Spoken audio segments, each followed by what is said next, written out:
Reincarnation of the Strongest Sword God audiobook by Kevin.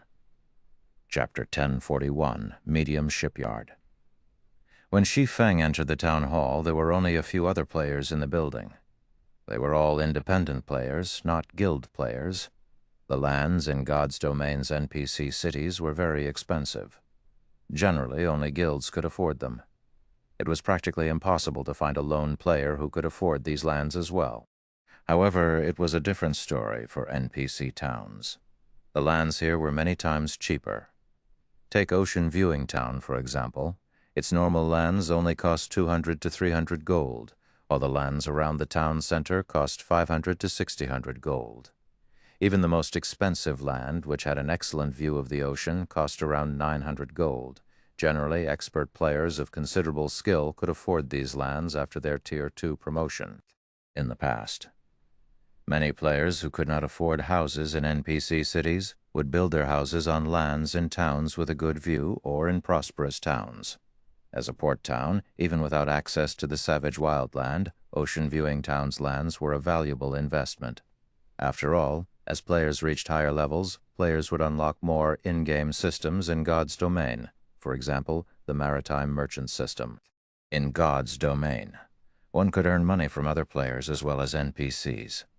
Helping NPC merchants transport their goods was one way to do so, earning a sizable income. If one managed themselves properly, obtaining their own fleet of ships and gaining popularity among NPCs, they could make far more than expert players. This was precisely the reason that port towns had become so popular among independent players, particularly merchant players in the past. Due to such systems, even players who were weak in battle could make a living in God's Domain. Sometimes, if one were lucky and encountered some miracle, one could obtain weapons and equipment that even expert players would envy. Currently, independent players capable of purchasing Ocean Viewing Town's lands were either merchants with some achievement or representatives from small-scale workshops that planned to invest. When the several cloaked players who were choosing lands noticed Shi Feng enter the building, they all turned with cautious expressions. They looked at Shi Feng as if he had come to steal their prey. Suddenly, an NPC administrator in a suit and tie approached Shi Feng. The NPC administrator then asked respectfully, "Lord Protector, how may I serve you today?" "I want to purchase a shipyard," Shi Feng said. "All right. Please follow me to the second floor. The information regarding the available shipyards will be brought to you right away." Upon hearing Shi Feng's request, the administrator led Shi Feng to the second floor's lounge, showing Shi Feng as much respect as the town's mayor. The several merchant players who had been wary of Shi Feng were stupefied. "Who is that? Why is Administrator Joseph showing so much respect? Is he already a baron in Ocean Viewing Town?" That can't be right. Joseph wouldn't even treat a town's baron like that. To win over Senior Administrator Joseph, they had tried all sorts of methods to raise his favorability of them. They had done so to persuade the Senior Administrator to show them more lands. Yet Senior Administrator Joseph immediately led Shi Feng to the second floor when he arrived. The second floor, despite their struggles to become nobles of Ocean Viewing Town, they still didn't qualify to explore the second floor. These several merchant players could not help but envy Shi Feng. Like anywhere else, one needed sufficient reputation to purchase Ocean Viewing Town's lands. Ordinary nobles had to remain on the first floor and choose from the town's most basic lands. Even then, not all ordinary lands would be available, only by raising one's favorability with the senior administrator, with the latter present more strategically situated lands. Generally, only the town's barons qualified to climb the stairs to the second floor. On the second floor, most of the town's lands were available for purchase. As a baron, one would even receive discounts. Shortly after Shi Feng entered the second-floor lounge, Senior Administrator Joseph brought all documents relating to the town's shipyards. Lord Protector, Ocean Viewing Town has a total of 6 shipyards. "Here are the related documents," Joseph said, as he carefully placed the documents before Shi Feng. He then retreated to the side, not daring to disturb Shi Feng in the slightest. 6 shipyards? Weren't there only supposed to be 5? Shi Feng was somewhat surprised. He was relatively familiar with Ocean Viewing Town. In the past, he had visited the savage wildland multiple times. he could clearly remember that there had only been 5 shipyards. Lord Protector, there were only 5 shipyards before. However, due to the Far Ocean trading firm's bad luck and recent shipwreck, the firm had been forced to sell its shipyard to recuperate financially. The firm has asked us to help sell its shipyard. The mayor has stated that if this shipyard is not sold after a month, he will take the shipyard as collateral and issue the Far Ocean trading firm a loan. I have heard that the trading firm recently built this shipyard to produce its new cargo ship, Joseph explained in detail. New cargo ship? Shi Feng's interest was immediately piqued. Ship designs were almost as rare as fragmented legendary items. Moreover, owning a design was one thing, but producing the ship was another. Constructing a common ship wasn't a big deal. However, for high-quality ships, construction was extremely troublesome. Finding the raw materials alone was costly in both time and money. Most importantly, ship designs were similar to the Magic Tower design, in which both were limited-use items. Usually, one could construct 10 ships from one design. Even after 10 years, high-quality ships had still been considerably rare. God's domain's ocean was expansive. Moreover, many miraculous encounters and treasures were available on the ocean's islands and secret areas. Without a ship of considerable quality, death was likely when exploring the sea. Due to these 2 reasons, players in the past had been very willing to rent, even purchase high-quality ships, even for an absurd cost, following which Shi Feng began to browse the documents. Shi Feng took 10 minutes to look through all of the information. As Joseph had said, the Far Ocean trading firm had researched a new cargo ship. Although the ship was only common rank, it was 15% faster than the other 5 shipyards' cargo ships. Moreover, its carrying capacity and durability were 20% higher. Aside from bronze or higher-ranked cargo ships, this was the best choice for merchant players. The only problem was the price. Although this was a town, a shipyard was different from lands. Even a small shipyard could sell for 10,000 gold, not to mention a recently built medium shipyard. In God's domain, the size of a shipyard determined the types of ship it could construct. Not only could a medium shipyard produce small ships, but it could also construct medium ships. For example, a cargo ship was a medium ship. The Far Ocean trading firm's asking price was 30,000 gold. At this price, Shi Feng could purchase 3 plots of golden land in a major city. Chapter Low 452 Bronze Speedboat, Shi Feng had to admit that the Far Ocean trading firm's price was quite high. Normally, medium shipyards only went for 20,000 gold. He could purchase another small shipyard with the additional 10,000 gold. 30,000 gold was almost everything Shi Feng had on him. Previously, he had spent quite a bit to deal with the Dark Guilds. Afterward, he had constructed the Magic Tower, the large-scale battle arena, and hired hundreds of NPC managers. The money he earned in the past several days had vanished in an instant. Shi Feng had only planned to spend 20,000 gold to buy a medium shipyard while leaving the remaining 10,000 gold to start the Magic Tower's construction in the Town of Beginnings. Now his plans had been disrupted, however. Even if the price were high, Shi Feng steeled himself to make the purchase. He had encountered a golden opportunity this time. Shi Feng could clearly remember that in the past, Ocean Viewing Town only had 5 shipyards. 6th hadn't existed. Moreover, based on Joseph's explanation, this shipyard would be available for 1 month. If a player did not purchase it within the month, this new shipyard would no longer be up for sale.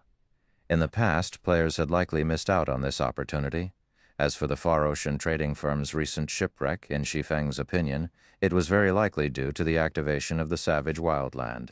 After the Savage Wildland activated, the nearby water became far more dangerous. If Shi Feng missed this opportunity, he would not have the chance to buy it again. In the past, among the 5 shipyards available, one had been a medium shipyard, while the other 4 had been small shipyards. A smart guild would purchase the medium shipyard as soon as possible. This way. Not only could it be used to craft small boats, which were a general means of transportation for players, but it could also craft cargo ships to do merchant work. Medium shipyards had far better facilities than their smaller brethren. The production speed, medium shipyards, was also 30% faster than small shipyards. Moreover, medium shipyards had a higher success rate when manufacturing small ships. With control of Ocean Viewing Town's medium shipyard, one would have control of nearly half of the town's maritime income, much less the Far Ocean trading firm's shipyard, which could produce a new kind of cargo ship. With that shipyard, Shi Feng might be able to snag a share of the nearby town's market, in addition to Ocean Viewing Towns. "I'll buy the new shipyard then," Shi Feng said softly after suppressing the excitement in his heart. Hearing this, Joseph quickly and carefully responded, "Lord Protector, as we do not own this shipyard, and it has only been consigned to us, the most we can offer is a 5% discount. You will have to pay a total of 28,500 gold. A city protector's status was the equivalent of a major noble's. Even Ocean Viewing Town's mayor had to address Shi Feng carefully. Shi Feng was not someone a town administrator could afford to provoke. "All right, here's the money." Shi Feng was not particularly surprised as he handed over the stated amount. A shipyard was not a land. Normally, a major noble would only receive a 10% discount when purchasing one. He was lucky to receive a 5% discount for a time-sensitive event like this. At the very least, he saved 1,500 gold. That was the equivalent of a poorly attributed epic item. However, he was now broke. He had less than 3,000 gold on his person. Shi Feng suddenly felt as if he were drifting further and further away from his 150,000 gold target. A moment later, Senior Administrator Joseph brought Shi Feng the deed to the Far Ocean shipyard. After Shi Feng verified the information, he rushed to the town's port. He decided to set aside the Far Ocean shipyard's operations until Melancholic Smiles Group returned. Unlike producing weapons and equipment, which only required one player, the construction of even a small speedboat required 10 engineers. Medium ships required 30 to 40 engineers. Moreover, the engineers could be no lower than intermediate rank, otherwise the success rate would be too low and would result in losses. It was not easy to operate a shipyard. It was not a problem that could be solved with enough money. One needed a small army of engineers. Moreover, apprentice engineers were utterly useless for this task. To run a medium shipyard smoothly, one needed at least 100 intermediate engineers. If one wanted higher production success rates, it would be best to have at least 10 advanced engineers producing the ship's core components. As for the new cargo ship the Far Ocean shipyard had researched, it required even more than usual. The one ship required 50 intermediate engineers. In addition, the ship's core required 5 advanced engineers. Intermediate engineers did not qualify to touch the core component. Only after fulfilling these requirements could they manufacture this new cargo ship at the standard speed. Hence, Shi Feng planned to wait until Melancholic Smiles Group returned. He needed 5 advanced engineers at the very least to begin the ship's construction. Otherwise, he would have to rely on small speedboats to earn money, wasting away the advantage of the new cargo ship. When he reached Ocean Viewing Town's port, Shi Feng discovered many small fishing boats tied to the docks. Players could rent or purchase these boats, only they were somewhat expensive to purchase outright. Ordinary players couldn't afford them. Even the crappiest fishing boat, which could only accommodate a maximum of 4 people at a time, sold for 3 gold.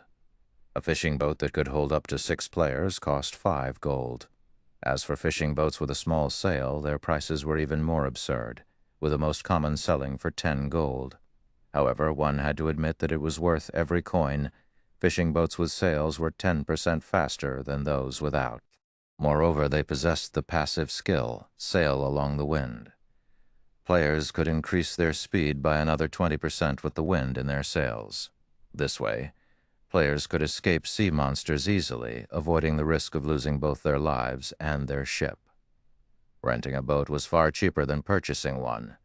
One was only required to pay a deposit of half the value of the boat's selling price and a 5% rental fee of once every 3 days. If the boat were damaged, players were only required to cover the repair fees. In the event that the boat was destroyed completely, however, one was required to compensate the owner in full within a fixed time. If one failed to do so, the owner would place a bounty on their head. Moreover, the bounty contract would not expire, only letting the player rest once it was fulfilled. Hence, players were extremely careful with their rentals. At the same time, if they had the money, they would just buy one. Shi Feng could already see quite a few small fishing boats sailing across the ocean. These boats all carried a party of players. With a full party, players had a higher chance of surviving while they explored the islands. Players rarely explored the islands by themselves. In God's domain, small islands were like party dungeons. However, there were both good and bad small islands. If players encountered a good island, they might find a treasure chest, instantly making a fortune. If players encountered a bad island, however, they might leave with nothing. Generally, the treasure chests on a small island could range from common to dark gold rank, though the higher-ranked treasure chests had lower probabilities of appearing. Generally, players only found common and bronze treasure chests on small islands. Even so, players could still profit off of them. They were even more profitable than raiding party dungeons or questing. That was why so many independent players were willing to brave the sea. After reaching the port, Shi Feng did not choose to visit the boat chartering association to rent a boat. Instead, he walked towards the market beside the port. The market offered many items. NPC merchants from many countries had gathered here, offering more than those in typical NPC towns. After multiple twists and turns through the market, Shi Feng finally stood before a two-story building called Dahl's Workshop. Hopefully, nobody has triggered the hidden quest yet. Shi Feng inwardly prayed as he stepped into Dahl's workshop. In the past, the most famous quest in Ocean Viewing Town had been the chain quest that awarded a bronze speedboat. Back then, when the player had completed that quest series and received the reward, he had instantly become a target of envy. After all, most players at that time had still been renting fishing boats from NPCs. Even after guilds had purchased a small shipyard, the small ships they produced were only common rank. They could not produce bronze speedboats. After that player obtained the bronze speedboat, he had generously announced the method of triggering and completing said quest on the forums. Unfortunately, that quest was unique. After its completion, no other player could trigger the quest, much less obtain that particular reward. This quest could be triggered in Dahl's Workshop. Chapter 1043, Godly Player. Among the many workshops in the port market, Dahl's Workshop was not particularly eye-catching. However, it was the oldest workshop in Ocean Viewing Town and had been created by a Grandmaster Engineer. The workshop had existed for over 300 years. Logically, even if it were not famous throughout the Apocalypse Empire, a Grandmaster Engineer's workshop should be the most famous in the Ocean Viewing Town.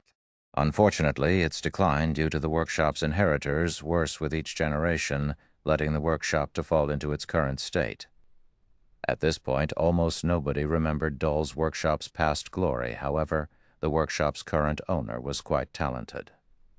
After inheriting the engineering notes from his predecessors, he had been obsessed with researching the notes to become a master engineer.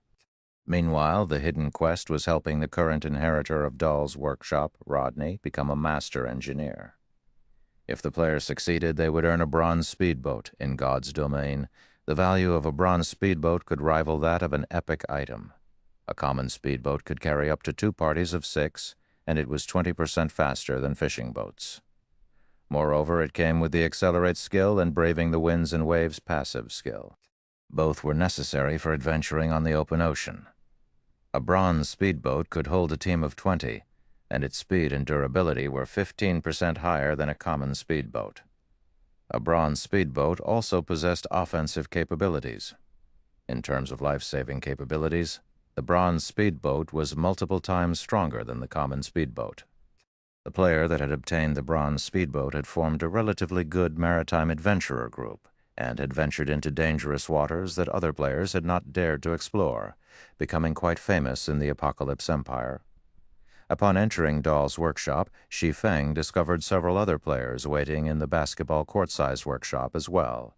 When Shi Feng entered the building, these players turned to him with hostile glares. Sure enough, others have discovered it. Shi Feng could not help but sigh. However, after giving it some thought, he found this outcome to be reasonable. Ocean Viewing Town might not be particularly big, but there were quite a few players who traveled here to level. Among them, there was no lack of experts. It wasn't surprising that someone had discovered the hidden quest. The independent players inside the workshop were such experts. There were a total of 5 of them, and the lowest leveled among them was level 39, while the highest was a level 40 expert. These 5 people were clearly divided into 2 groups, with a level 40 ranger leading the group of 3, while a level 39 oracle traveled with 1 companion. These players all wore considerably good equipment, despite being independent players. Their equipment was all level 35 secret silver rank or above, with the majority being level 35 fine gold equipment. Their equipment could rank at the peak among independent players. Although 2 expert parties had already accepted the quest, Shi Feng paid them no mind. Instead, he approached the level 70 male shopkeeper directly. "Hello, I wish to meet with your shop owner," Shi Feng said, smiling. Any player could accept this hidden quest. However, only the player who helped Rodney become a master engineer would receive the final reward.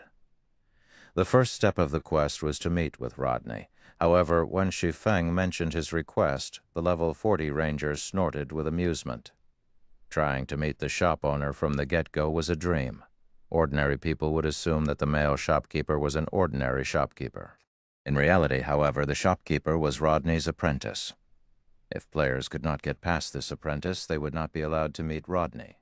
To meet with Rodney, they had spent 4 days gradually raising their favorability with the apprentice. Only then would the apprentice introduce them to Rodney to help fulfill the latter's wish. The moment the male shopkeeper's eyes touched upon the cloaked Shi Feng, he immediately stood up and responded respectfully. "Lord Protector, I'll notify my master right away. Please wait here for a moment." The major noble of a city. Even a true master engineer had to treat someone of such stature with some form of respect, much less an advanced engineer like his master, Rodney. What? How can he meet Rodney so easily? The 5 waiting players' jaws dropped before they could react. Hasty footsteps echoed from the 2nd floor. After a short moment, a middle-aged, brawny man with disheveled hair came running down the stairs. What? Didn't the shopkeeper say that Rodney was very busy? Crap! Just who is that? Is he one of those godly players? The 5 waiting players were stupefied. They had come to Dahl's workshop to meet with Rodney. However, as Rodney had been manufacturing an item when they had arrived, they were forced to wait in the workshop until Rodney was done. Yet after an hour they saw no sign of the man.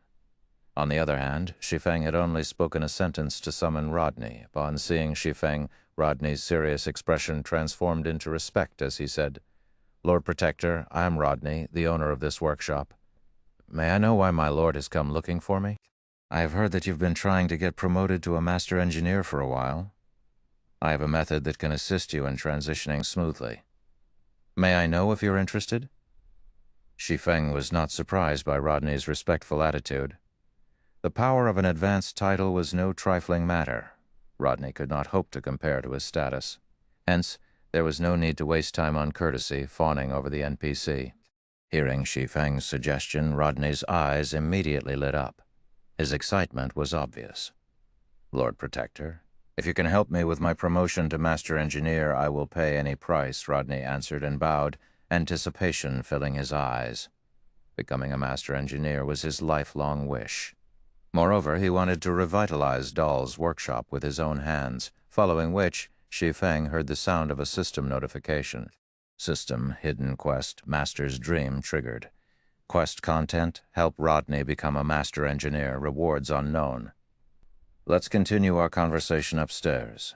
Shi Feng laughed. Although his quest had a different name than the one in the past, the task was the same. "My lord, this way, please." As soon as Rodney heard this, he led the way. "That, Lord Rodney. What about us?" The 5 independent players could no longer sit by. Wait there for a while. "I have matters to discuss with my lord." Rodney dismissed them, annoyed. The 5 immediately fell silent, afraid that their quest would be revoked should they anger Rodney. Just who was that? He's impressive even when accepting a quest. It would be great if I could make his acquaintance. I wonder if this god is accepting apprentices. Although they had accepted plenty of high-ranking quests, this was the first time they saw an NPC beg a player to accept one. After reaching the 2nd floor, Shi Feng noticed all sorts of precious materials scattered around the hall. There were also plenty of engineering tools about.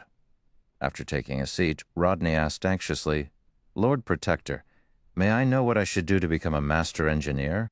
Chapter 1044, Promotion Condition. Despite Rodney's excitement, Shi Feng did not hurry to answer the brawny man's question. Rather, he observed the second floor quietly. While there were various precious materials present, the place was considerably shabby. The room's mana density was too low. The environment was nothing like that of a proper workshop.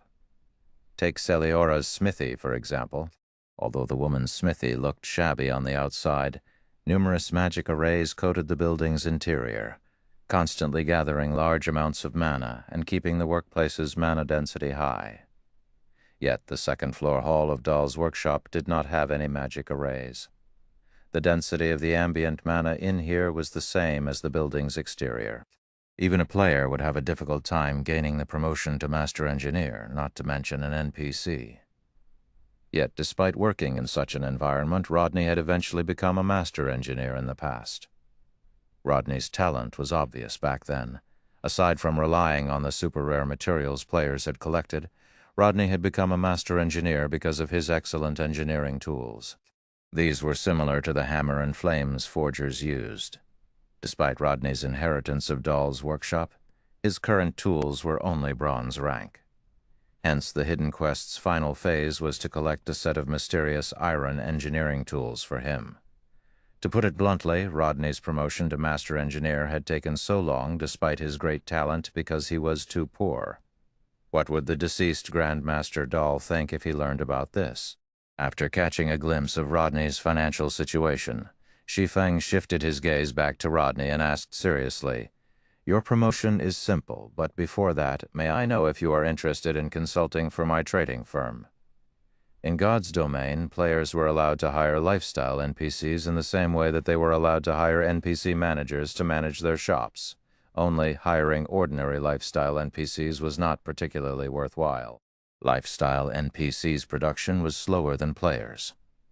Although they had slightly higher success rates when producing ordinary items, which already had considerably high success rates, speed was the focus. With the few items an ordinary lifestyle NPC could produce in a day, the profits wouldn't even come close to covering the employment costs. When players hired lifestyle NPCs, they usually only hired NPC masters as they could craft rare and valuable products. The income from these products was enough to make up for the NPC's slow production speed. Unfortunately, it was extremely difficult to employ an NPC master. Every NPC master possessed status roughly on par with city's major nobles. For example, when Celiora was a master, even Weissman, White River City's Tier 4 magistrate, had to take her seriously. However, after Celiora became a Grand Master, her status surpassed Weissman's. Even Star Moon Kingdom's king had to treat Celiora with respect. Because of this, it was extremely difficult to hire an NPC master. Generally, there were only two methods to employ such an NPC. The first method was very direct. Players simply needed to offer conditions that could even tempt NPC masters.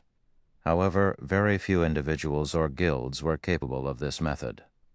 The second method was to recruit and invest in a lifestyle NPC who was still at the advanced rank, but had the potential to become a master. While this method was much cheaper than the first, luck would determine whether or not the NPC reached the master rank. Since Shi Feng already knew Rodney's potential, he could not let this chance slip away. Whether it was manufacturing boats or the bronze engineering locomotive, a master engineer could achieve them with ease.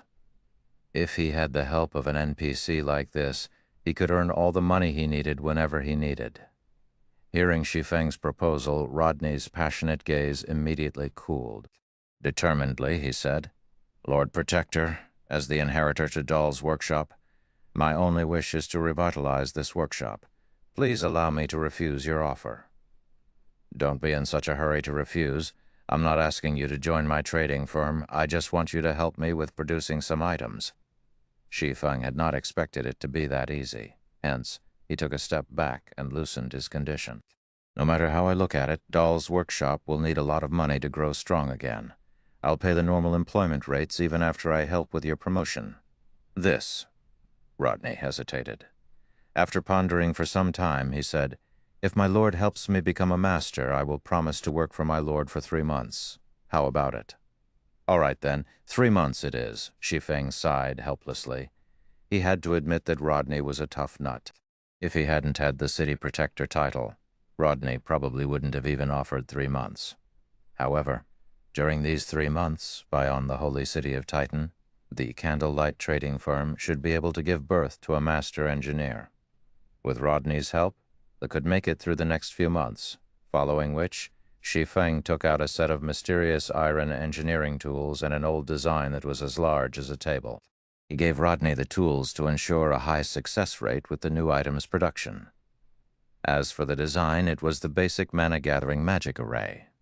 This was something he obtained when he had killed Stone Forest Town's ruler, Soraya, when activated. This item would increase the mana density within an area of 30 to 30 yards. However, it had an operating cost of 50 magic crystals per hour, and barely 2 players had enough room to spar within its coverage. Using it to train one's combat techniques regularly was too much of a luxury. Hence, Shi Feng had never bothered with it. Now, however, the magic array was the perfect item to make up for Rodney's poor work environment. Following which, Shi Feng spent 50 magic crystals to set up a basic mana-gathering magic array in the second-floor hall before using the design to activate the magic array. Immediately, the floor's mana density began to rise. In a short moment, the mana density surpassed that of the Divine Colosseum's Trial Tower. What a high mana density! Rodney could not help his surprise. This was the first time in his life that he had experienced such dense mana. Even a casual breath cleared his mind. He could maintain his calm and focus like never before. "Try creating something now," Shi Feng said as he pointed towards the workstation a short distance away. Before this, Rodney lacked both good tools and a good environment. Now that these deficiencies had been supplemented with Rodney's talent, it was only a matter of time before he became a master engineer. "Thank you, my lord." Rodney repeatedly thanked Shi Feng. He then went to his workstation and attempted to create an item. Sure enough, half an hour later, an ecstatic expression brightened Rodney's face. He had successfully created a boat's power source. When Shi Feng looked at Rodney's details again, the latter's introduction text had changed from being an advanced engineer to a master engineer. Suddenly, the sound of the quest completion notification reached Shi Feng's ears. System Unique Quest Master's Dream completed. Following which, Shi Feng's experience bar increased by 15%, pushing him to 19% of level 44. The awarded EXP surpassed Shi Feng's expectations. "Lord Protector, truly, thank you. I finally have the chance to revitalize Dahl's workshop. I don't have much to offer as a show of gratitude, so please take this ancient speedboat. Lord Dahl crafted this speedboat personally, and it has always been treasured in the workshop. I hope that my lord will accept it." Rodney revealed a palm-sized glass bottle. Inside the bottle was a miniature speedboat floating on a layer of water. Pulsating magic patterns decorated the speedboat's body. At first glance, it was obvious that the speedboat was extraordinary. Wasn't it supposed to be bronze rank? Shi Feng was thunderstruck when he saw this speedboat. He couldn't take his eyes off of it. Chapter 1045, Tyrant of the Seas. What rank is it? Shi Feng had seen the awarded bronze speedboat in the past. The speedboat back then had not possessed any magic patterns, yet this one did. In Shi Feng's memories, any ship that possessed magic patterns had been at least mysterious iron rank. Following which, Shi Feng accepted the glass bottle and checked the speedboat's attributes. Swift Dragon Speedboat Secret Silver rank, an item created by a Grandmaster Engineer.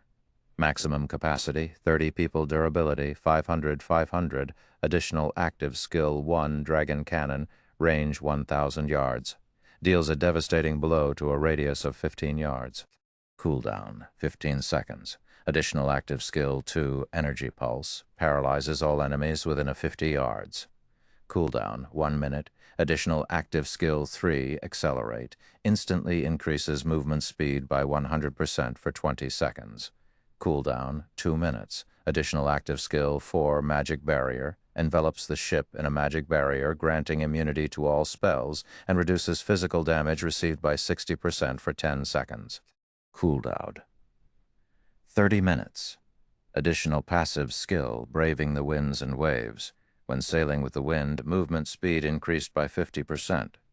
When sailing against the wind, movement speed is unaffected, as expected of a Grandmaster's creation. Shi Feng was shocked. He had seen many high-ranking speedboats before. He had even seen fine gold speedboats. However, speedboats of such rank were impossible for ordinary guilds to obtain. Only super guilds had any hope of owning their own. Meanwhile, the Swift Dragon speedboat's skills was in no way inferior to fine gold speedboats. In the past, the best speedboat Shadow had obtained had only been mysterious iron rank. Compared to the Swift Dragon speedboat, that speedboat was garbage. With this speedboat, even delving into dangerous sea zones could be possible. As Shi Feng held the Swift Dragon speedboat, he recalled numerous islands that had been famous in the past. These islands had offered extremely abundant resources. God's Domain Sea was vast. Its islands were like secret locations or super large-scale dungeons that contained countless treasures, such as ancient secret lands, treasure chests, super rare materials, and various kinds of ore. Maritime exploration was no less important to the various large guilds than land exploration. However, maritime exploration was different from land exploration. Not only did maritime exploration test players' strength, but it also had stringent hardware requirements. If a player's hardware did not meet those requirements, they would not be qualified to explore dangerous waters. This was because sea monsters were different from the common monsters on land. They were not easy to defeat. Even the weakest sea monster was the equivalent of a chieftain on land. As for their HP, it was multiple times higher than land chieftains. In addition, the water greatly enhanced these sea monsters' combat power. On the other hand, players were restricted and couldn't use their full strength. As a result, even a full party of players had to flee if they encountered a common sea monster of the same level. Fortunately, there were very few sea monsters in normal sea zones. Those players weren't nearly as dangerous. In the more dangerous sea zones, sea monsters were far more common. Parties of ordinary players were guaranteed to lose their lives. At the very least, one needed a bronze speedboat to approach dangerous sea zones. This was also why he had come to Dahl's workshop, based on Shi Feng's knowledge. There was a small island hidden in a dangerous sea zone. The island contained a manatite vein. Moreover, it was a slightly rich vein. When the vein had been discovered, it had caused a commotion throughout the Apocalypse Empire, inciting a war between the Empire's various large guilds. The war then had sent tremors throughout God's domain. After all, magic crystals were important, regardless of the era. Over 50 guilds had participated in the contest for the manatite vein, with the weakest being third-rate guilds. The war had been between 3 factions led by Battle Wolves, Dragon Phoenix Pavilion, and Miracle. The maritime battle had incurred tremendous losses for all 3, with the death toll reaching the millions. Moreover, these were not the deaths of ordinary players, but guild elites. Currently, God's Domain had only launched a short time ago. It was still impossible for current players to reach that island. Hence, before completing the hidden quest, Shi Feng had planned to try traveling there.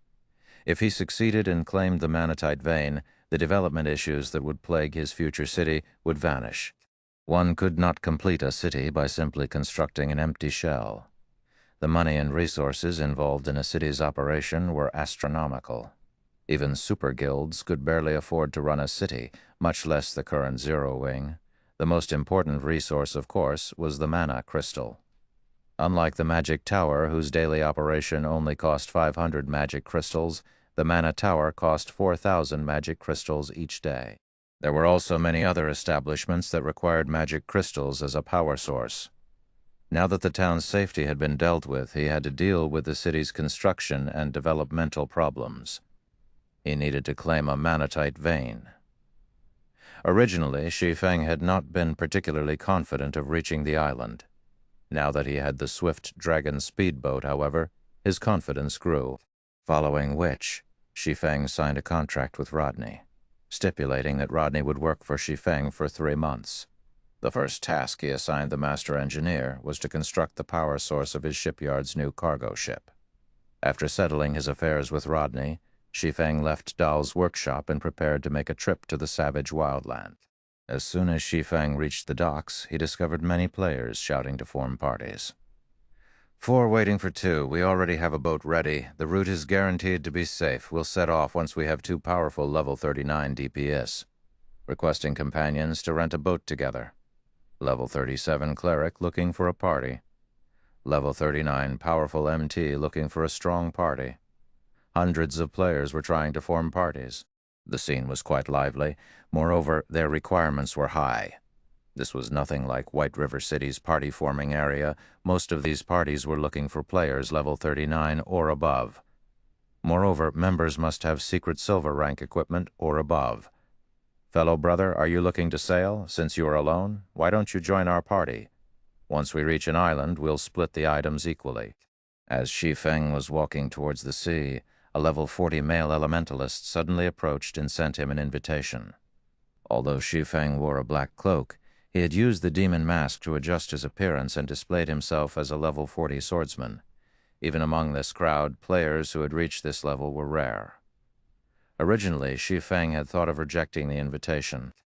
However, when his eyes landed upon this male elementalist's name, a surprised expression briefly appeared on his face. Hovering Feather. In the past, everyone in the Apocalypse Empire had known this name. He had been known as the Tyrant of the Seas. Although he had only been a Tier 5 Grand Wizard during his peak, even Tier 6 God-ranked players tried not to provoke him. It had all been due to this man's ownership of 2 legendary items. Tier 6 God-ranked players had been no match for him, particularly out at sea. Chapter 10:46 Ancient Ruins. Shi Feng had heard about many of Hovering Feather's miraculous deeds. During God's Domain's early stages, Hovering Feather had been an independent player. By relying on his extraordinary strength and luck, he formed a considerably powerful adventurer team. However, for some unknown reason, he had provoked the super first-rate guild, Miracle. As a super first-rate guild and one of the Apocalypse Empire's 3 major powers, it would be a piece of cake to eliminate a single adventurer team. Sure enough, without any suspense, Hovering Feather and his team had been massacred. However, as if he were blessed by heaven, Hovering Feather had obtained a fragmented legendary item while exploring an island. This boosted his strength. In addition to the fact that he was an independent player, making him very difficult to track, even Miracle's experts had not been able to do anything to the man. Despite the guild having dispatched its apex experts numerous times, not only had they allowed Hovering Feather to escape every time, but the latter had also caused some damage. As Hovering Feather had risen to prominence in the Apocalypse Empire, one of his fellow brothers had sold him out and given his coordinates to Miracle. In the end, he had been surrounded, and the guild's experts had killed him. Not only had he lost his fragmented legendary item, but he had also lost nearly half of his equipment, decreasing his strength sharply. He lost the strength to contend with Miracle. As for the brother that had betrayed him, he had joined Miracle officially and became one of its core members. On the other hand, Hovering Feather's life in God's Domain had hit rock bottom. Everyone had assumed that Hovering Feather had been finished. However, sometime later, the Elementalist had appeared in the public eye once again. Moreover, his strength had undergone an earth-shattering transformation as he managed to defeat over a dozen apex experts from Miracle in a row, instantly becoming famous throughout God's Domain. This incident had enraged Miracle in response. The guild had dispatched a party led personally by an old monster to annihilate Hovering Feather. Yet, no one had expected Hovering Feather to survive and escape from the old monster's pursuit. However, this incident was precisely the reason that everyone had learned about Hovering Feather's secret. It turned out that while the Elementalist had hidden from the public eye, he had come across a legendary item. It was this legendary item that had allowed Hovering Feather to escape the old monster. Afterward, Hovering Feather had learned how to play wisely.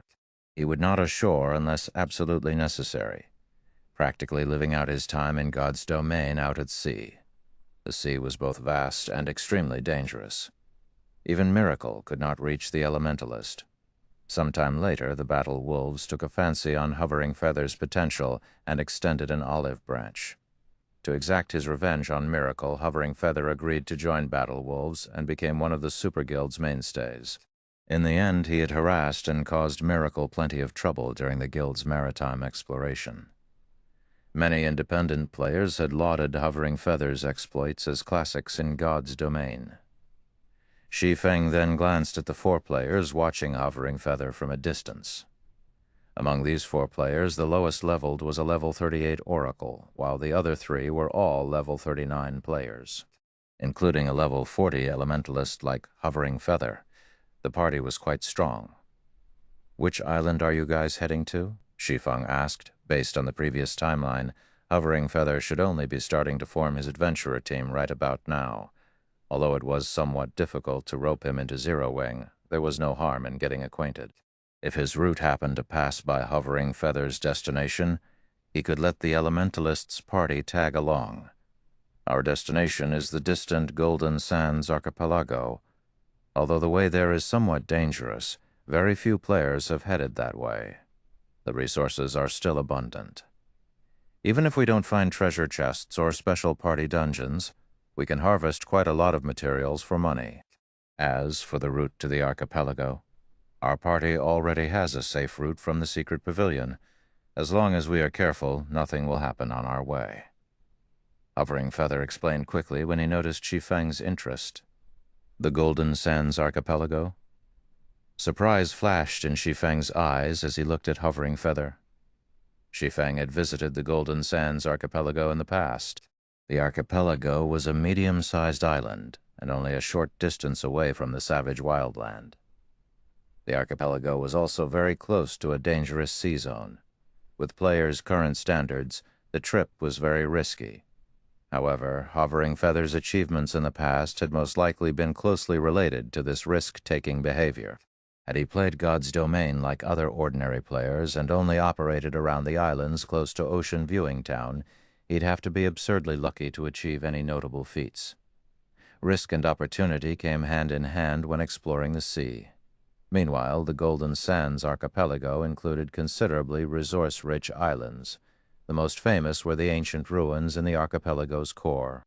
There was a mysterious merchant inside these ancient ruins. Every week, this merchant would sell rare items. If one were lucky, they might even find the merchant while he had epic items for sale. However, the only form of currency this merchant accepted was magic crystals. Moreover, the conversion rate was not even half of the market price, making the exchange not worthwhile. Although the merchant sometimes sold items that were worth the harsh prices, Shi Feng had planned to make a trip to the Golden Sands Archipelago after he finished constructing the magic tower. However, making a trip to the archipelago before heading to the savage wildland wouldn't be a bad idea either. "I can tag along with you, however, after we arrive at the location, I want to go off on my own." "Will that be all right?" Shi Feng asked. After giving the matter some thought, Hovering Feather nodded and said, "I have no issues with it." In reality, reaching the destination safely by working together was the purpose of forming parties before a voyage. As for whether the party disbanded or not afterward, that was not important. After all, players could simply use the return scroll to teleport back to town. Following which, Hovering Feather led Shi Feng to convene with his other party members and introduced everyone. Currently, Shi Feng did nothing to disguise his name. He simply used his ID of Ye Feng. His name might be famous in Star Moon Kingdom, but in the Apocalypse Empire, no one knew it, aside from the major powers experts or first-rate guilds' upper echelons. Hence, Shi Feng did not bother to mask his name. "Leader, you really are impressive. You even convinced a level 40 expert to join us. With this, we'll be much safer out at sea." A female oracle sporting a ponytail joyfully praised the man. The other 3 members also welcomed Shi Feng's participation. Among the players forming parties on the docks, the majority consisted of level 39 players, while level 40 players were extremely rare. Once players reached level 40, they could equip level 40 equipment. In terms of basic attributes, level 39 players were inferior to level 40 players by a large margin. If a party had a level 40 player, it would increase the party's overall strength significantly. With 2 level 40 players, even if they encountered a common sea monster, they could buy enough time to escape. With this, their party would have a much higher chance the Golden Sands archipelago alive. Since everyone's here, let's rent a boat. I suggest we rent a fishing boat with sails. We encountered a sea monster the last time went out on a boat without a sail. If not for our scapegoat, we would have shipwrecked. If we choose a smaller boat this time, with my current reputation, we should be able to rent a boat for 4 gold. Since you're as willing to sail with us, Brother Shi Feng, you don't need to pay for the deposit or rental fee, Hovering Feather said. Nobody in the party had any issues with Hovering Feather's proposal. In Ocean Viewing Town, those who reached level 40 were extremely powerful experts. Normally, convincing such an expert to join their party was nearly impossible. How could they possibly ask Shi Feng to pay for the boat rental as well? As Hovering Feather was about to rent a boat, Shi Feng stopped him and said, "Please, wait a minute. I have a boat, so we don't need to waste money renting one." Chapter Daller Own 47, Empire's Focus. "You have a boat?" Hovering Feather asked, slightly surprised. Like mounts, boats were considered luxury items. Currently, an independent expert would be lucky if they had 1 or 2 gold coins on them. The better equipment an expert wore, the more costly their repair fees would be. Naturally, their expenditures were higher than other players as well. Moreover, there were concerns such as potions and scrolls. In the end, it wasn't easy to save a lot of money. In Ocean Viewing Town, despite some players having reached level 40, they could not afford to buy a common mount. Hovering Feather had wanted to form an adventurer team for a while now. He had also been quite lucky recently, having found several treasure chests in a row. After selling his harvest, he had quite a bit of spare money on hand, so he planned to splurge a little today and rent a fishing boat with sails. He had never imagined that Shi Feng was rich enough to own his own boat. "Leader, you've really found us an expert. We got really lucky this time. I wonder when our adventurer team will have our own boat. If we had one, we could reduce our costs when we go adventuring." The party members turned to Shi Feng enviously. Following which, under Shi Feng's lead, the party reached a slightly less populated section of the port. As everyone wondered why Shi Feng had moved them so far away, Shi Feng retrieved the glass bottle containing the Swift Dragon speedboat from his bag. He then began to chant an incantation to release the speedboat. A dark mist began to flow out of the glass bottle. Hovering Feather and the others' eyes nearly fell from their sockets as they watched. Generally, the mist from glass bottles holding ordinary fishing boats only expanded to about 10 yards. Even if it were a slightly larger fishing boat, the mist would at most expand 20 yards. Yet the mist from Shi Feng's bottle stretched out over a full 40 yards. That was double the size of Ocean Viewing Town's best fishing boat. I'm not seeing things right. "This is a speedboat. It looks so cool. Look at the ship's bow. It even has a cannon. Crap. The entire ship's covered in magic patterns. That's not right. Even the high-ranking speedboats I saw NPCs use didn't have magic patterns." Hovering Feather and the others were captivated by the Swift Dragon speedboat's elegance. "Let's go." Shi Feng was quite satisfied with his speedboat. The Swift Dragon speedboat had a streamlined appearance. Faint lights also circled its hull. It was the most elegant speedboat Shi Feng had ever seen. Moreover, its engine was made of 2 parts. Without the engine, it relied on the wind in its sails. If he were not satisfied with the boat's speed, he could use magic crystals as a power source to gain more speed.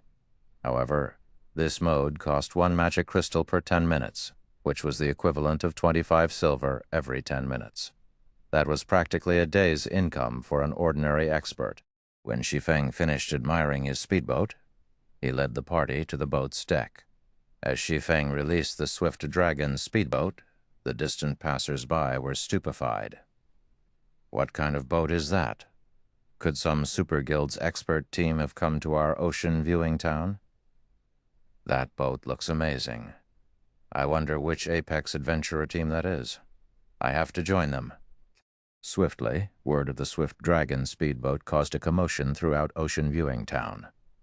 Upon hearing this news, members of the various adventurer teams and guilds began to ask around for information on the speedboat. When players began to approach to take a closer look, Shi Feng activated the vessel. The magic patterns around the boat's hull emitted a light blue glow. As if a sharp sword had pierced the seawater, it parted away from the speedboat. Following which, the Swift Dragon speedboat began to move as a gust of wind blew by. Compared to the Swift Dragon speedboat's movement speed, the fishing boats with sails looked like snails. In the blink of an eye, the secret silver speedboat passed these fishing boats no slower than bronze mounts on land. Rapidly, the Swift Dragon speedboat grew smaller in everyone's view before disappearing, as if it had never graced Ocean Viewing Town. "Isn't it a little too fast? My eyes aren't playing tricks on me, right? How can a boat be that fast? Don't tell me we've encountered the legendary ghost ship. That shouldn't be it. I saw a few players boarding the ship a moment ago. It must be a speedboat that some god-ranked experts own. I wish I had a speedboat. I'd buy one even if I had to go bankrupt. With your pocket change, you can't afford that boat's rudder, much less the entire thing." The players on the docks gaped as they watched the Swift Dragon speedboat disappear, shuddering with an indescribable excitement. At the same time, news of the Swift Dragon speedboat had spread to the ears of the various large guilds' upper echelons in the Apocalypse Empire. A high-ranking speedboat? Find a way to contact the owner immediately. Our guild must have that speedboat. Almost every upper echelon of the various guilds gave out the command to find the speedboat's owner. The resources on God's Domain's islands and sea were far more abundant on land. However, exploring the ocean was too difficult. This difficulty wasn't due to players' lack of strength, but their ship's lack of strength. Fishing boats couldn't contend with sea monsters. It was even more impossible to rely on fishing boats to plunder treasures in dangerous sea zones. However, it would be a different story if their guilds had a high-ranking speedboat. If they formed a team of experts to explore with said speedboat, their harvest could be even greater than raiding large-scale team dungeons. Unlike islands, large-scale team dungeons had a cooldown once they were raided. Moreover, players needed far more time to explore and raid large-scale team dungeons. Now that income from dungeons had hit a bottleneck. The Apocalypse Empire's various large guilds needed to transition their development towards the sea. Big Sis Rain news just came in. It seems that a high-ranking speedboat has been sighted in Ocean Viewing Town. Moreover, it seems that the speedboat is of an even higher rank than NPCs. Upon receiving this news, Blue Phoenix contacted Phoenix Rain immediately. She also forwarded the images and videos of the Swift Dragon speedboat. Upon seeing the video, Phoenix Rain's expression turned serious. Due to the Dragon Phoenix Pavilion ownership of the Town of Beginnings, the pavilion had begun placing greater importance on maritime exploration. Phoenix Rain had seen plenty of speedboats on the ocean. However, those speedboats were nowhere near as fast as this. Blue, begin an investigation on that boat immediately. While you're at it, spread word that the pavilion is willing to purchase that speedboat for a high price, Phoenix Rain commanded. I'll get it done right away, Blue Phoenix nodded repeatedly. Interesting. If Miracle has this speedboat, we can complete our quest in that dangerous sea zone. Send someone to Ocean Viewing Town, find a way to get that speedboat. Use whatever means necessary. A man in his 50s growled, although this man was already in his 50s and looked as if he had survived many of life's vicissitudes. His body radiated a frightening aura that caused the level 40 Apex experts around him to shudder involuntarily. These experts lowered their heads, not daring to make eye contact. Vice Guild Leader, please rest assured, we will complete this task, the several Apex experts declared. While Shi Feng sailed towards the Golden Sands archipelago without his knowledge, he had become a focus in the Apocalypse Empire. Practically every guild in the Empire discussed his Swift Dragon speedboat. The Swift Dragon speedboat really is fast. This should have been close to a 20-hour journey. Now we can reach the archipelago in 5 hours. I wonder how fast this boat moves if I spend magic crystals. Shock filled Shi Feng's herd as he watched the outline of the Golden Sands archipelago appear on the horizon. Chapter 1048, Expanding into the Apocalypse Empire. So fast.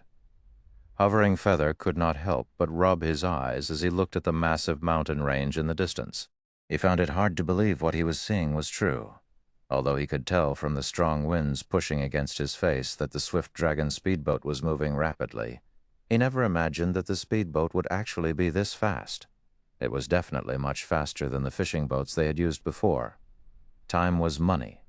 This was a saying that the gnomes of God's domain loved saying the most. This saying was perfectly appropriate for adventurer teams like theirs, which made a living on the seas.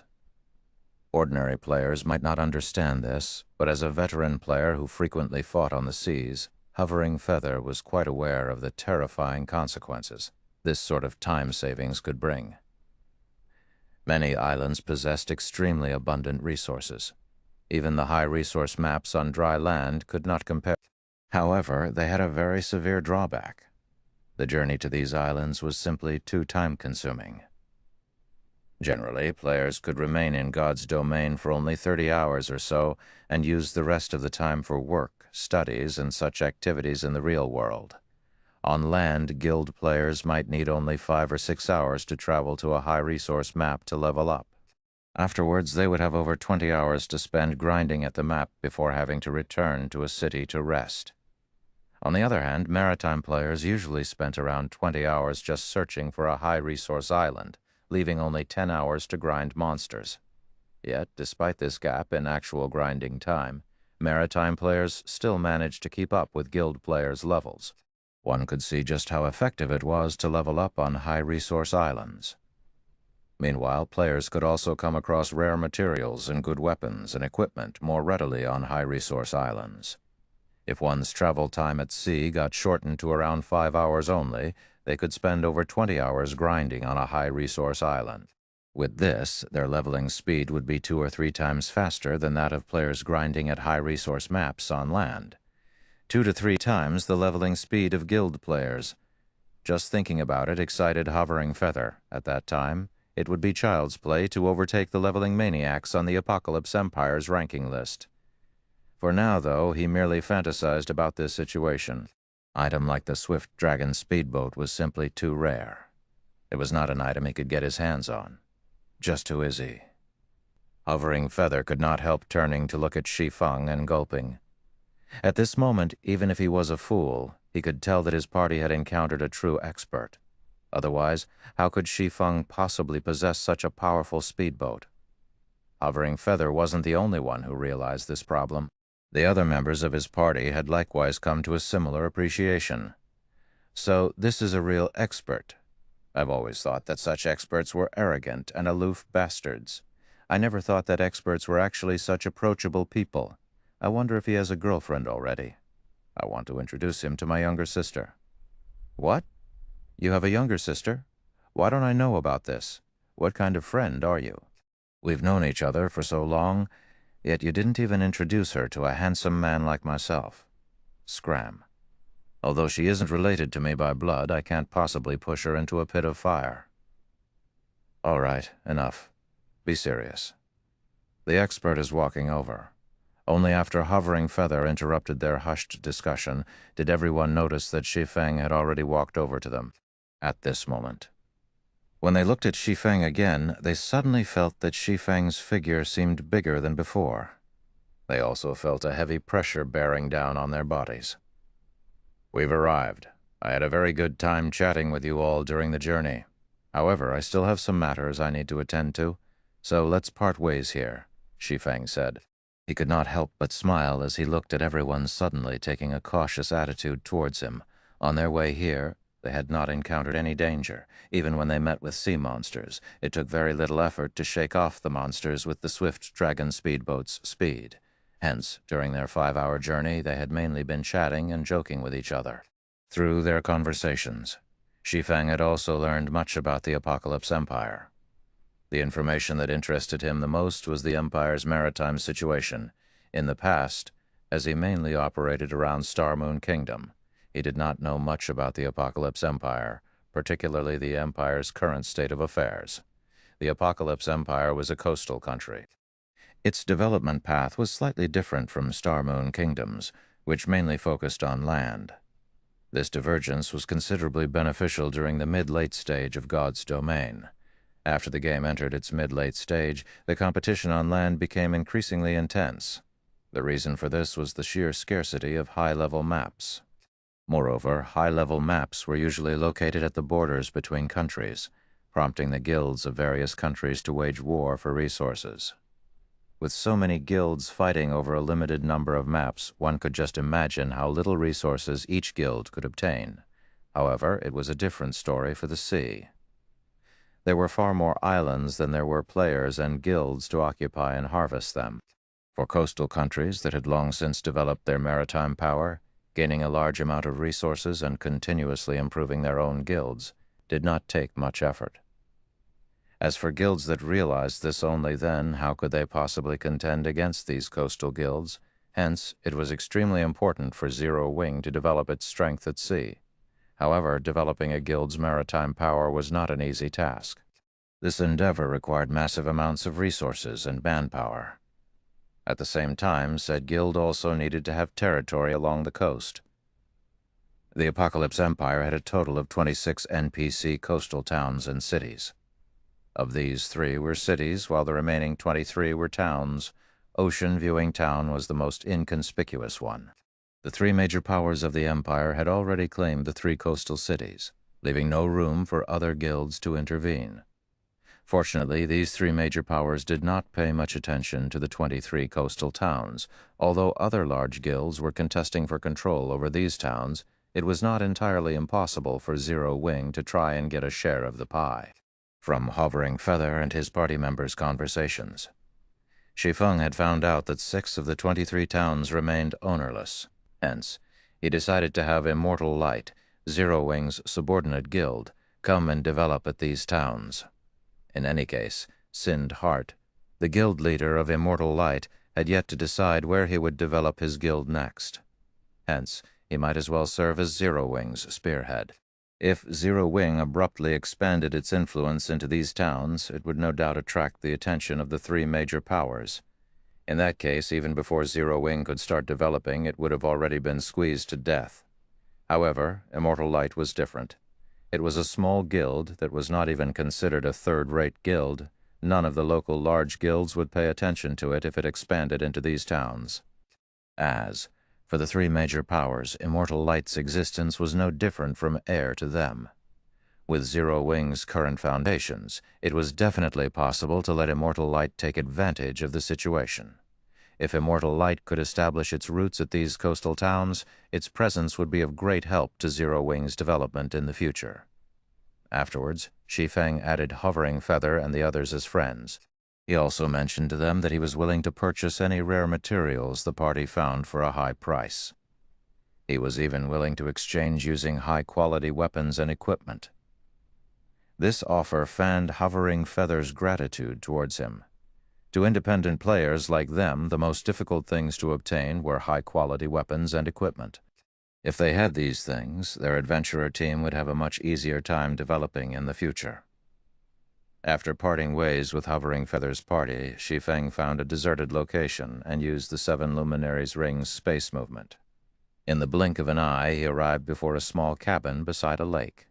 This mundane cabin was none other than the most famous Golden Sands exchange shop, located in ancient ruins in the Golden Sands Archipelago's core area.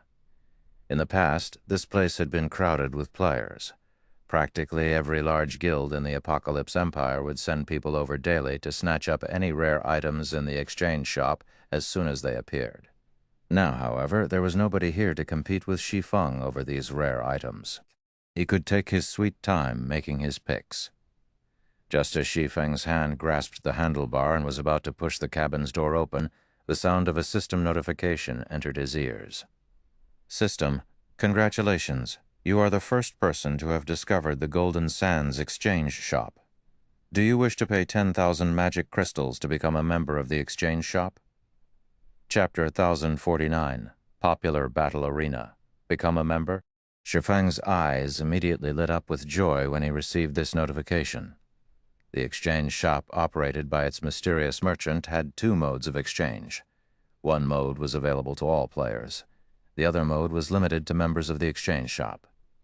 In the past, Shi Feng had yearned to become a member of the shop. Unfortunately, obtaining membership was not that easy. Based on his understanding, there were two ways to become a member of the exchange shop. The first one was very normal, and that was to achieve a certain number of transactions and trade volume with the exchange shop.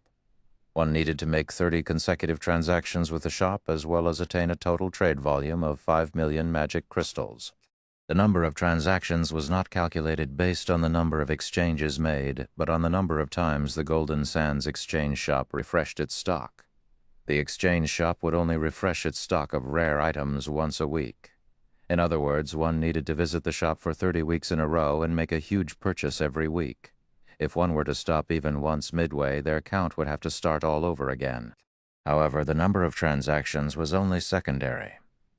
The key point was that the required trade volume was ridiculous. In reality, even if a player visited the exchange shop 30 times in a row and purchased plenty of items on every visit, they would still have great difficulty achieving the required trade volume.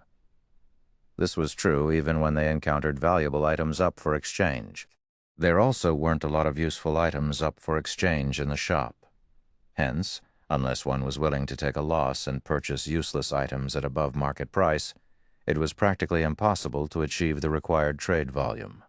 Moreover, magic crystals were a strategic resource to guilds. It would be foolish to spend them wastefully.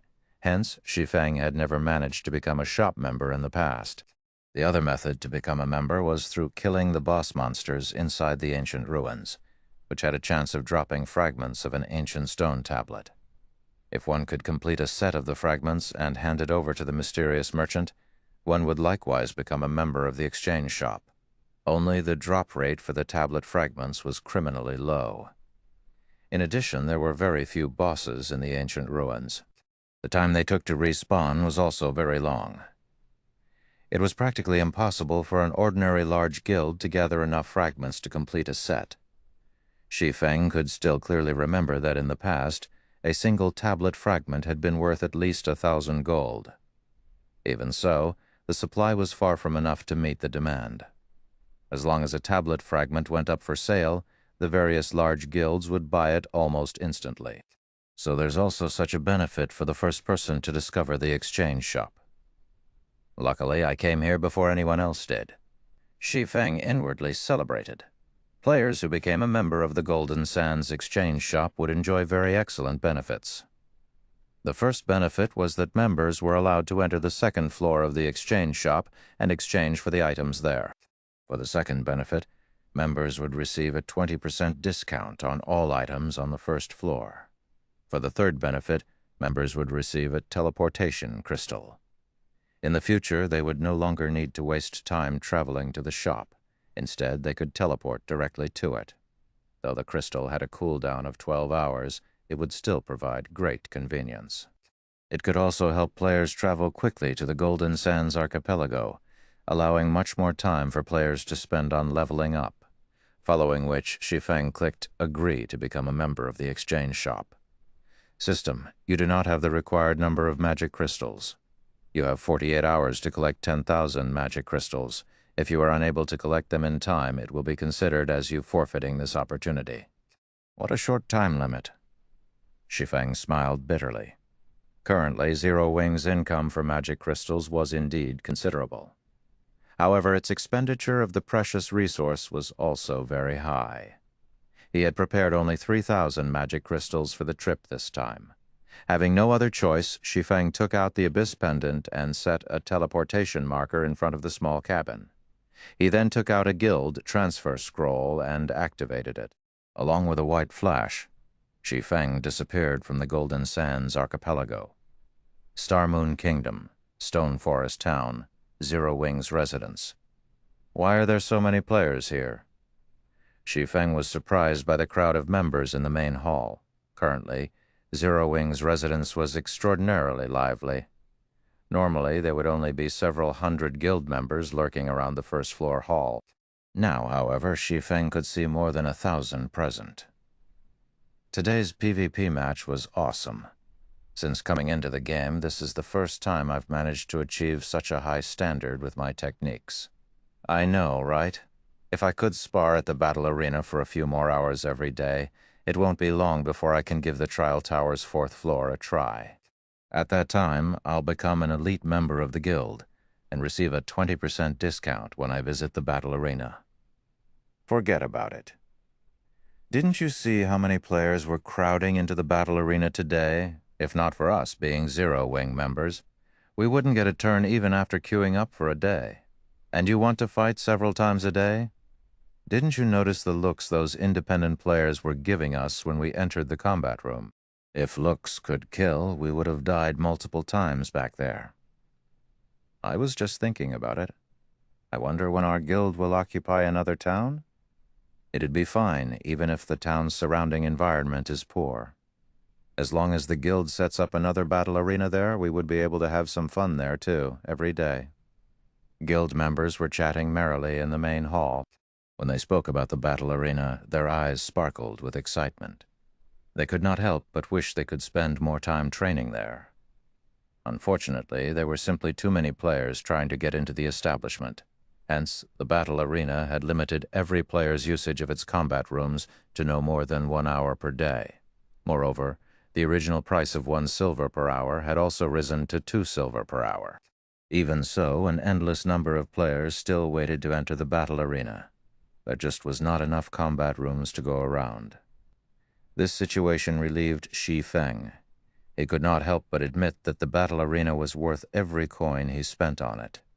Even without him doing anything, the advanced NPC managers would automatically deal with everything related to the battle arena. For example, the NPC managers would make adjustments to the pricing based on market conditions. Moreover, they would also provide corresponding preferential treatment to Zero Wing's members. The NPCs had even set up a membership system for the battle arena. Those who became a member of the arena would enjoy priority entry into the establishment. They would also receive discounts on their expenditures. Meanwhile, in order to become a member of the battle arena, one needed to pay a registration fee of 100 magic crystals, which was non-refundable. If one wanted to get back their magic crystals, they could only do so by buying each crystal back for 20 silver. Personally, Shi Feng felt that the membership fee of 100 magic crystals was a little too steep. However, the NPC managers had obviously done their market research, because after they promulgated this rule, over 100 players had promptly registered to become members. At this point, the battle arena already had over 300 members. Just like the treatment that the normal members of Zero Wing received, these arena members had priority in entering combat rooms. At the same time, they also enjoyed a 10% discount when using the establishment's services. Due to this benefit, the number of players trying to join Zero Wing had also exploded. Currently, word had already gone around that becoming a member of Zero Wing was equivalent to gaining 100 magic crystals. No other guild could offer this treatment.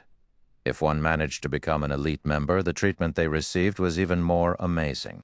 Not only did they receive a 20% discount, but they also received even greater priority in entering combat rooms.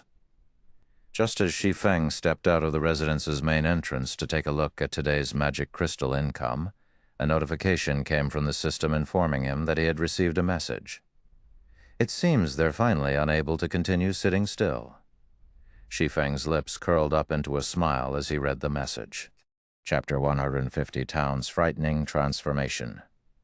Stone Forest Town, Blue Moon High-Class Bar. As the only high-class bar in Stone Forest Town, the Blue Moon High-Class Bar hardly had any ordinary players patronizing it for entertainment, as the prices here were extremely high. Generally, only wealthy elite players would come here occasionally. Now that Stone Forest Town's player population had skyrocketed, even the high-class bar was not spared from the traffic increase. However, compared to the ordinary bars in town, the Blue Moon was still a quiet establishment with few customers. Just as the elite players inside the Blue Moon were excitedly discussing the newly opened battle arena in Stone Forest Town, 2 people, a man and a woman, suddenly entered the high-class bar. The instant these 2 people appeared, the entire building fell silent. Everyone's eyes focused on this pair of the 2. The man was level 41. The equipment he wore actually gave off the glowing effect unique to epic items, a dazzling sight to elite players. However, The more eye-catching one between these two people would still have to be the heavenly beauty standing beside the man, although the woman wore blood-red armor. The armor itself failed to conceal her perfect and enchanting curves. Just looking at her body could cause one to fall into a reverie. She had a delicate, oval face and beautiful eyes. Every one of her movements also exuded a natural elegance. In addition, she carried a longsword that radiated a golden glow on her back. No one in the room could pull their gaze away from her. "Who is that beauty? Why don't we go get acquainted with her?" "Shh! Speak softer. To think that you guys actually dare have designs on her. Are you all tired of living? We're just going to make her acquaintance. Is there a need to be so careful? Do you know her? Who is she? Do you not see the guild emblem she is wearing? That's the secret pavilion's emblem. Her name is Purple Jade. She is one of the pavilion's top experts and has been named a peerless genius by the pavilion. I heard that she managed to defeat Sacred Temple's sword meister, Ruthless Sky, a few days ago. Apparently her next challenge is Miracle's sword freak, Miracle Dragon. Why is a genius like her here? Who knows? Maybe she's here to experience the battle arena." The players in the hall began discussing Purple Jade, who had suddenly appeared. As for Yuan Tiexin, who stood beside her, he got ignored by everyone. After all, the feat of defeating the Swordmeister Ruthless Sky was simply too amazing. The Sacred Temple was a super guild. Meanwhile, Ruthless Sky was an expert who had been famous for many years now. Practically nobody in the virtual gaming world was unaware of him.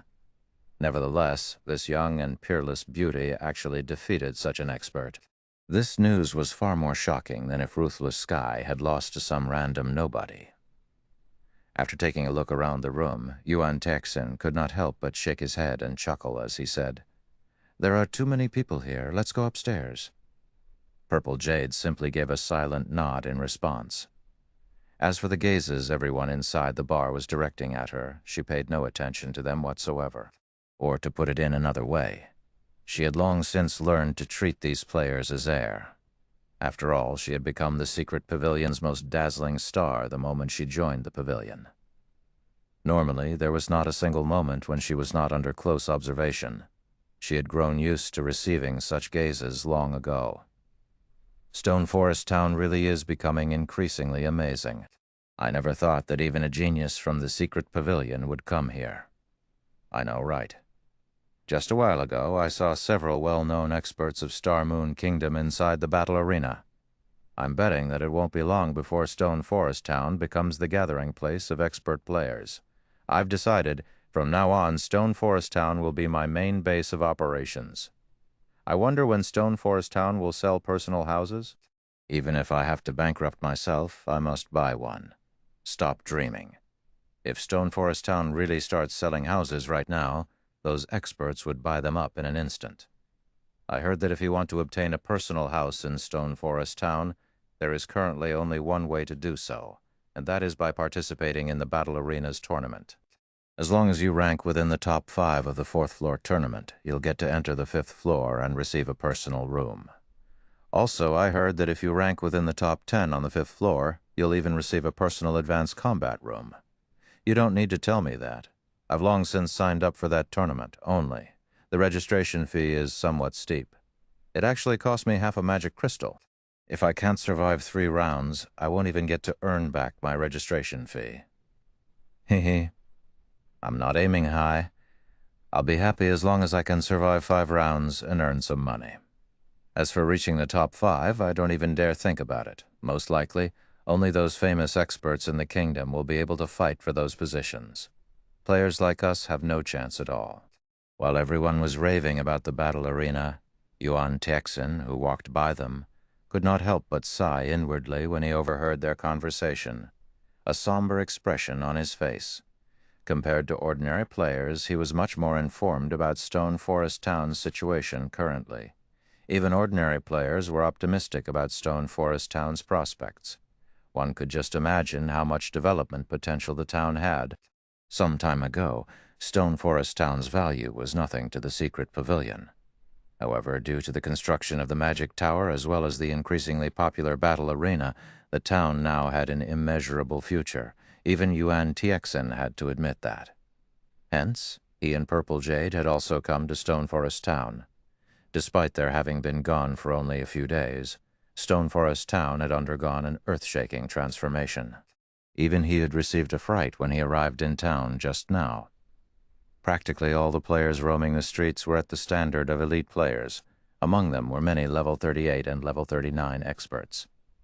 At this stage of the game, this was a scene that could only be found in the imperial capitals of empires. Yet such a scene had now appeared in a player-owned town. Yuan Tixin found this situation utterly inconceivable. Yuan Tixin could already tell that a lot of experts would definitely be gathering at Stone Forest Town in the future. He had to admit that Zero Wing was truly wise to construct the battle arena. Not only could the guild earn magic crystals this way, but this method also allowed the guild to recruit expert players more easily. In addition, the battle arena had attracted many elite players to join Zero Wing. This was practically killing 3 birds with 1 stone. Right now, even the secret pavilion was incapable of such a feat. Uncle Yuan, do you think Zero Wing will really agree to the guild leader's conditions? Purple Jade asked curiously as she looked at Yuan Tixin relax. Since the guild leader has already said so, he naturally is confident, Yuan Tixin said, chuckling. Moreover, I don't think Zero Wing will refuse the offer either. It is indeed true that Zero Wing has grown a lot stronger. However, its foundations are still too poor. Not to mention, the Blackwater Corporation is fully intent on getting a share of God's domain. It is simply impossible for Zero Wing to continue developing in Star Moon Kingdom. But there are also quite a number of experts in Zero Wing. Previously, I watched Zero Wing's members training at the Battle Tower. Those people have very good potential and strength. As long as they're given some time, it won't be impossible for Zero Wing to make a comeback, Purple Jade said. She could not help but recall Fire Dance, Violet Cloud, and the other members of Zero Wing who had trained in the Secret Pavilion's simulation training system. The speed of their improvement had shocked even someone like herself. In addition, Zero Wing's members possessed extraordinary equipment in God's domain. It still wasn't guaranteed that the Blackwater Guild could do anything to Zero Wing. You're entertaining such thoughts because you still don't know how fearsome the Blackwater Corporation actually is. There is a reason why the corporation can boast its current achievements in the fighting industry. Not to mention Zero Wing no longer has much time left, Yuan Tixin said, shaking his head. He could not help pitying Zero Wing. Zero Wing could only blame itself for its bad luck. Of all the countries in God's domain, the Blackwater Corporation just had to choose Star Moon Kingdom to be its staging point. Zero Wing simply had no chance of surviving this predicament. Just as Yuan Tixin and Purple Jade were conversing, a knock came from the doors of the VIP room. Yuan Tixin then released the lock on the doors. As the doors opened slowly, a figure that was not particularly tall appeared before Yuan Tixin's and Purple Jade's eyes. How can this be possible? Yuan Tixin's eyes widened in shock upon seeing this figure, his expression turning very grim. This figure belonged to none other than Shi Feng, whom Yuan Tixin was familiar with. Only right now, Shi Feng was actually level 44. Chapter 1051, Monster Army. How is he so high-leveled? Purple Jade's eyes flashed with shock as she stared at Shi Feng slowly walking over to them. Currently, even the highest-leveled player in the secret pavilion was only level 42. Moreover, that person was the pavilion's famous leveling maniac, who was also the #1 player on the Firewing Empire's ranking list, Sleepless Star. However, aside from Sleepless Star's personal strength, the reason he managed to come out on top in the Firewing Empire was the resources the secret pavilion supplied him with. Yet, Shi Feng, a member of Zero Wing's upper echelon who was frequently busy dealing with guild affairs, had actually managed to reach level 44. This was truly inconceivable. However, rather than Shi Feng's level, what surprised Purple Jade the most was the danger she picked up from him. Moreover, her alarm bells rang increasingly louder, the closer Shi Feng got to her. What a terrifying monster. Yuan Tixin was much more experienced than Purple Jade. so he could tell very clearly just how much Shi Feng had improved since they last met. Smiling bitterly, he could not help shaking his head as he said, "Jade, it seems it will be impossible for you to test Shi Feng's bottom line this time. Right now, he is no longer just strong. His strength is already at an entirely different level from ours." Previously, when Yuan Tixen had met Shi Feng, the latter had contained his aura exceptionally well, proof that the youth's control over his body had already reached a realm of perfection. However, this time Shi Feng failed to contain his aura that well when he moved. What did this mean? The only explanation for this was that Shi Feng's power was so strong that even an expert like himself could not adapt to it properly. He was unable to contain his aura completely. When Purple Jade heard this, disappointment flashed across her eyes. In reality, her purpose in following Yuan Tixin to Stone Forest Town this time was so that she could spar with Shi Feng and hopefully learn some of his techniques. However, if the gap in strength was too wide, Shi Feng could easily defeat her even without utilizing any profound techniques. With this, rather than a spar, she would simply be asking for a beating. "Uncle Yuan, may I know why you have come looking for me this time?" Shi Feng asked, unhurriedly. Truthfully, he already knew why the secret pavilion had come looking for him. With the popularity of Stone Forest Town's battle arena right now, even a transcendental power like the secret pavilion would not be able to sit still and do nothing. Currently, Stone Forest Town's development was still in its early stages. Aside from its geographical advantage, which allowed players to save up on travel time, it did not possess any actual advantage over other towns. This made it very difficult for the town to turn a profit and attract players. Establishing a money-making venture like the battle arena to draw players to the town represented a much more advanced business model. Only, operating a successful battle arena would be very difficult without the magic tower. "The secret pavilion wishes to conduct a trade with Zero Wing," Yuan Tixen said as he retrieved a prepared contract from his bag. He then handed the contract over to Shi Feng and said, "The conditions stated inside are definitely what Zero Wing wants the most right now. Meanwhile, what the secret pavilion wants in exchange is the magic tower design." What Zero Wing wants most. Shi Feng could not help but take a curious look at the contract. After spending several minutes to scan through the contract, Shi Feng realized that it was indeed just a simple trade. In summary, the secret pavilion would provide a kingdom for Zero Wing to develop in, so that it could avoid annihilation by the Blackwater Guild. Meanwhile, all Zero Wing needed to do was hand over the magic tower design to the secret pavilion. The contract had other minor conditions, but that was basically the long and short of it. "This is the condition that the secret pavilion is offering?" Shi Feng asked strangely after he was done reading the contract. Although Zero Wing's foundation was not comparable to the Blackwater Guild's, the current Zero Wing was no trifling opponent. It would not be so easy for Blackwater to remove Zero Wing from Star Moon Kingdom. It was especially true now that Stone Forest Town had the magic tower. Shi Feng truly could not understand why the secret pavilion held such an optimistic view of Blackwater's prospects. However, the secret pavilion's information gathering was matchless in the virtual gaming world. Since the pavilion was so assured of Blackwater's victory, it definitely had reasons to believe so.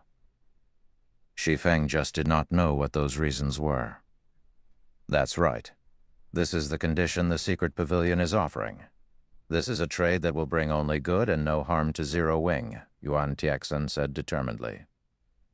"I understand what you are thinking. It is impossible for Zero Wing to lose. But what will you think after looking at this?" Saying so, Yuan Tixin sent a few video recordings to Shi Feng. Shi Feng promptly clicked to view the videos, and he was stunned when the first video started playing. The video had been recorded from the top of a mountain using a magic mirror. Meanwhile, the location displayed was none other than Black Ridge Town, which the video showed as being infested with monsters that were level 50 and above. There were even level 60 and above lords and great lords among them, as well as the one-horned humanoid monsters that Shi Feng was extremely familiar with. Only there was a huge disparity between the numbers of these humanoid monsters shown in the video and the report he received from his subordinates. Previously, there had only been several hundred humanoid monsters residing in the town. Now, however, there were over 4,000 of them.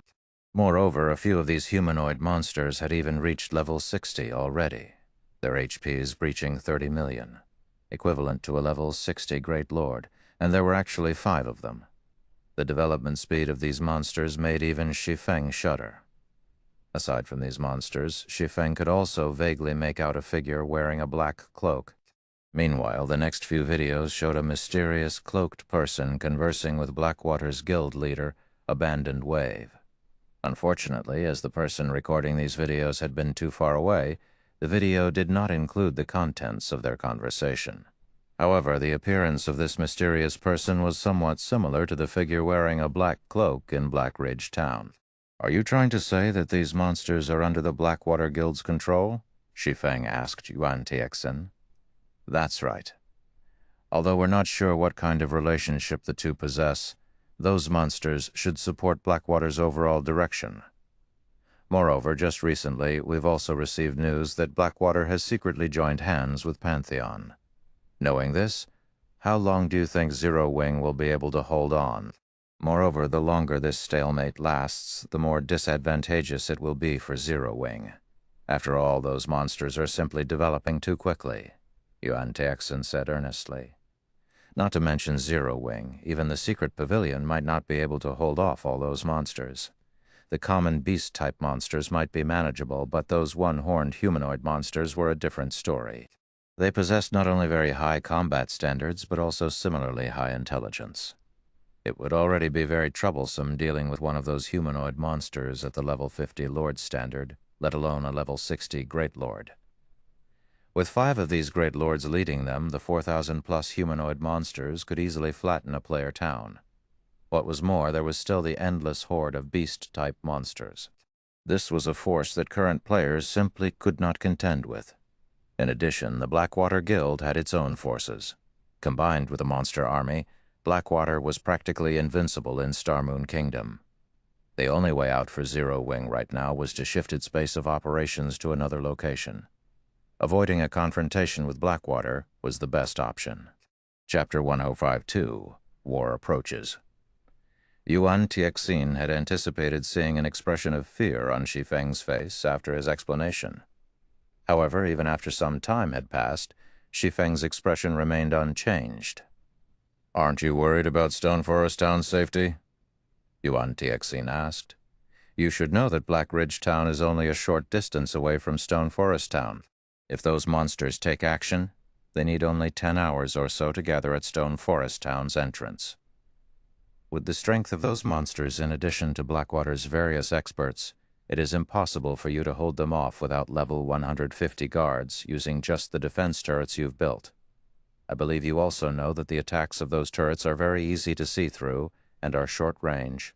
At long distances, elite players will be able to avoid their attacks. Not to mention, even the most inferior of those monsters possesses the standards of elite players. The turrets will pose practically no danger to those monsters whatsoever. You should understand what those monsters are capable of. If Blackwater takes action now, Stone Forest Town has no chance of winning. If Zero Wing sells the magic tower design to our secret pavilion, we can provide you with a kingdom with a very safe environment to develop in. It will be enough to let Zero Wing recover back to its peak within a short time.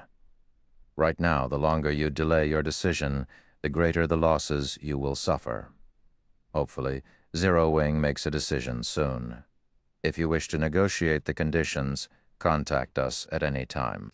Following which, Yuan Tixin left the VIP room together with Purple Jade.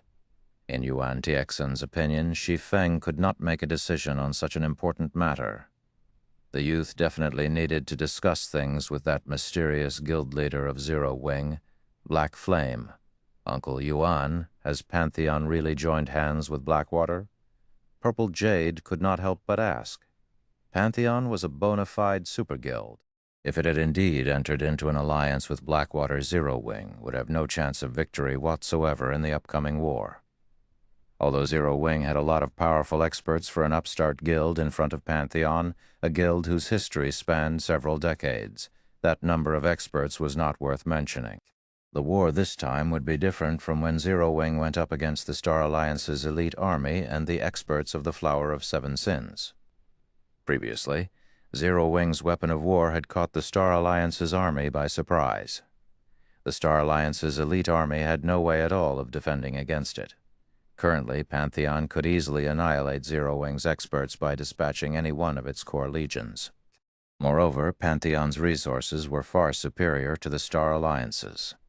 The Super Guild would have no problem taking out a few weapons of war.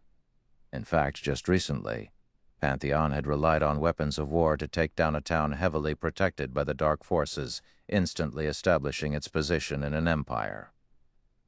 Right now, Zero Wing's future was like a mirage that could disappear at any time.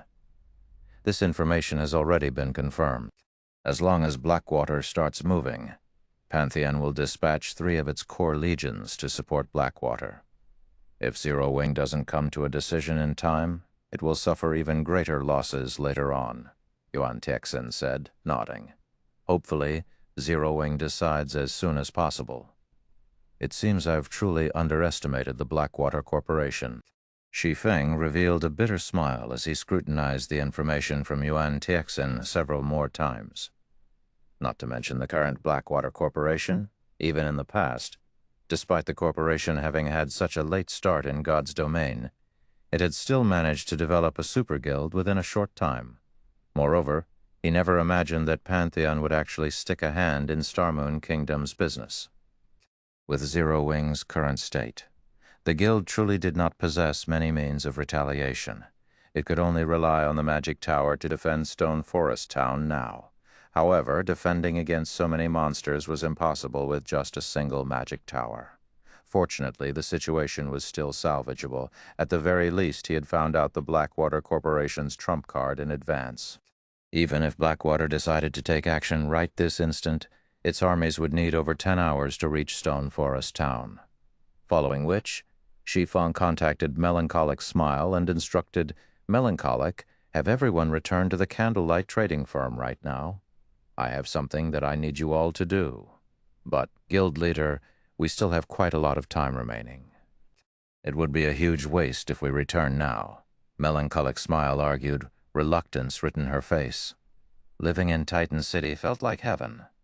Their technical skills improved significantly every day. Advanced lifestyle players also emerged in their group one after another. It would truly be a huge loss to leave the Holy City before their time was up. Relax. You all still have chances to visit there in the future. Hurry up and have everyone return. Shi Feng could very much understand what was going through Melancholic Smile's mind. However, they were in a race against time. In any case, he had the evolved Holy City's emblem. There would be many more chances to send players to Titan City. Really? Melancholic Smile immediately revealed an ecstatic expression. All right, I'll notify the others right away. After Shi Feng was done dealing with matters on Melancholic Smile's side, he immediately instructed Aqua Rose to begin collecting the building materials needed for the magic tower. As for the necessary funds, he had her sell off the lands near the teleportation house. Although the value of those lands had yet peaked, he had purchased them very cheaply back then.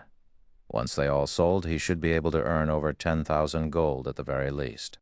After Shi Feng left the Blue Moon high-class bar, he rushed to the battle arena without hesitation. As advanced NPCs were responsible for the entire management of the battle arena right now, the income of the establishment was stored inside the battle arena itself. If he wanted to use the funds, he had to make a personal trip there to collect them. Currently, the battle arena was crowded with players. From afar, Shi Feng could see many players surging into the building. Due to this scene, he suspected that had he not made the battle arena large enough back then, the structure might really have burst apart by now. After Shi Feng entered the battle arena, he noticed that the establishment's original interior layout and decorations had transformed beyond recognition. The place looked nothing like when he had first constructed it. The splendid scene was reminiscent of the auction house in the kingdom's capital. Many window counters dotted the first-floor hall with a sweet and beautiful clerk manning each counter. Among these window counters were some specialized ones that catered only to members. Members of the battle arena could simply use these empty counters to register for a combat room instead of braving the absurdly long lines at the regular counters. Shi Feng did not stop on the first floor. Instead, he headed directly to the 5th floor. The 5th floor of the battle arena housed not only combat halls and personal rooms for tournament winners, but also a warehouse and meeting room controlled by the NPC managers. These places were off-limits to outsiders and ordinary NPCs. After entering the warehouse, Shi Feng turned towards Cook, the middle-aged man currently taking account inside the warehouse, and asked, "How is the operation of the battle arena coming along?" Cook had 78 points in wisdom. Among the 10 advanced managers Shi Feng hired, Cook had the second highest wisdom. In terms of management capabilities, he was superior to even Aqua Rose. For example, he had negotiated the prices for the interior decoration of the battle arena all by himself. In the end, the NPC managed to outfit the battle arena with the most luxurious decorations, using the least amount of money in the shortest possible time. If this task had been left to players to handle, they would have needed more than 2 days to achieve similar results. Chapter 1053, Master's Insignia. Upon hearing Shi Feng's question, Cook immediately took out a list. "Boss, this is all of the battle arena's income and expenditures, as well as the expected future income. With our current income, I recommend constructing an underground floor. This way, we will be able to handle more customers," Cook suggested. Shi Feng nodded after giving the proposal some thought. "All right, go ahead with it." Buildings in towns could be constructed both upwards and downwards. Only, the cost of extending a building downwards was much higher than the opposite. Just constructing a single underground floor required 2,000 gold, which was 1,000 gold more expensive than a normal floor. Hence, Shi Feng had never considered extending the battle arena downwards. However, the popularity of the battle arena exceeded his expectations. If they constructed a basement floor, they could also make it more spacious than the first-floor hall. With the battle arena's current popularity, it would take only a short time before they earned back their cost. Following which, Shi Feng passed 2,000 gold to Cook and had him arrange for the construction of an underground floor. Meanwhile, Shi Feng himself took a look at the list of accounts Cook had given him. "What? "It's been less than a day, yet we've already received so many magic crystals." Shi Feng gaped in shock as he looked at the list. Currently, the battle arena already had 416 registered members. Shi Feng found this situation truly inconceivable. With the prerequisite registration fee of 100 magic crystals, he had obtained a total of 41,600 magic crystals from the 416 members. He had earned many more magic crystals from the registration fees than he had from Raven. There was also the profit of 539 magic crystals from combat room rentals. If they constructed an underground floor now, there would be additional combat rooms available for players to rent. The battle arena's income at that time would become even more frightening. With this, Shi Feng now had an extra 42,139 magic crystals on him, if he invested this amount into the teleportation house. Just thinking about it exhilarated him greatly. However, he had no intention of investing that many magic crystals into the teleportation house after all. He simply had too many things that he needed to spend magic crystals on right now, following which Shi Feng took these magic crystals and directly teleported back to White River City. White River City Teleportation Hall. The moment Shi Feng returned to the city, he could see many teams of guild players who were all very high-leveled. The players leading these teams were even level 40 experts. Among these guilds were first- and second-rate guilds based in other kingdoms and empires. Why would so many large guilds from other kingdoms suddenly run all the way to White River City? Shi Feng was stunned as he looked at all the guild players crowding the teleportation hall. Could they be here to take advantage of Zero Wing's predicament? However, Shi Feng promptly rejected this thought of his currently. The Blackwater Guild was only planning to deal with Zero Wing. It had not actually started taking action yet. As for the matter of the monsters at Black Ridge Town being under Blackwater's control, this was something he had learned from the secret pavilion only because the latter was trying to negotiate with him for cooperation. Hence, it was practically impossible for the large guilds of other countries to have found out about this matter. As for Blackwater's alliance with Pantheon, pantheon obviously intended to keep this matter a secret. Otherwise, it would have long since caused a huge commotion in Star Moon Kingdom. Leader, I just received news stating that Zero Wing is willing to sell the lands around the teleportation house. Excellent. We'll hurry over there immediately. As long as we obtain a plot of land there, Freedom Wind will be able to dispatch many more members over. Our guild will then gain more opportunities at the ancient ruins over at the Twin Towers Kingdom. A tall level 40 ranger with an erect bearing said, his eyes glowing with excitement at hearing this news. The ranger wore dark gray armor and carried a blue longbow on his back. Without hesitation, the ranger led his 100-man team out of the teleportation hall. Why is Freedom Wind here as well? Shi Feng was astonished when he overheard the conversation of these players. The guild known as Freedom Wind might be foreign to the players of Star Moon Kingdom, but for those residing in the Sacred Hymn Kingdom, near the central region of the continent of God's domain, it was definitely a household name.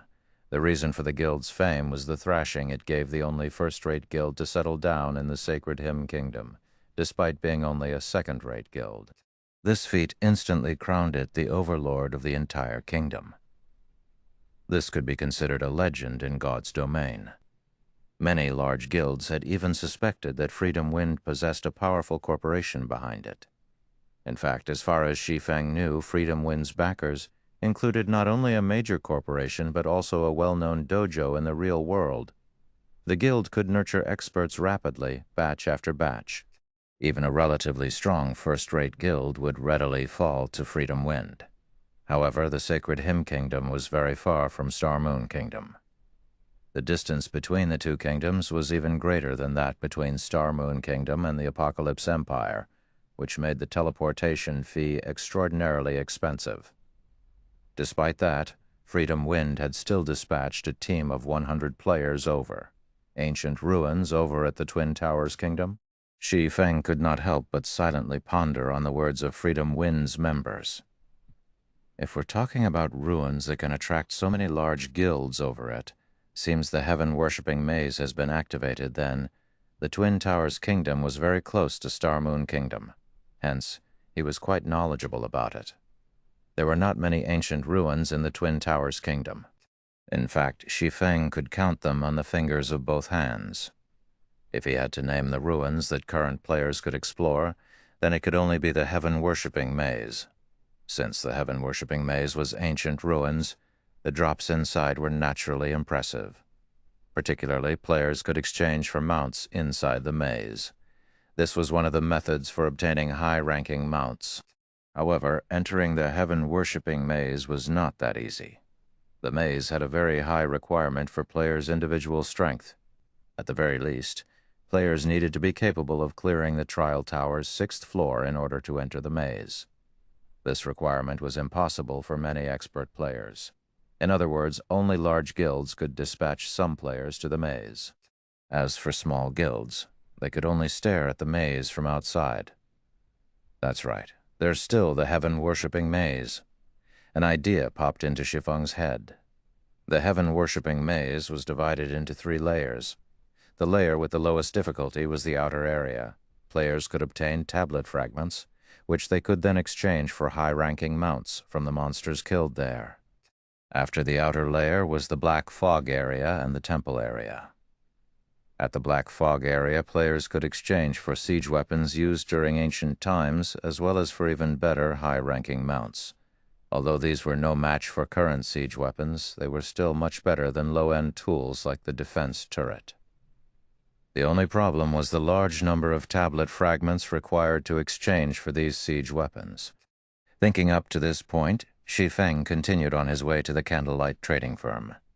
Currently, the meeting room on the Candlelight Trading Firm's 7th floor was filled with lifestyle players who had just returned from the holy city of Titan. At first glance, Shi Feng discovered that the number of advanced lifestyle players had already increased to as many as 40. The rest might have been able to become advanced lifestyle players as well, if not for them having been asked to leave the holy city ahead of time. As for Melancholic Smile, Cream Cocoa, and the others who had already been advanced lifestyle players, they had experienced plenty of transformations as well. Despite them having been separated for only 2 days or so, the auras surrounding their bodies had undergone earth-shattering changes. A Master's Insignia. Chapter 1054. Odds. Shi Feng was astounded when he looked at a tall and thin youth named Burning Abyss. On this young man, Shi Feng noticed a lion head emblem that was giving off a golden glow. This emblem was none other than the symbol of lifestyle masters, the Master's Insignia. Aside from being a symbol of one's status in God's domain, the emblem also had some good additional functions. Among them, one function increased the wielder's production success rate. Although the Master's Insignia was not comparable to the black steel insignia Shi Feng obtained through a quest, it still provided a 3% increase in success rate. In addition, when producing items of the same level, one's production would be 10% faster. When producing items of lower levels, the increase in one's production speed would be 30%. Due to the existence of this Master's Insignia, the role of Master Lifestyle players became even more important. Guild leader? You couldn't have imagined it, right? Burning got promoted into a Master Engineer some time ago. Moreover, he is God's domain's first Master Engineer. We planned to surprise you with this news, so we didn't tell you all this time, Melancholic Smile said softly. In reality, she too was very shocked that Burning Abyss was actually the first player in the Candlelight trading firm to become a lifestyle master. She had expected it to be Cream Cocoa. However, like a dark horse, Burning Abyss improved by leaps and bounds as soon as he entered Titan City. He was able to create new items and tools one after another, shortly becoming a lifestyle master. On the other hand, she and Cream Cocoa were still researching the properties of various raw materials. It would still be a while before they could get promoted to the master rank. Regarding the surprised melancholic smile prepared for him, Shi Feng did not feel annoyed by it at all. A master lifestyle player, in shadow of the past, lifestyle masters were pivotal existences in the guild. Not to mention, Burning Abyss's talent was simply too awesome. He might have the potential to reach the Grand Master rank. If he did, even super guilds would be helpless against the Candlelight trading firm. Right, what about the task I previously assigned to you all? Shi Feng asked. In order to fulfill his agreement with the secret pavilion, Shi Feng had Melancholic Smile and the others ceaselessly produce strengthening devices and bronze engineering locomotives. Even if the engineering locomotives cost a lot of materials to make, they still had no choice but to manufacture them. We've already completed it. We have to thank Burning for this. Without him, we really wouldn't have been able to produce the 10 bronze engineering locomotives in time, Melancholic Smile explained. Shi Feng could not help but breathe out a sigh of relief when he heard this. Very good. From now on, Burning Abyss will be the Candlelight trading firm's chief engineer and will enjoy benefits equal to that of Zero Wing's elders. Although there was still some time before he had to make the first payment to the secret pavilion, he did not know when the Blackwater Guild would make a move right now. If he could meet the stated quota ahead of time, the following matters would be much easier to deal with. Following which, Shi Feng used his identity as Black Flame to announce Burning Abyss's promotion to the Candlelight trading firm's chief engineer. In the future, the youth could also use the trading firm's basic meditation room anytime he wanted. Immediately, many advanced lifestyle players inside the meeting room looked at Burning Abyss with envy. Not only would he get to use the trading firm's basic meditation room anytime he wanted, but he would also enjoy the status of an elder in Zero Wing. As such, he would be able to choose a private room for himself in either the Candlelight trading firm or Zero Wing's guild residence. What was more, the Candlelight trading firm's private rooms were located on the shop's 7th floor, providing a view overlooking the entire trade district of White River City. That was a treatment that many people dreamed of obtaining. Since everyone's already here, I'll tell you what you all will be making next, Shi Feng said. He then took out a very large design from his bag and placed it in the center of the circular wooden table. Everyone's jaws dropped when they saw the design, their breathing becoming a little ragged. A miniature ballista. This item might not be as popular as the bronze engineering locomotive among the masses, but to a guild, its value is not one bit lower than that of the locomotives. The miniature ballista boasted an extremely long attack range of 3,000 yards an attack range that no player could achieve. Most monsters did not have such a long attack range either. Thus, the siege tool was the perfect weapon to raid towns. Moreover, it was very simple to operate, requiring only 3 people to move and use it. "Guild leader, are we really going to make this item?" Melancholic Smile asked in surprise. The miniature ballista was a considerably advanced tool. Even with advanced lifestyle players like themselves manufacturing it, the production success rate would still be frighteningly low. Meanwhile, the production cost for the siege tool was quite high. After a cursory look of the materials required, Melancholic Smile estimated that a single miniature ballista would cost at least 1,000 gold to manufacture. Meanwhile, she judged that their production success rate would be less than 20%. Even with Burning Abyss handling the ballista's core component, it would be fortunate if he could achieve a 20% success rate. In other words, there was a chance that they might not even produce a single miniature ballista after spending 10,000 gold. 10,000 gold. Even super guilds would have to think carefully when spending 10,000 gold. If they lost this kind of money, it would greatly hamper their development speed, of course. Burning will be responsible for making the engineering portion of the core component of the ballista, while I'll personally handle the forging portion of the core. Finally, Burning will handle the assembly of the ballista as well. If there are no problems, you all may begin working now. If you succeed in producing 5 miniature ballistas in 10 hours, depending on your personal performance, you might get another chance to visit Titan City. Hopefully you all can seize the opportunity," Shi Feng said, chuckling. A single miniature ballista could deal with only a lone boss. Among the monsters the Blackwater Corporation controlled, there was no lack of boss-ranked monsters. A single miniature ballista would not be able to make much of a difference. If they had 5 miniature ballistas, however, the siege tools would be able to affect the war situation to a certain extent. "Guild leader, will we really have another opportunity to visit the holy city of Titan as long as we perform sufficiently well?" many advanced lifestyle players asked excitedly. At this moment, even Burning Abyss, who had already become a master engineer, looked at Shi Feng in astonishment. After experiencing the benefits the holy city provided, it was impossible for lifestyle players not to look forward to enjoying the plentiful resources of the holy city again. Moreover, the benefits they had sampled on their visit was only the tip of the iceberg of Titan City's offerings. There were still many places that they had not gotten to see. Of course. However, I'll say this first. The slots are limited, Shi Feng replied, smiling. He then left the meeting room. Only after Shi Feng was gone did everyone finally snap out of their daze. Immediately, every one of them rushed to check what tasks they were assigned to do, blood rushing to their eyes like maniacs. They then ran to their respective workshops to start working. As for Shi Feng, he entered a special workshop himself and directly used God's blessing to become a master forger. Through the aid of his various forging tools, it took Shi Feng only a little over an hour to produce 15 core components that required forging. Fortunately, I have Icarus's heart. Otherwise, I really would be finished this time. Shi Feng breathed out a sigh of relief as he looked at the core components. He had wasted nearly 40 sets of materials in order to produce these parts. Had he made them as an advanced forger instead of a master forger, his success rate would have been less than 10%. In that case, wasting over 100 sets of materials would not have been surprising. Chapter 1055, Town Trade. After completing the core components, Shi Feng handed them over to Melancholic Smile. The manufacturing of the miniature ballista was extremely complex, requiring many components. However, aside from the core components, the other parts were well within the capabilities of advanced lifestyle players.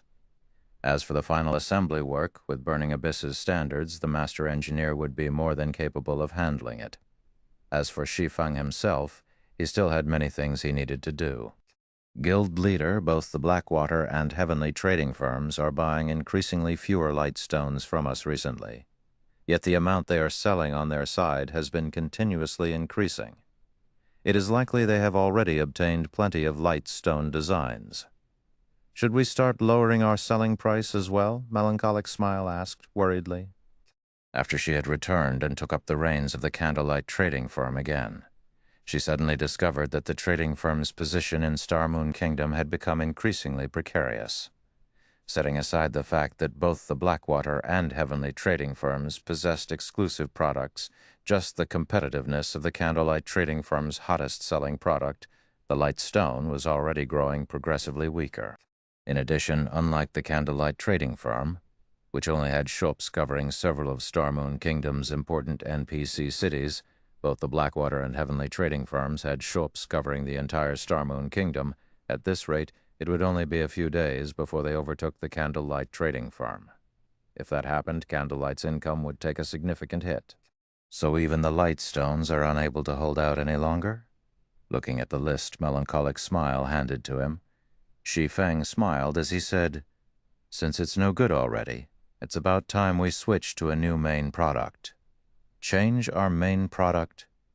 Melancholic Smile's thoughts shifted towards the strengthening device. The strengthening device was currently very popular on the market. However, due to its exorbitant price, only larger guilds could afford to buy it. In terms of market size, it was nowhere close to the Light Stone. Take this and have some trustworthy alchemists learn it. From now on, our main product will be this item, Shi Feng said as he took out the alchemy secret journal from his bag. The exotic stamina potion recorded inside the journal possessed effects that all players dearly needed. Moreover, the materials used to craft the potion were not particularly precious. Hence, its selling price would not be very high either. Even ordinary players would be able to afford it easily. "Guild leader, you're too amazing. You actually managed to get your hands on this thing as well?" Melancholic Smile exclaimed in excitement after taking a brief look through the journal. "If we have this potion, I want to see just how the Blackwater and Heavenly trading firms are going to compete against us." When consumed, the exotic stamina potion increased a player's maximum stamina by 10% and stamina recovery speed by 80% for 10 hours. This was a must-have item for players seeking to level up quickly. Moreover, the total cost of the materials required to make the potion was roughly only 2 silver. If advanced alchemists crafted the potion, they would have a success rate of 50%. In other words, the total cost of making a bottle of exotic stamina potion was around 4 silver coins.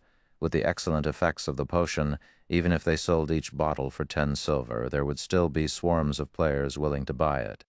Meanwhile, at 10 silver, it would still be cheaper than the mana mixture introduced by the Blackwater and Heavenly trading firms. In addition, the exotic stamina potion was suitable for a much wider market than the mana mixture. With this, there was no way Blackwater and Heavenly could bring down the Candlelight trading firm. The players of God's domain earned a limited income every day. As would be expected, they could spend their scant funds on only a small number of items. Hence, when players were choosing which trading firm to shop at, they would naturally choose the trading firm with the lower prices and more useful products. Meanwhile, 10 silver coins was a considerable sum to ordinary players. Even elite players could just barely afford this price. If these elite players purchased the exotic stamina potion, they would no longer have any money left for other items, which would definitely have a significant impact on the business of both the Blackwater and Heavenly trading firms. Following which, Melancholic Smile happily took the alchemy secret journal and left the special workshop to select people to learn the exotic stamina potion's recipe. As for Shi Feng, he used the Abyss Pendant's teleportation skill to return to the Golden Sands archipelago. At the same time, 2 major incidents had occurred in Stone Forest Town. Moreover, both situations greatly excited the local players. The first incident was that Stone Forest Town's battle arena had constructed an underground floor housing combat rooms. Moreover, the new floor's area was considerably larger than the first floor's, since the battle arena only had combat rooms set up for rent in the first 3 floors of the building. The addition of the underground floor was equivalent to increasing the capacity of the battle arena by more than 1/3. Meanwhile, the second and more exciting incident was that the first group of wandering merchant NPCs had finally arrived at Stone Forest Town. Wandering merchants were a privilege that only player towns enjoyed. This visit was something that would never occur in NPC towns. Unlike ordinary NPC merchants, these wandering merchants would sell rare items that were not available anywhere else, even rare tools that were very useful to players, such as magic scrolls or special potions. However, attracting wandering merchants to a town was not an easy task. To do so, a town needed extremely safe trade routes. Otherwise, these wandering merchants, who were highly risk-averse, would not travel to said town. "There's no stopping Stone Forest Town from rising now." "Ha ha ha ha ha ha! I've profited big today. I only spent 3 silver to purchase a swamp scroll. With this scroll, if I party up with 2 more people, we will be able to thrash a field chieftain." "That's nothing. Didn't you see that a guy managed to purchase a lucky potion for a mere 12 silver just now? I heard that the lucky potion will raise a player's luck attribute by 10 points for half an hour. He then resold that potion for 10 gold coins. What a pity. By the time I reached those wandering merchants, their products had already sold out." The arrival of the wandering merchants gave rise to discussions among the players in town about the NPCs. The merchandise of these NPCs completely surpassed everyone's imaginations. They had all kinds of rare and strange goods up for sale. The only unfortunate part was that they sold only a limited amount of the products each day. Moreover, the items they sold every day were not fixed. However, it was also precisely because of this restricted supply that many players chose to live in Stone Forest Town. Meanwhile, this situation was a boon to Stone Forest Town, since it levied a 10% tax on all local sales. Although that was not a lot of money, the income from taxes would increase as the number of NPC merchants gathered in the town rose. At the same time, word about the wandering merchants also began spreading in Starmoon Kingdom's official forums. Stone Forest Town's thrilling wandering merchants. Purchased lucky potion resold for 100 times the purchase price. News regarding the wandering merchants immediately piqued the envy of many players throughout the kingdom. Ordinary players would consider themselves rich if they had 1 gold coin on their person, all the more 10 gold coins. If they could encounter such fortuitous situations several times, they would be able to buy a common mount for themselves by the time they reached level 40. Many expert players were too poor to purchase mounts, even after reaching level 40. Starmoon City, Blackwater's guild residence. At this time, the elegant and beautiful Qin Muyun suddenly entered the guild leader's office. With a slightly gloomy expression, she said, "Guild leader young Master Jing is already dissatisfied with your performance because of this matter regarding Stone Forest Town. He says that you need to settle this matter as soon as possible, if you can't get even such a small matter done." Chapter 156. Grandmaster Magic Array, Abandoned Wave, who was seated behind his desk, frowned slightly when he heard Qin Muyun's words. In reality, he was also uncomfortable with Stone Forest Town's present situation.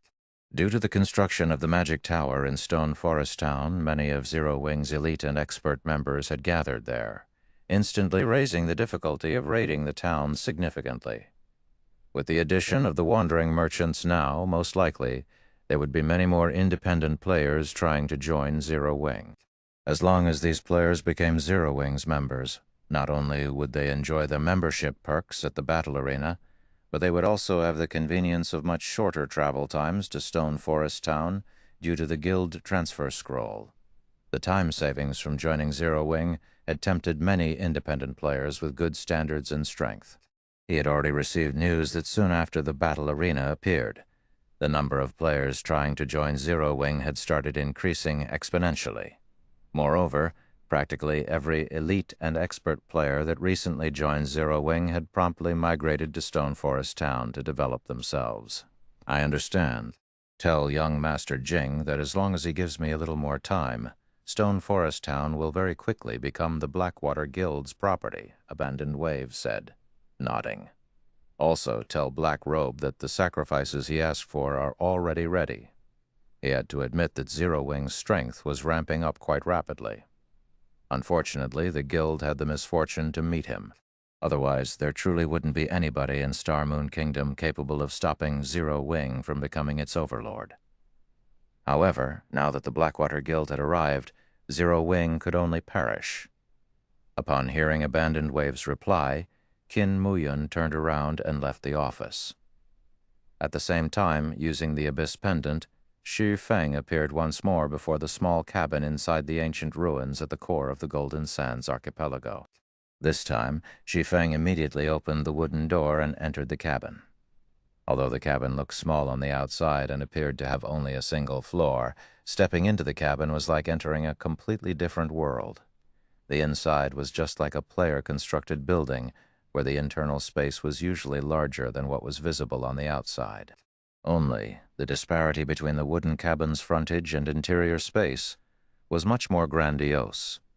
Upon entering the cabin, Shi Feng came upon an elegant hall the size of 2 basketball courts. Exquisite glass cabinets dotted the hall.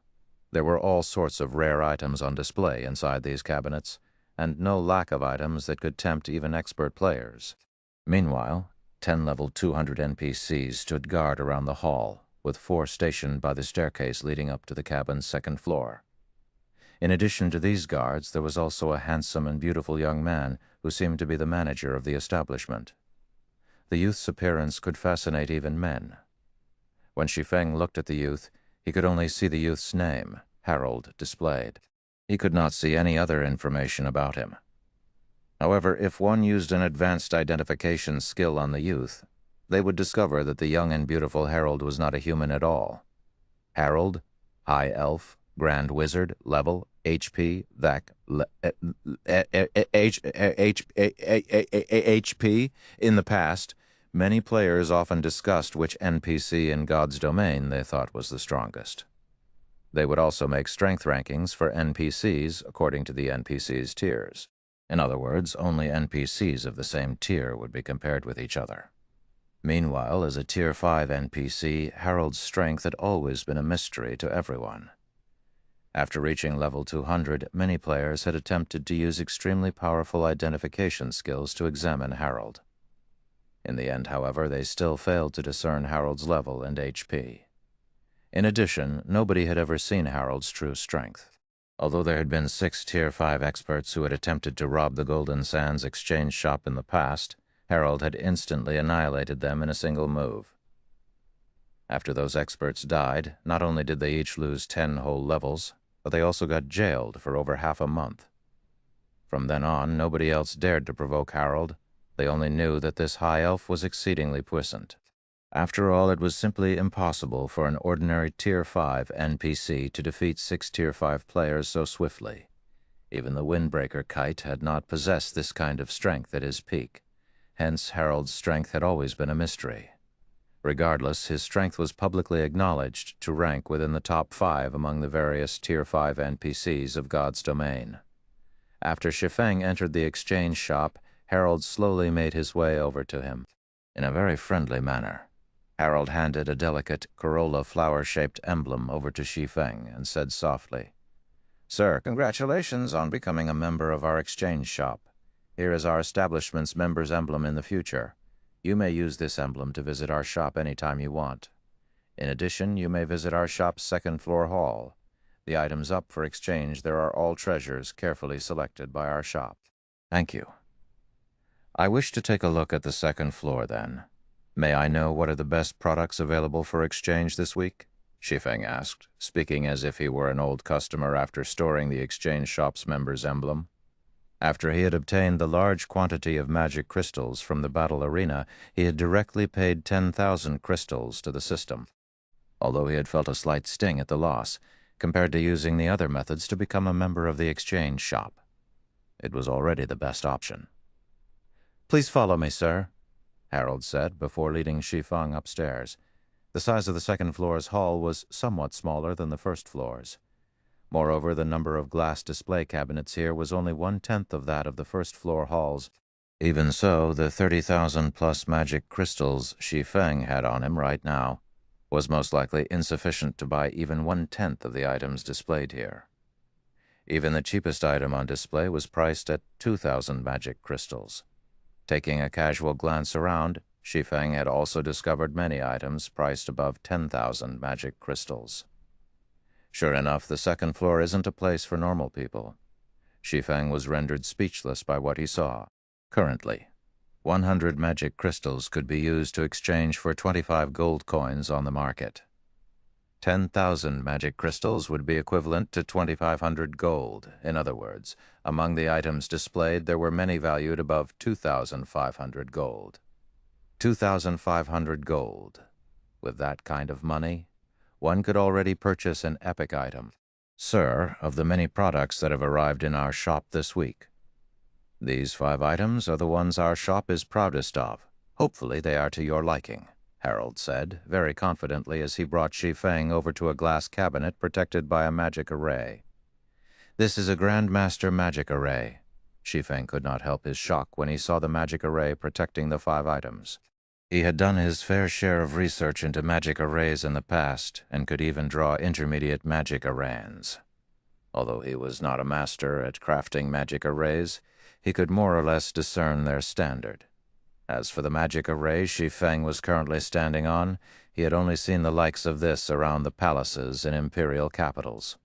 Even a group of Tier 5 NPCs would have difficulty breaking through a Grandmaster magic array within a short time. If it were an even more powerful Grandmaster magic array, those Tier 5 NPCs might meet their end. Yet right now, one such Grandmaster magic array was actually being used to protect 5 items. This was entirely too extravagant. Chapter 157, Divine Beasts' Descent. Sir, it seems that you are considerably knowledgeable about magic arrays, Harold addressed Shi Feng, who had focused on the magic array protecting the glass cabinet for quite some time. Chuckling, he continued, "If you are interested in magic arrays, we happen to have a few designs for sale at the moment. I believe that you will be satisfied with our selection." Hearing this, Shi Feng's eyes shone with excitement. Hurriedly, he turned to Harold and asked, "You actually sell magic array designs here?" In God's domain, magic arrays were considered secrets. Normally, players could not purchase them. At most, players could purchase some unimportant magic scrolls or gain some basic understanding of them in libraries. Players almost never found an opportunity to encounter magic array designs. Shi Feng had only obtained the 9-star Polar Domain magic array design by completing an epic quest. He had never imagined that he could purchase magic array designs on the Golden Sands Exchange Shop's 2nd floor. If Shi Feng had known that he could buy such items in his previous life, he would have tried to become one of the exchange shop's members, regardless of the cost. Magic arrays might not help players much during the game's early stages, but as players reached higher levels, their impact would increase. This was especially true for guilds. In guild wars, only those who were at least elite players could affect the tide of battle. Ordinary players were simply risking their lives if they participated. They would only increase their guild's losses. However, as players understood more about magic arrays, their use became more widespread. Casting large-scale group spells was one such example. A single magical class player might not be able to use extremely powerful spells, but powerful magic arrays could combine the mana of tens or even hundreds of magical class players to cast an intensely destructive spell. Furthermore, producing such magic arrays was far easier than producing magic scrolls that contained Tier 4 or even Tier 3 large-scale destruction spells. Because of this, even during God's Domain's later stages, ordinary players could play a considerable role in large-scale wars, although how well a guild utilized its normal members depended on their magic array research. If one wanted to research magic arrays, they first needed enough of the designs. Hence, in the past, the various large guilds had tried desperately to collect all sorts of magic array designs. If he could obtain the designs for large-scale group spells right now, Zero Wing would not have to fear any guild in God's domain. Current players had no hope against large-scale group spells. At the very least, one needed a Tier 4 Great Wizard on their side to counter such destructive power. "Sir, are you not going to consider our shop's top 5 recommended products first?" Harold asked, disappointedly. Glancing at the 5 items inside the glass cabinet before him, Shi Feng shook his head and replied, "Thank you for your kindness, but I think that the magic array designs are far more attractive." The 5 items inside the glass cabinet were as precious as Harold claimed. An epic staff even rested among them. Unfortunately, the prices were simply too high for Shi Feng to accept. The exchange shop sold these items far above market price. Unless one needed these items urgently, they'd be a fool to purchase any of them. In the past, the 6 Tier 5 players had a reason for trying to rob the exchange shop. The shop's exorbitant prices for the items they sought had been precisely why they had taken the risk. Unfortunately, those players had failed in the end. Aside from being known as the Golden Sands Exchange Shop's manager, Harold had another title in the outside world, the Black-Hearted Merchant. Among the 5 items displayed, the cheapest cost 24,000 magic crystals, while the most expensive, the glowing black and white staff, cost 52,000 magic crystals. If converted to coins, that staff would be worth 13,000 gold. If the staff were only 1,000 or 2,000 gold above market value, Shi Feng would have considered purchasing it. However, Shi Feng was not willing to pay 13,000 gold. Seeing Shi Feng's disinterest, Harold dismissed his hopes of promoting the items. Instead, he led Shi Feng to a corner. 3 small glass cabinets occupied the corner, each cabinet containing a thick, solid book cast in gold. These were none other than the Magic Array designs. "May I know if you are satisfied with our products, sir?" Harold asked, smiling. Although the Magic Array designs were not as valuable as the 5 items, they were still particularly high-priced items in the shop. Among the 3 designs, the cheapest, the 13 totem poles, cost 8,000 magic crystals. It was a basic suppression magic array and required 13 magical classes to activate. It was superbly effective against lone field or dungeon bosses. The magic array belonged to the middle upper standard among basic magic arrays. The second design cost 12,000 magic crystals and was the double protection barrier. It was similarly a basic magic array, but of a much higher standard than the 13 totem poles. It required 100 magical class players to activate. When activated, it formed a defensive magic array that would block all damage from the outside. Among basic magic arrays, it was of the highest quality. The last design was also the most valuable, costing 24,000 magic crystals. This magic array was the Divine Beast's Descent. The magic array concentrated the mana of 88 summoners to summon a divine beast to do battle. It belonged to the middle upper standard among intermediate magic arrays, as I expected of the exchange shop. It even has an intermediate magic array. Shi Feng was shocked. Basic magic array designs were relatively easy to find in God's domain.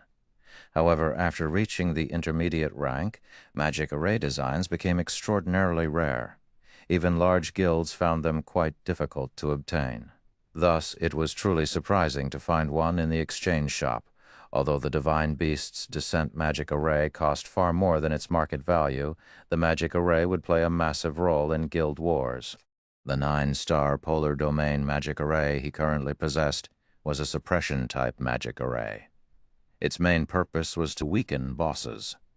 In a war between players, its results were only satisfactory if used in narrow terrain. For siege battles and battles in broad open spaces, the intermediate magic array was not particularly useful. However, the Divine Beast's Descent was a summoning-type magic array, and players could utilize powerful monsters in battle. This was like a summoning scroll, only the magic array's conditions were much more stringent, requiring 88 summoners to maintain it. If the magic array were interrupted, the summoned creature would disappear immediately. Most importantly, it was extremely costly as it required 88 magic array scrolls to activate. These scrolls would also disappear after a single use. Even so, it was an extremely powerful tool of war. After all, ordinary players' role in these wars was simply too small. They were practically negligible, however. Combining their power and transforming them into a devastating force would be terrifying. After all, ordinary players comprised the majority of a guild's members. Chapter 1058, Change in the Capital. "Have any of these caught your eye?" Harold asked Shi Feng once more, still smiling. Although there were only 3 magic array designs, and the most powerful was only intermediate rank, they were not easy to find elsewhere. Magic array designs were particularly valuable after reaching intermediate rank. Shi Feng hovered between the 3 magic array designs. Although the 13 totem poles was only a basic suppression magic array, and far from being comparable to the 9-star Polar Domain, as a basic magic array, more players would be capable of producing it. Even now, Shi Feng was the only person capable of producing the 9-star Polar Domain. However, when would he find the time to mass-produce the magic array? However, the guild had quite a few players who could produce the 13 totem poles magic array. With this, the guild's overall strength in dungeons would increase significantly. It would be easier to obtain a plethora of good equipment. As for the double protection barrier as a defensive magic array, it was perfectly suited for siege battles. Aside from that, it did not have much purpose. Lastly, the Divine Beast's Descent was a common type in large guild wars. All three magic arrays had their own uses. All three were also things that Zero Wing sorely needed. However, Shi Feng could not afford all three due to their exorbitant prices. "I want the Divine Beast's Descent and the double protection barrier," Shi Feng announced after a moment of hesitation. His current priority was to defend Stone Forest Town. He had no choice but to give up on the 13 totem poles. With a limited amount of magic crystals, he had to use them on what was most necessary. "All right, then. The 2 magic array designs will cost you a total of 36,000 magic crystals," Harold said, following which Shi Feng handed over the last of the magic crystals from the battle arena. Only after including some of the magic crystals from the candlelight trading firm's warehouse could he barely afford the total cost. This is truly fraudulent. Shi Feng could not help but feel a slight sting as he handed the magic crystals over. With all of these magic crystals, he should be able to purchase 4 or 5 magic array designs from the market. "Here are your magic array designs, sir," Harold said, his smile becoming even more cheerful after receiving the magic crystals. "As you are a member of our exchange shop, for every 10,000 magic crystals you spend, you'll obtain 1 point. When you've accumulated 500 points, we can raise your membership status to an advanced member. You'll receive a 10% discount on all purchases on the second-floor hall and a 20% discount on the first-floor hall. You'll also qualify to enter our exchange shop's main branch. Currently, you've spent 36,000 magic crystals, so you have obtained 3 points. If you spend another 4,000 magic crystals right now, you'll receive 4 points instead." For a moment, Shi Feng was at a loss for words. He had to admit that Harold was a crafty merchant. Fortunately, he didn't have any more magic crystals on him. Otherwise, Harold might have persuaded him to purchase another item for 4,000 magic crystals. However, this revelation confused Shi Feng slightly. He hadn't expected an additional membership rank, and the advanced members even had access to the main branch.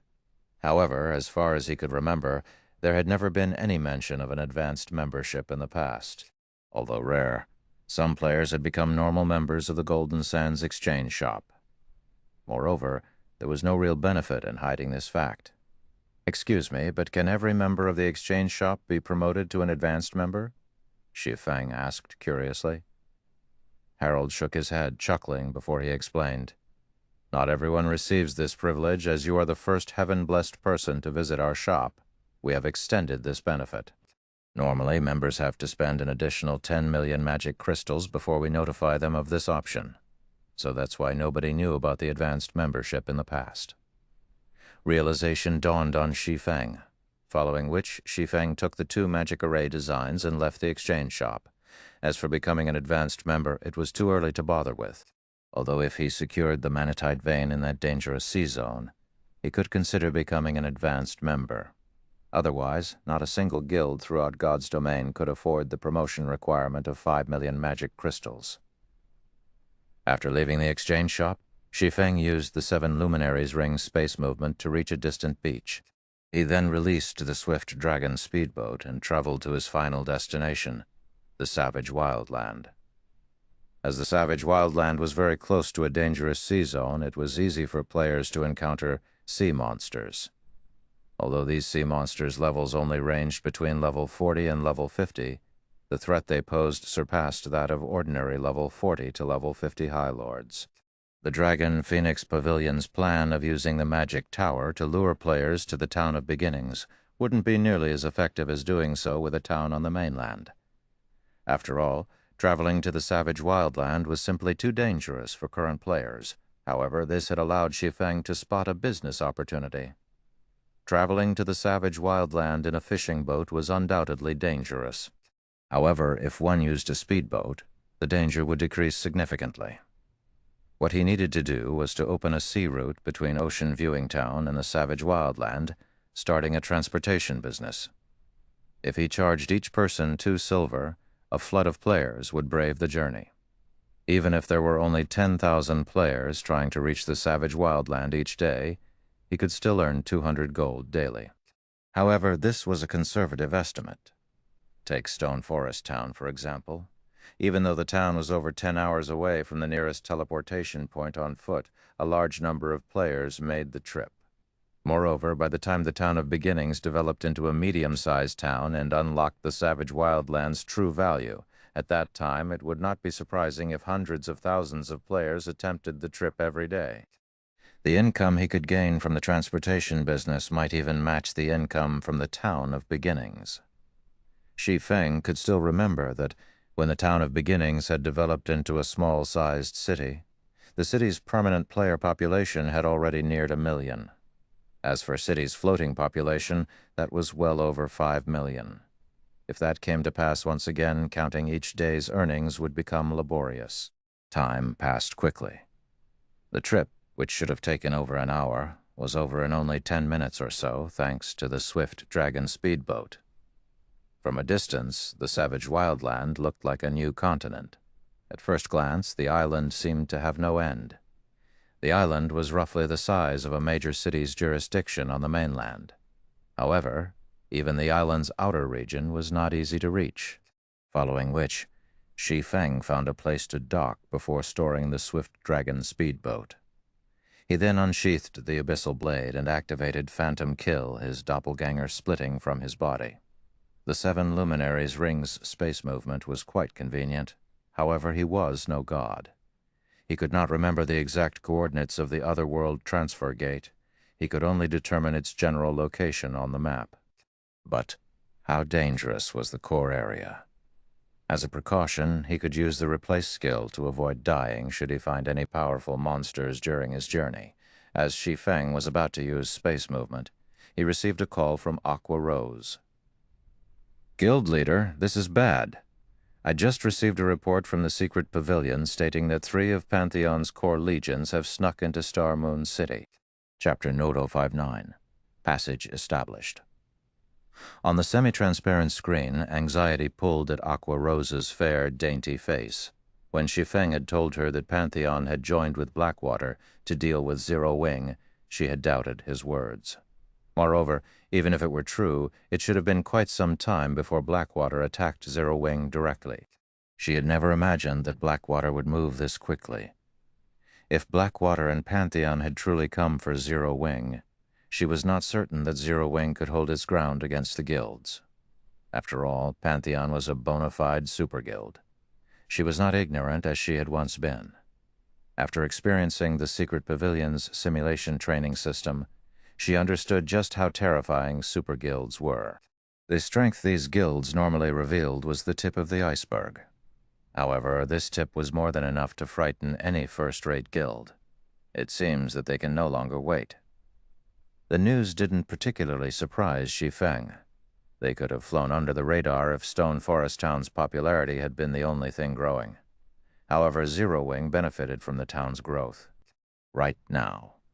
The guild was continuously absorbing the elites and experts among independent players, increasing the guild's overall strength. If Zero Wing were given another 3 to 5 days, Blackwater would have to pay an even higher price to take Stone Forest Town down. If it were up to Shi Feng, he would likely take action as soon as possible as well. "Guild leader, should I dispatch men to Stone Forest Town?" Aqua Rose asked. "Try to do it as quietly as possible to avoid arousing their suspicion," Shi Feng instructed after giving the matter some thought. "Use the money we earned from the lands we sold to purchase the building materials for the magic tower and send those as well. This way they won't realize that we're already on to them. Have some people start construction of the magic tower's framework? I'll try to be there as quickly as possible." This war was no trivial matter. Zero Wing could not afford to lose. It would be best if he constructed more magic towers to defend Stone Forest Town as a precaution. If he could not even defend Stone Forest Town, his future city would also be finished. He would also have to figure out how to defend his city without magic towers. Understood. Aqua Rose disconnected the call and quickly saw to the necessary arrangements. Following which, Shi Feng immediately used space movement and crossed the savage wildland to its core area. However, as soon as Shi Feng stepped out of the spatial tear, he came face to face with a treant that stood over 10 meters tall. The vines that stretched from the treant's body were like iron whips. Despite one of these vines just casually striking a massive rock, the stone shattered. Over 100 vines surrounded the treant's body. Old Forest Treant. Elemental creature. Lord. Level 110 HP. When Shi Feng saw this old forest treant, his expression turned gloomy against a level 110 lord. Even a relatively skilled Tier 2 player of the same level would have to run for their life. Roar. Upon noticing Shi Feng, the old treant released an angry roar. Immediately, over a dozen vines shot towards Shi Feng as quick as lightning. Pang, pang, bafter after the vines' attacks passed. The ground split into dozens of segments. The horrific scene looked as if an earthquake had shaken the island. Fortunately, Shi Feng had managed to activate the replace skill in time, avoiding the intended execution. Shi Feng's doppelganger, however, had not been as fortunate, as the vines had obliterated it instantly. That was a close one. Shi Feng was shaken by his doppelganger's sudden death. Not only were the vines very fast, but their movements were also cunning. The vines had attacked from his blind spots, enveloping him. The only option to cope with the attacks was to face them head-on. However, if he chose to do that, he would end up as nothing more than a gory mess. The difference between their attributes was simply too large. Techniques could not make up for that gap. After 5 minutes, Shi Feng used Phantom Kill once more. Readjusting his transfer coordinates, he activated space movement. With the knowledge he had gained from his first transfer and some minor adjustments, he accurately teleported to the Otherworld transfer gate. The transfer gate was massive. Standing over 100 meters tall, it looked like a towering skyscraper. Magic arrays, which had existed since ancient times, surrounded the transfer gate. With these magic arrays, even the final boss of the savage wildlands core, the demonic golden elephant, could not approach the transfer gate. As long as players entered the magic array, they would be in a safe zone. Monsters wouldn't chase them once they reached that point. However, the magic array had one disadvantage. Magic arrays could not be superimposed over one another. If Shi Feng wanted to establish a teleportation array, he needed to do it outside of the magic array, protecting the Otherworld transfer gate. However, several monsters, all over level 100, drooled as they waited for him to leave the magic array's safety. In God's domain, setting the transfer coordinates for a teleportation array generally required 30 seconds. It was practically impossible to set the coordinates in the monster-infested core area.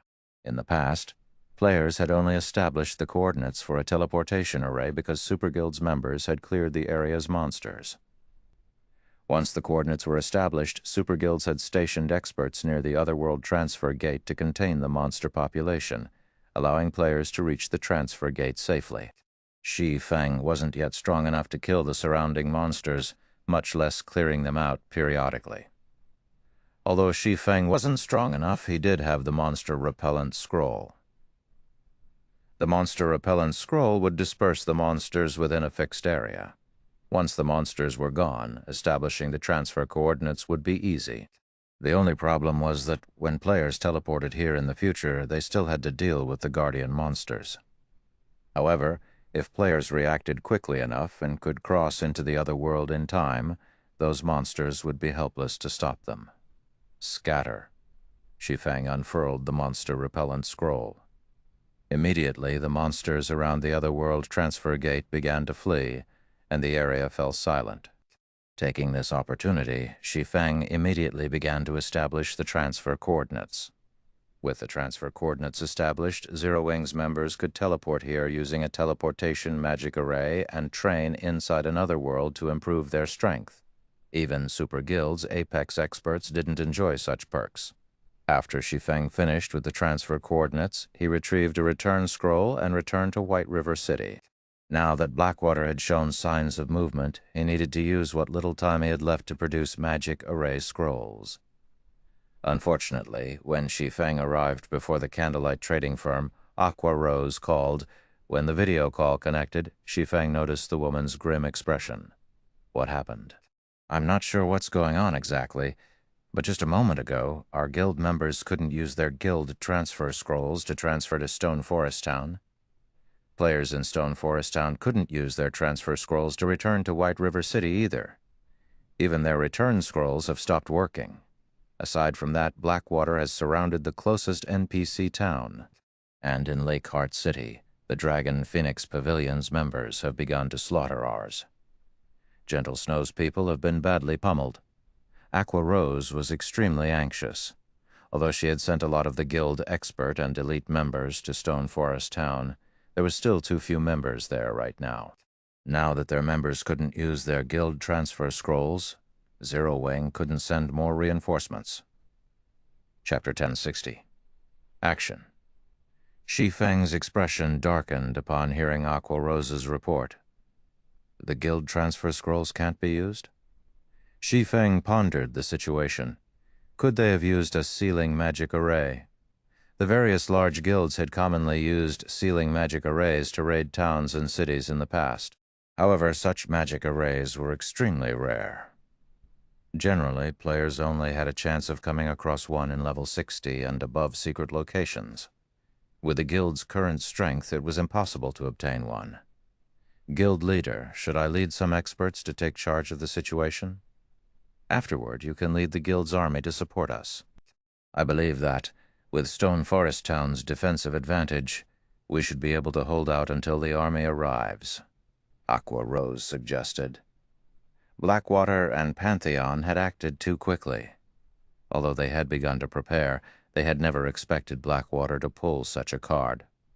Without the advantage of the guild transfer scrolls, it would take a considerable amount of time for Zero Wing to reach Stone Forest Town.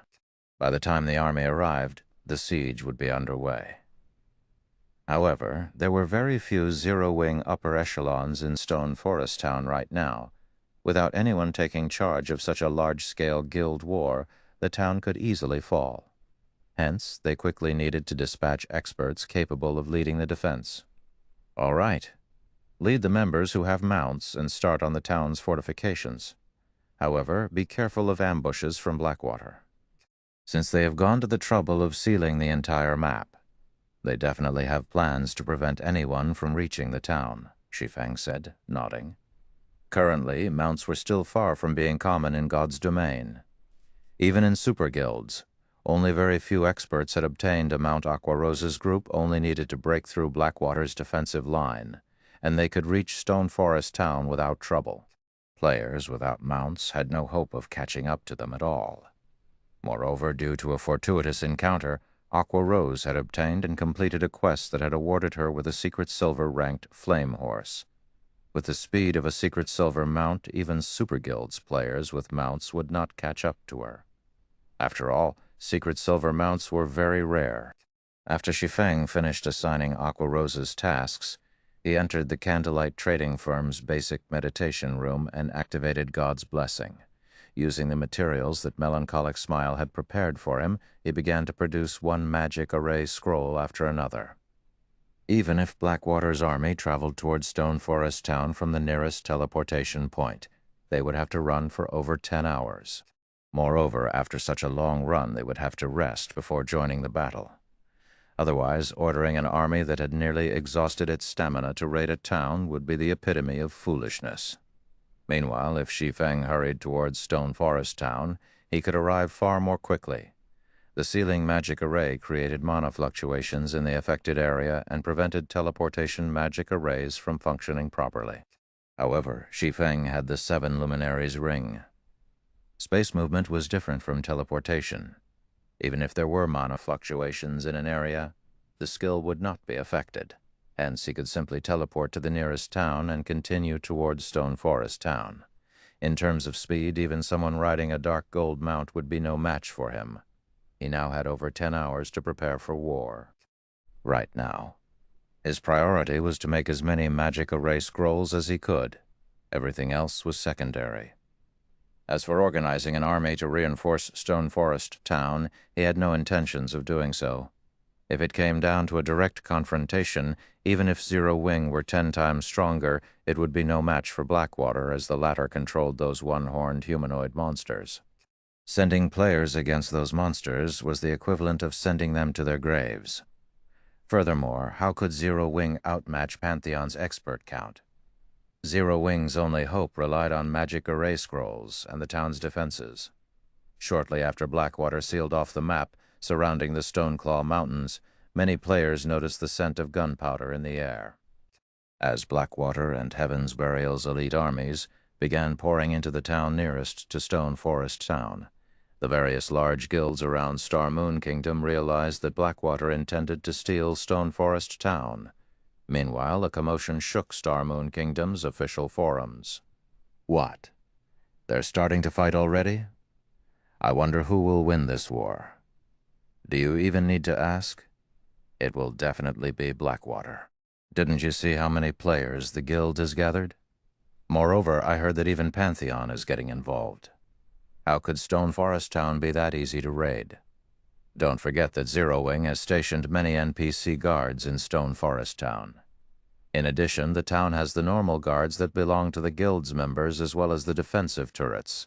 Even if Blackwater has the advantage in numbers, it will still be very difficult to capture Stone Forest Town. Moreover, Zero Wing has the home ground advantage. Even after its members die, they can resurrect in the town. Blackwater's members, however, will have to travel for over 10 hours to return to the battlefield. You're right. For a time, Star Moon Kingdom's forums were cluttered with conversations about the guild war. Many players had even eagerly rushed towards Stone Forest Town after receiving news, wishing to witness this war with their own eyes. In reality, it wasn't just players who were eager to watch this war. Every guild in Star Moon Kingdom paid close attention to Stone Forest Town as well. After all, this could be considered Star Moon Kingdom's first siege war. This war's outcome was significantly important. If Zero Wing failed to defend Stone Forest Town after losing this gold mine of a town, the guild would most likely be reduced to a second-rate guild. Blackwater might gradually devour the guild until the name Zero Wing no longer existed in Star Moon Kingdom.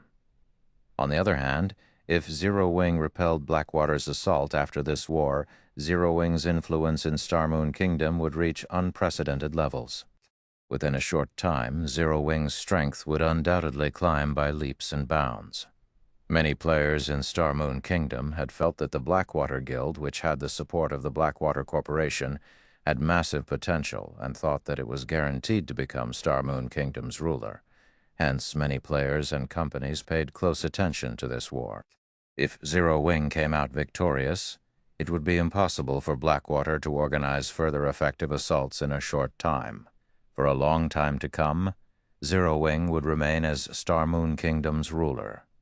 Meanwhile, inside the second-floor VIP room of a high-class bar in Saimu Town, the town closest to Stone Forest Town, Pantheon has lost its mind. It would have been fine if it had just dispatched its core legions to deal with Zero Wing, yet it dispatched one of its 4 trump card legions, the Red Jade Legion, as well. It seems that Zero Wing has seriously offended Pantheon this time. Yuan takes and lightly clicked his tongue as he looked out the window at the 1,000-man legion marching through the street. Every member of this 1,000-man legion was level 40 or above. Moreover, they all wore exquisite white robes with an embroidered blood-red eagle.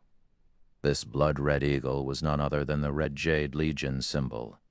These players' unified clothing, in addition to their levels, frightened the onlooking independent players. Pantheon had many core legions, but the most famous were the 4 trump card legions. Most of the experts in these legions were experts Pantheon had nurtured internally. Outsiders who wished to join these legions had to pass multiple tests. These trump card legions generally dealt with super guilds or super first-rate guilds. Until now, Pantheon had never once used these legions to deal with smaller guilds. Thank you for listening to the story on KevinAudio.com, Chapter 1061, Divine Hand. Why is he here? Yuan Tixin's expression froze when his eyes fell upon a middle-aged man standing with the Red Jade Legion. The middle-aged man's appearance depicted strength, and he carried a bow of bones across his back. Noticing Yuan Tixin's suddenly stern expression, Purple Jade immediately followed his gaze from her seat beside him. However, she did not discover anything unusual. Yuan Tixin didn't seem to be looking at anyone noteworthy. Suddenly, as if she had thought of something, Purple Jade asked, "Uncle Yuan, could there be someone from the Dark Blade among those people?" Even a super guild like Pantheon had its secrets. Hence, the guild had established a secret department called the Dark Blade. The Dark Blade specialized in tasks that others who walked in the light didn't want, such as assassinations and banditry. This department's members would also assassinate other guilds' upper echelons, disguising the deed as another guild's work and causing strife between other guilds for their profit. However, these tasks were secondary. The Dark Blade's true purpose was to assassinate enemy commanders during guild wars. To achieve this, when Pantheon nurtured these players, the selection of skills, weapons, equipment, tools, and attribute allocation were specially catered towards killing individual players. Although this was an extreme method of combat, it was suitable to deal with players who sought balance.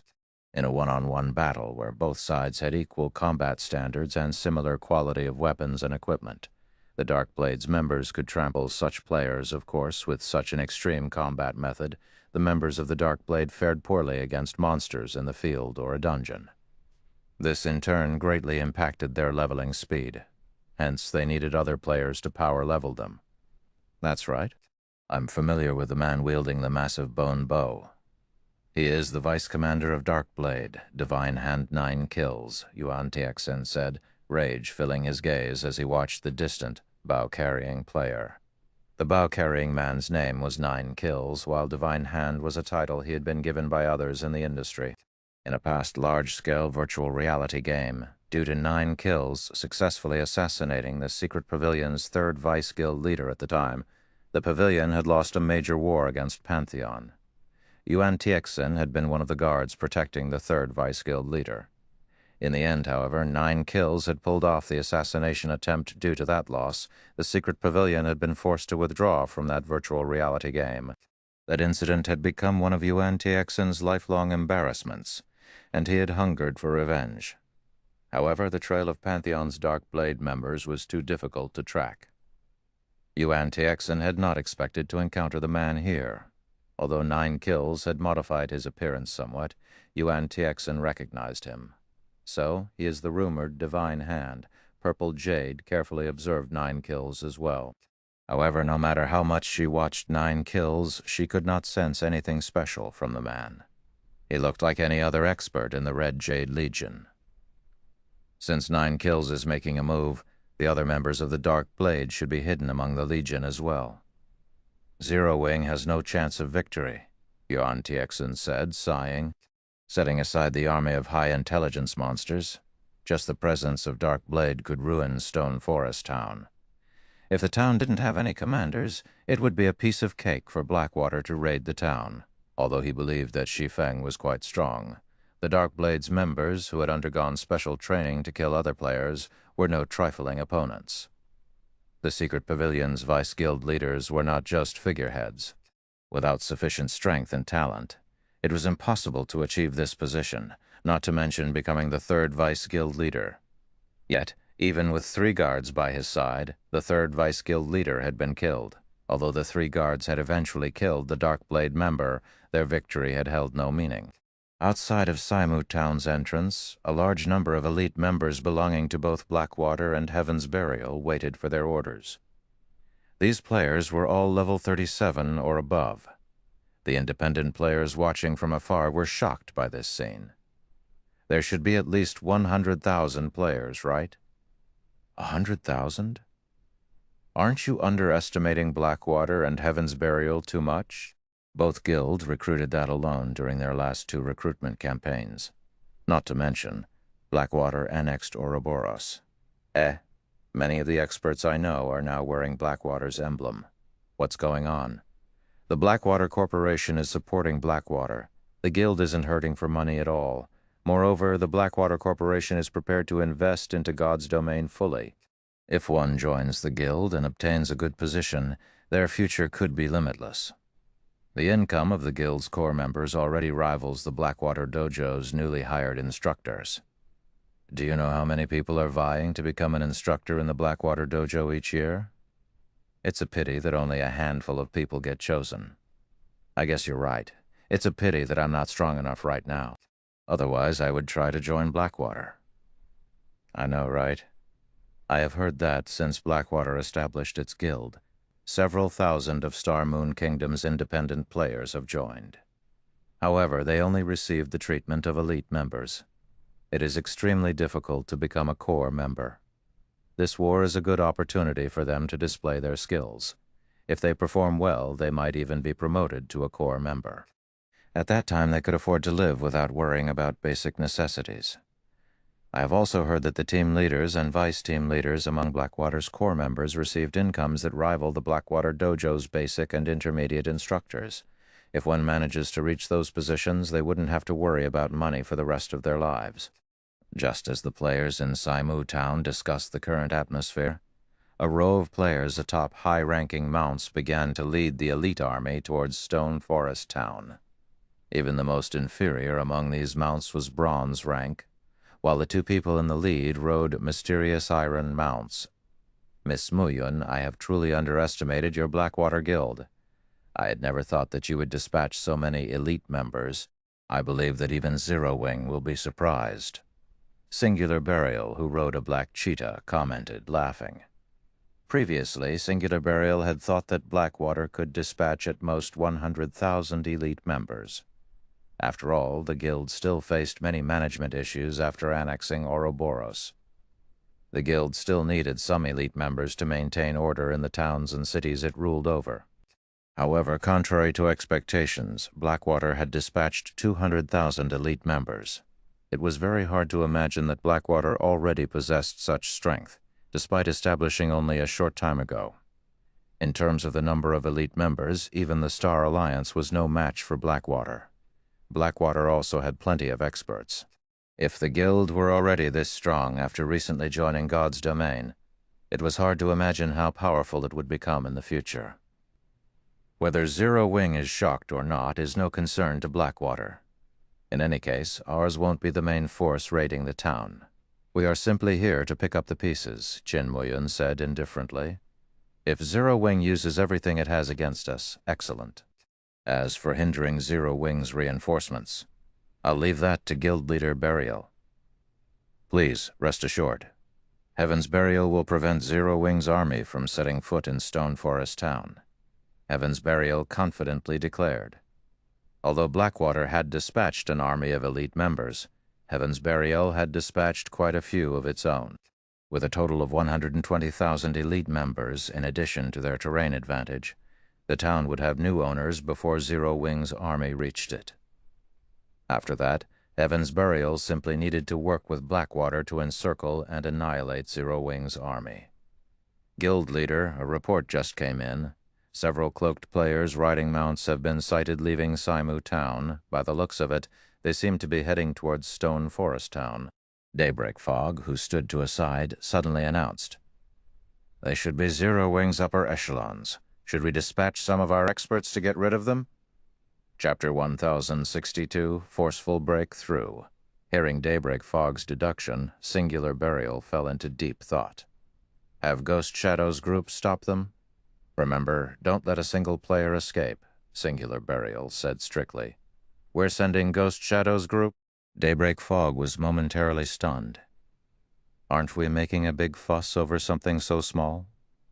Ghost Shadow was Heaven's Burial's #1 expert. He was already considered a top-tier expert in previous virtual reality games.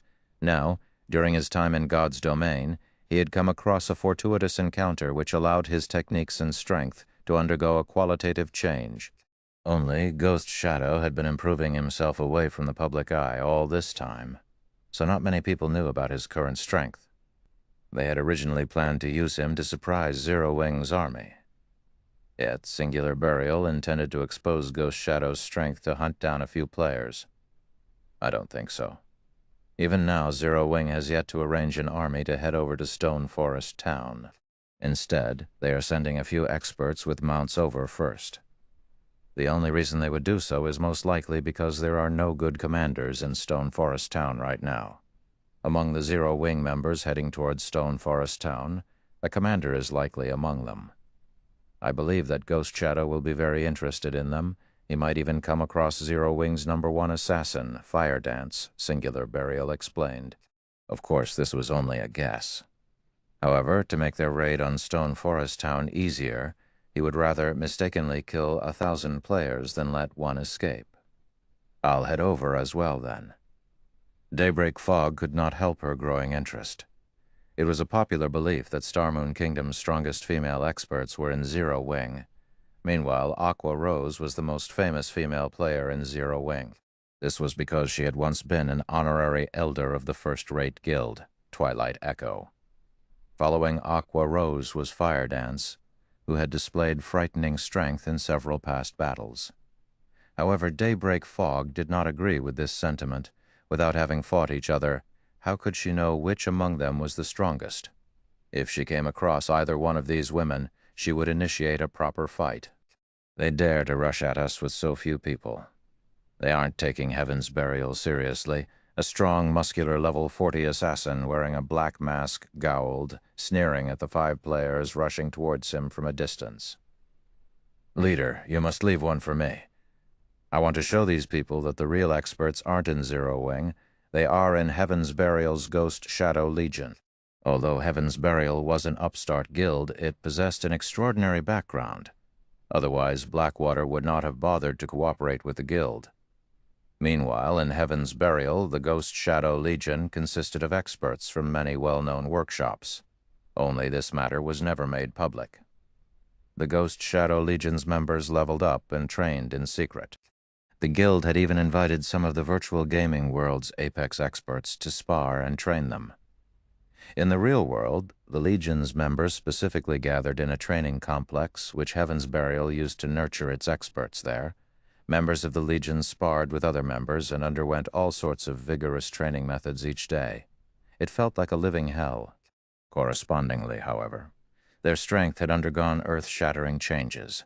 As for the experts who had made a name for themselves in Star Moon Kingdom, they paid no attention to these people whatsoever.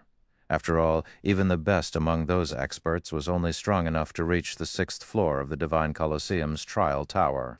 On the other hand, even the weakest members of the Ghost Shadow Legion were 6th floor experts, with many of them having reached the 7th floor. As for the Legion's commander, Ghost Shadow, he had reached the late stage of the 8th floor. He had long since surpassed the record Zero Wing's members had set. Only he had kept his record hidden all this time. Sure, you'll deal with the magical classes. However, if there is a female assassin among them, leave her to me. Ghost Shadow laughed.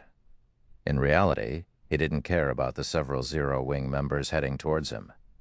If not for Daybreak Fog stating that Fire Dance might be among these players, he would not have bothered coming. During the rank competition between guilds in the Trial Tower, Fire Dance had humiliated him. He had been a top-tier expert in the virtual gaming world for many years, yet this little girl had defeated him.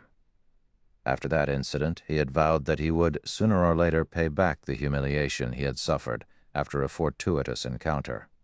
Not only had his combat standards improved greatly, but he also no-wielded epic-ranked weapons. This was why he was so confident of defeating Fire Dance. He had walked the line between life and death to complete that quest. He had even sacrificed the lives of thousands of the guild's elite members. In his current state, he would even dare to challenge Zero Wing's guild leader, Black Flame. Big Sis Aqua, I used eagle eyes and discovered a team of 100 players hiding along the sides of the forest path ahead. Should we circle around them? Minor Wind asked. Heaven's Burial's army was positioned all over the place. The guild had sealed off practically all of the official paths leading from Saimu Town to Stone Forest Town. However, as the map was quite massive, it was impossible for Heaven's Burial's elite army to be everywhere. As long as they moved through the forest, their party could avoid detection. The only problem was that they could attract monsters' attention. If that happened, They would have to waste a lot of time. However, fighting Heaven's Burial's members would similarly put them in a bind. We don't have that much time. Moreover, they don't have a large group. We'll force our way through, Aqua Rose decided. Oh yeah, I was waiting for you to say that, Minor Wind said, grinning. Minor Wind rendered the other 3 party members speechless. It was obvious that Minor Wind had purposefully asked that question. The Ranger clearly wanted to test out the advanced mana armor kits he had recently equipped. 3 advanced mana armor kits provided an increase of roughly 10% to one's basic attributes. To players with excellent equipment like themselves, that was the equivalent of an additional piece of level 40 dark gold equipment. Ready the magic array, Ghost Shadow commanded upon seeing Aqua Rose's party of 5 approach. Once they are within 50 yards, activate it. Don't let even any of them get away. Leader, rest assured, the magic array has an effective radius of 100 yards. As long as we activate it in time, they'll have no hope of escape, a level 40 elementalist said confidently. When Aqua Rose's group was within 50 yards of Ghost Shadow's team, the latter activated their magic array. Suddenly, a red magic barrier that was 30 yards tall and covered a radius of 100 yards appeared in the forest. When active, the 6-star Crimson Array would lock an area within a barrier.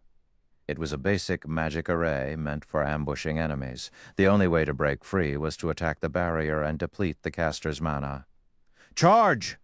Ghost Shadow shouted in the team chat, following which he activated his stealth skill and made his way to his targets. Immediately, the Shield Warriors and Guardian Knights hidden on either side of the small road took the lead and charged at the enemy's mounts, hoping to knock Aqua Rose and her teammates down. Meanwhile, the ranged classes hidden a distance away began to launch one attack after another. Chapter 1063, The Power of 5. The Rangers, Elementalists, Cursomancers, and Summoners hiding in the forest numbered several dozens. The spells and arrows they shot out formed a wall that drove towards Aqua Rose's party, leaving the 5 with no space to dodge at all. Boom, boom, boom. As a series of explosions rang out, dust and dirt went flying into the air. Everyone from the Ghost Shadow Legion felt a strong gust of wind blowing in their faces. It's over? Daybreak Fog quietly looked at the dust cloud before her in doubt. Did I guess wrong? And these people aren't Zero Wings upper echelon at all. Although their frontal attack had been overwhelming, expert players could simply avoid them altogether rather than receive the attacks directly. After all, ranged attacks were not instantaneous. There was a small time lag between the launching and landing of the spell. Moreover, there was also the system-provided ballistic prediction lines. So they're just a bunch of trash. It seems Zero Wings experts only amount to that much after all. When the Ghost Shadow Legion members saw the rising dust cloud, smug smiles appeared on their faces. However, as the dust cloud dissipated, the faces of those who were still feeling proud of themselves immediately darkened. After the dust settled, what appeared was a large crater in the ground. However, this crater was actually in the shape of a semicircle. At the flat end of this semicircle, as if an invisible wall stood before Aqua Rose's party, no damage had reached Aqua Rose and the others at all. They actually blocked all those attacks? Daybreak Fog's eyes turned serious as she took in this unbelievable sight. With a closer look, she could faintly make out a translucent barrier erected before Aqua Rose's party. A moment later, this barrier shattered like glass, its fragments scattering to the ground before vanishing out of existence. Violet, this absolute barrier of yours really is strong. It actually managed to block off all those attacks. With this, we'll have to rely on you to block the ultimate moves of bosses in the future, Minor Wind said, chuckling. My absolute barrier is only a Tier 1 skill. It can block Tier 2 skills at most. Right now, it is only useful in fights against other players, Violet Cloud said, shaking her head. Although Violet Cloud had said so, this feat had still dealt an enormous blow to the Ghost Shadow Legion's mental state. They had considered the possibility that Aqua Rose's party would directly dodge their attacks. However, they never imagined that the latter would actually be able to receive their attacks straight on. At this moment, Daybreak Fog noticed that the elementalist standing behind Aqua Rose was in the midst of chanting an incantation. Hurriedly, she shouted, Not good, everyone scatter. As an elementalist herself, Daybreak Fog had a deep understanding of the class. Even without the spell's magic array taking form, she could tell what kind of spell it was just through the amount of mana the incantation was gathering. Even if it was a spell she was not familiar with, she could still judge the power of the spell. Meanwhile, Daybreak Fog's senses were currently telling her that the elementalist standing behind Aqua Rose was casting a large-scale destruction spell, and that it was already too late for them to interrupt the spell. Hearing Daybreak Fog's reminder, everyone in the Ghost Shadow Legion immediately broke into a sprint. At this time, the alarm bells in their minds were also going off, warning them that they would die if they did not flee. "Don't you think it's a little too late to run now?" The elementalist behind Aqua Rose giggled softly before pointing a finger to the sky. A blue streak of lightning promptly shot towards the clouds, following which a gigantic twofold magic array appeared in the sky, covering a 100-yard diameter. In the next moment, the blue magic array shot out a blue pillar of light that directly bombarded the rear line of the Ghost Shadow Legion.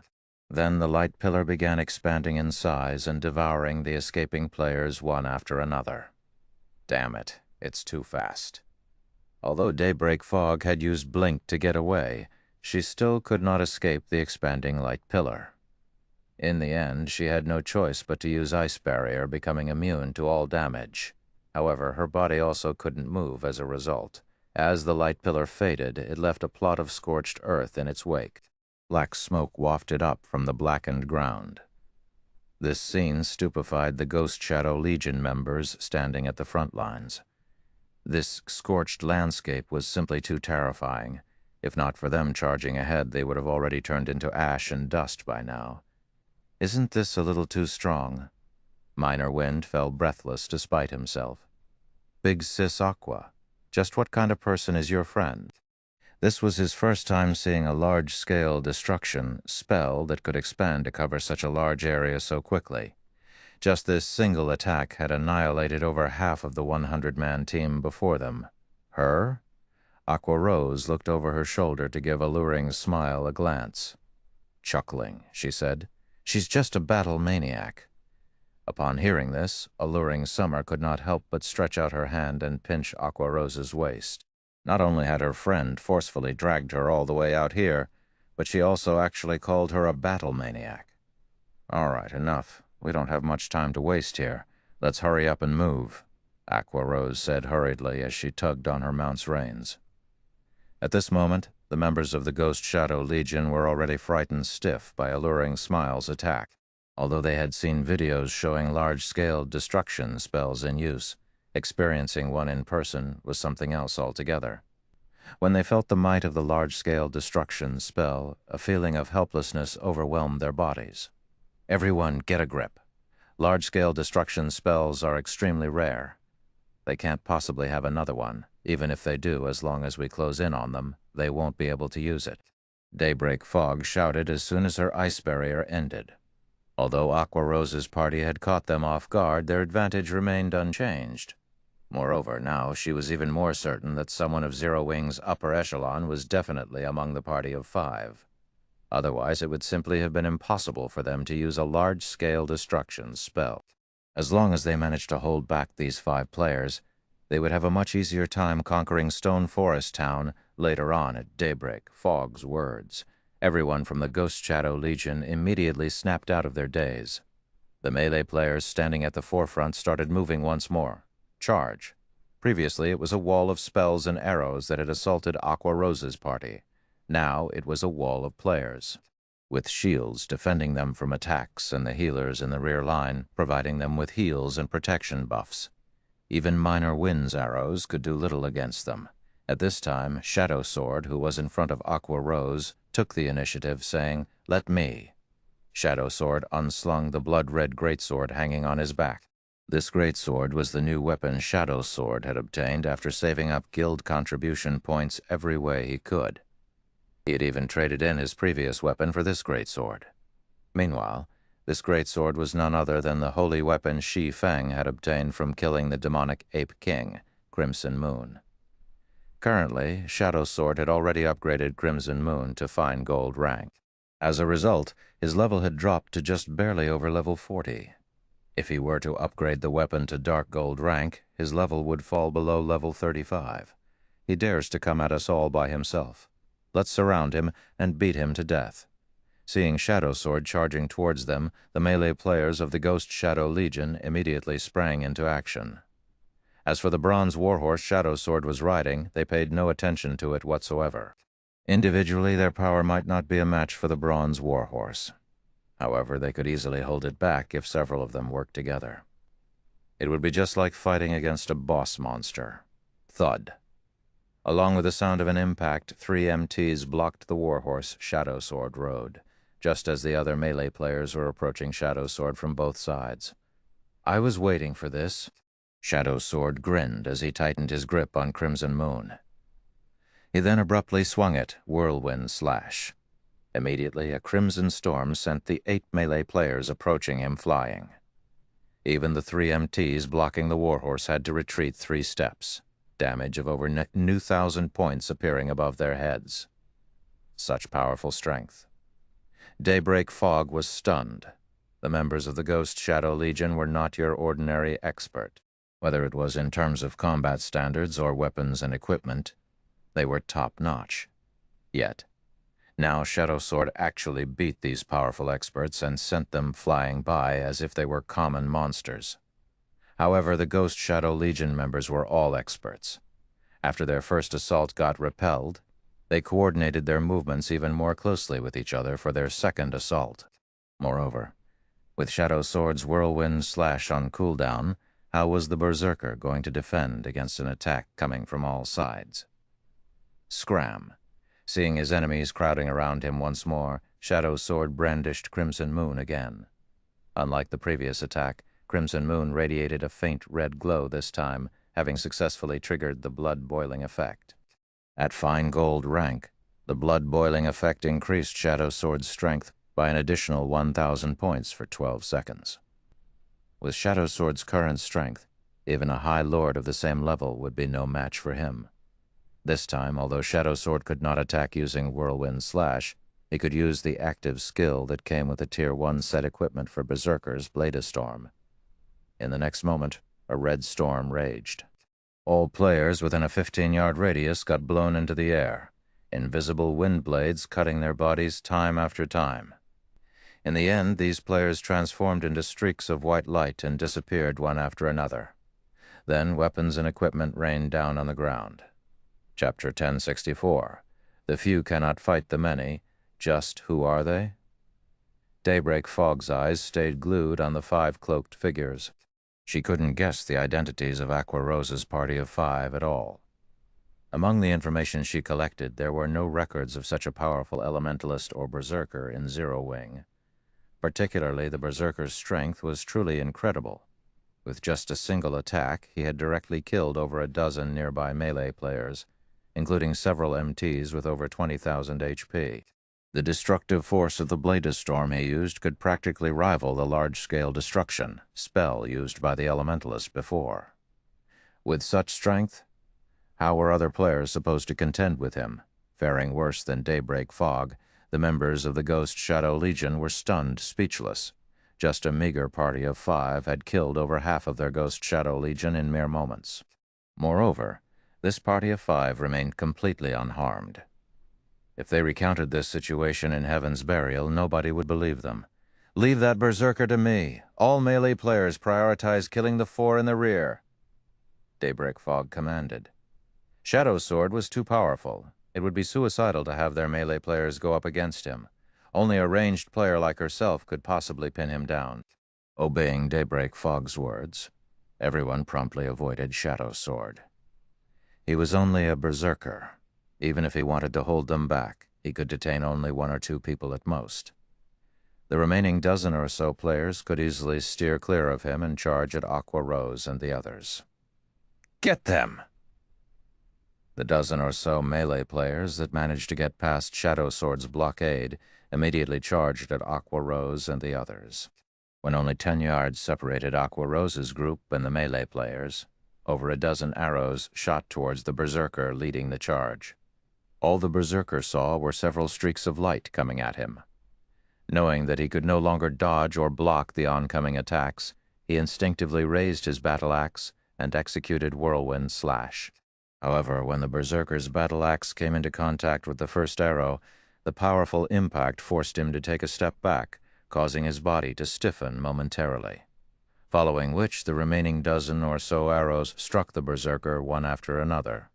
Every time an arrow hit, the Berserker had to take another step back, his HP decreasing by over 4,000. He even received over minus 8,000 damage. The healers standing at the rear failed to keep up with the damage. After the fifth arrow struck the Berserker, his body fell powerless to the ground. As for the remaining arrows, the remaining melee players of the Ghost Shadow Legion barely managed to block them. They're just arrows, so why do they contain that much power? At this moment, the Legion members eyed the distant minor wind in fear. They no longer dared to charge forward recklessly. If they received a concentrated volley of arrows like the Berserker had just now, they would undoubtedly lose their lives.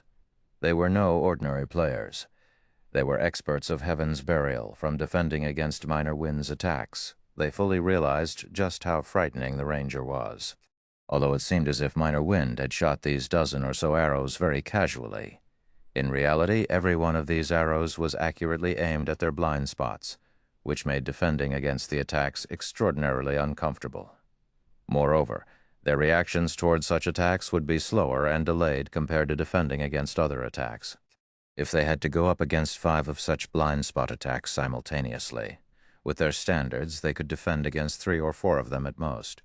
The remainder would strike home. Of course, if they had to receive only 1 or 2 attacks, they would not mind at all. After all, they had healers who could quickly patch up the damage they received. However, the power contained within Minor Wind's arrows was extraordinary. As melee players, after they defended against 1 arrow, they would no longer have any power to spare to block the remaining attacks. With such a powerful ranger backing up Aqua Rose's party, quickly approaching the party was simply impossible. Just as Minor Wind was suppressing the melee members of the Ghost Shadow Legion, 4 figures suddenly appeared behind Aqua Rose's group of 4. Die. With Ghost Shadow in the lead, 4 assassins stabbed their daggers at Aqua Rose's group of 4 practically simultaneously. Ambush. Anyone struck by this skill would be placed in a fainted state for 2 seconds. To expert assassins like them, 2 seconds were more than enough for them to kill an MT of the same level, not to mention non-plate armor classes. Seeing this scene, Daybreak Fog smiled. While she acknowledged that Aqua Rose and the others were indeed very powerful, the Ghost Shadow Legion members were no weaklings either. The commands she had shouted were simply a feint. Her motive for doing so was to divert the attention of Aqua Rose's group of 4 to allow Ghost Shadow's assassin group to display its fullest effect. As long as the 4 ranged players died, dealing with Shadow Sword would be a simple matter. At this time, Aqua Rose shouted, "Thornbend." Thornbend was a Tier 1 curse. When activated, it would immediately restrain all enemies within a 20-yard radius with thorny vines for 4 seconds. Moreover, these thorns would connect with the HP of the bound target. If the target tried to forcefully break free of their bindings, they would receive a corresponding backlash. Green vines swiftly emerged from the ground, one after another, with Aqua Rose as the center. In the blink of an eye, the vines bound all 4 assassins. Not good. Everyone avoid them. At this moment, Ghost Shadow also realized that they had fallen for a trick. He activated Vanish right away and disappeared from everyone's eyes. The other 3 assassins also activated their Vanish skill without hesitation, rendering the bindings of the vines ineffective. After Ghost Shadow's group disappeared, Violet Cloud used Soul Cloud, promptly sending attacks flying in all directions. Dang, dang, dang. Along with a series of clashing sounds, Ghost Shadow's group of 4 appeared once more. Soul Cloud, so you're Violet Cloud. After Ghost Shadow defended against all the attacks, he glared at the cloaked Violet Cloud, intense fighting spirit blazing in his eyes. She had similarly defeated him previously at the Trial Tower. This time, he would not allow a repeat. However, immediately after Violet Cloud's attack, Alluring Summer used Flame Barrage and attacked the 4 assassins from their blind spots. As if the three women were of one mind, their coordination was seamless. Ghost Shadow managed to use his daggers to block the oncoming fireballs, but the other three assassins failed to do so, opening a gap in their defense. Seizing this opportunity, Violet Cloud immediately controlled her Soul Cloud to bombard the three assassins with black balls of mana. If they were simply dealing with normal magical attacks, these expert assassins could still defend against quite a few, even though their stance was not ideal. However, Violet Cloud's Soul Cloud was extremely lively and flexible. Her attacks always managed to change directions abruptly at crucial moments. In the end, the three assassins could only block a small portion of the oncoming attacks and promptly lost their lives to the barrage. Only Ghost Shadow, with his nimble footwork and accurate judgment, was able to defend against the black mana balls. However, the more he fought, the more shocked he grew. How can this spell be so powerful? The power of the Soul Cloud Violet Cloud controlled was simply overwhelming. In terms of strength, the spell was practically equal to him. Meanwhile, he was wielding epic weapons. What was even more shocking was Violet Cloud's ability to control the spell. Her level of control had clearly already entered the refinement realm. This discovery astounded Ghost Shadow. Previously, when he had encountered Violet Cloud, he could tell that she was still far from reaching the refinement realm. Yet, just after a short time, not only had she entered the refinement realm, but her understanding of the realm had even achieved a considerable standard. She could not only control such a large number of attacks, but also manipulate them with ease. As Ghost Shadow was dealing with Violet Cloud's attacks, Aqua Rose and the others were assisting the girl from the sides as well. This support applied considerable pressure on Ghost Shadow. If he went one-on-one against Violet Cloud, he was still confident of defeating the girl. However, Violet Cloud had three experts with extremely high basic attributes surrounding her. Continuing to fight would only be a waste of energy. Right now, he needed to get away from this place first before launching another assault, following which Ghost Shadow activated wind steps and began retreating. "Don't even think about getting away so easily," Violet Cloud smiled faintly. She then used Star's guidance on the retreating assassin. Immediately, Ghost Shadow felt a powerful force pulling him towards Violet Cloud. Reacting quickly, he used a control removal skill. However, during Ghost Shadow's momentary pause, a white arc of lightning pierced through his chest, following which Aqua Rose, Minor Wind, and Violet Cloud's attacks bombarded the assassin one after another. The four people killed Ghost Shadow instantly. Chapter 1065, War Erupts. Ghost Shadow's death was like the straw that broke the camel's back. The moment he died, the other members of the Ghost Shadow Legion immediately fell into a panic, the momentum they had from before vanishing completely. The dozen or so melee players that originally were still rushing forward stopped cold, their eyes filled with fear as they looked at Aqua Rose's group of four. The reason why their legion was named the Ghost Shadow Legion was all because of Ghost Shadow's existence. If even someone as strong as Ghost Shadow got killed, what could they possibly do now? Looking at the current situation, Daybreak Fog gnashed her teeth as she reluctantly commanded, "Retreat." Although she was unwilling to acknowledge their defeat if this fight continued, it would only end with their total annihilation. Rather than gift their enemies with more equipment, they would be better off withdrawing. "Big Sis Aqua. They're running away. Should we give chase?" Shadow Sword asked eagerly. He still had not had his fill of fighting. The battle this time was truly exhilarating. Or to put it in another way, he never had so much fun before. He felt as if he were in a dream right now. None of the Ghost Shadow Legion members were weaklings. Through his battle with these people, he could tell that they possessed bountiful combat experience and extremely high combat standards. Unfortunately for them, his combat experience still surpassed theirs. In the Secret Pavilion's simulation training system, he had fought against all kinds of experts. Although the refinement realm experts there bullied him to no end, these fights allowed him to develop a penetrating insight. As a result, he could easily see through the weaknesses of attacks on the level of the Ghost Shadow Legion members. With that insight added to his huge advantage in basic attributes, Killing the experts of Heaven's Burial was as easy as chopping up vegetables. Previously, he had been wondering whether or not he had improved at all. After all, no matter how many battles he fought in the simulation training system, they always ended with his defeat. Now, however, after tangling with these expert players, he finally realized just how much he had improved. No need. Heaven's Burial's members are everywhere. If we let them surround us, we'll have to waste even more time. Our priority right now is to reach Stone Forest Town, Aqua Rose said, shaking her head as she watched Daybreak Fog's group remove the magic barrier and escape into the forest, following which Shadow Sword and the others swiftly collected their loot before getting back on their mounts and hurrying towards Stone Forest Town. Shortly after Aqua Rose left, several assassins appeared from the forest.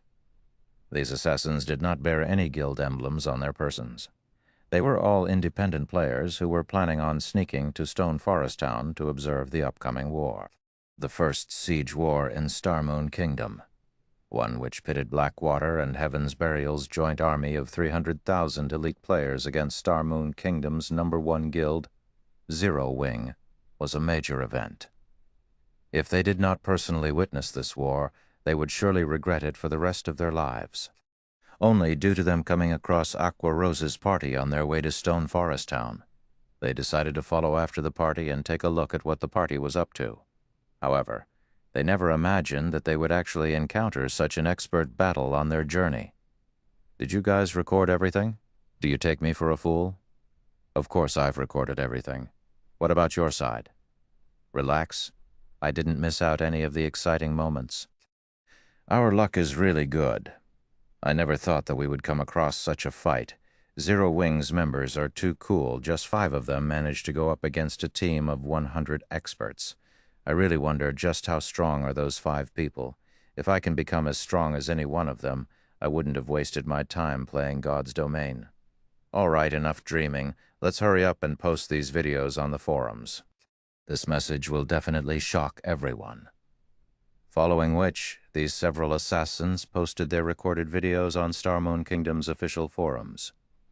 Moreover, they even gave their post a very eye-catching title: 5 Zero Wing experts shockingly massacre Heaven's Burial's 100-man expert team. Published along with this post were several video clips showing the fight between Zero Wing and the Ghost Shadow Legion from several different angles, the videos thoroughly reproducing the entire battle from before. As soon as the post was published, it immediately created a commotion in Starmoon Kingdom. Nobody would have ever thought that a measly 5 people would be able to turn the tables on an encirclement of 100 experts. Moreover, they had even done so in such an overwhelming manner. Whether it was the weapons, equipment, skills, or coordination of these 5 Zero Wing members, all were aspects that inspired everyone's admiration. Particularly alluring Summer's large-scale destruction spell made the blood of all the viewers boil with passion. In addition, there was Shadow Sword with his horrific strength. The fight was truly an unforgettable one. This is simply inhuman. Over half a team of 100 experts were killed just like that. Who in Starmoon Kingdom could possibly stop Zero Wing now? Hooray for Zero Wing. It seems Blackwater will have trouble taking down Stone Forest Town this time. Due to the appearance of these videos, many players who initially did not have an optimistic view of Zero Wing's prospects were stupefied.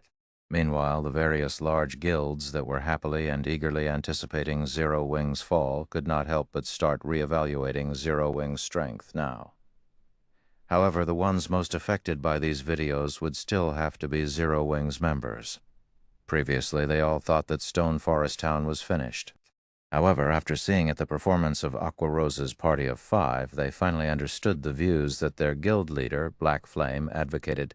Quality was much more important than quantity. Due to this reason, Zero Wing had always walked the path of the elite. Zero Wing might not be a match for Blackwater and Heaven's Burial in terms of member count, but in terms of player quality, Zero Wing was definitely superior. Was it amazing to have a lot of people? Zero Wing only needed 5 people to trample over 100 experts. While everyone was discussing this topic on the forums, Singular Burial had an extraordinarily chilling expression on his face. Kill them. I want them all killed. Notify the teams in hiding. Think of a way to stop them. Once their whereabouts are discovered, gather at their location right away, Singular Burial commanded angrily. Originally, he had dispatched the Ghost Shadow Legion and Daybreak Fog precisely because he was worried that the regular experts couldn't take down Zero Wing's members. Now, however, Heaven's Burial had become the biggest laughingstock of Star Moon Kingdom. Those were 100 experts. The team even had apex experts such as Daybreak Fog and Ghost Shadow leading it. He found it truly hard to accept that Daybreak Fog and the others would lose so miserably.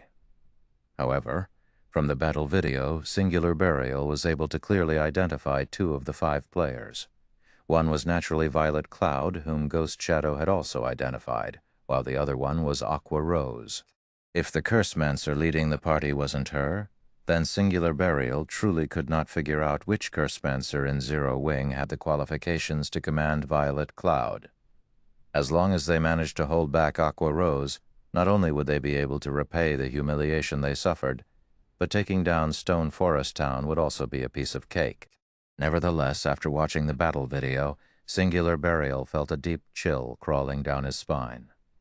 Zero Wing's experts were improving much too quickly. The rapidity of their improvement was to the point of being staggering.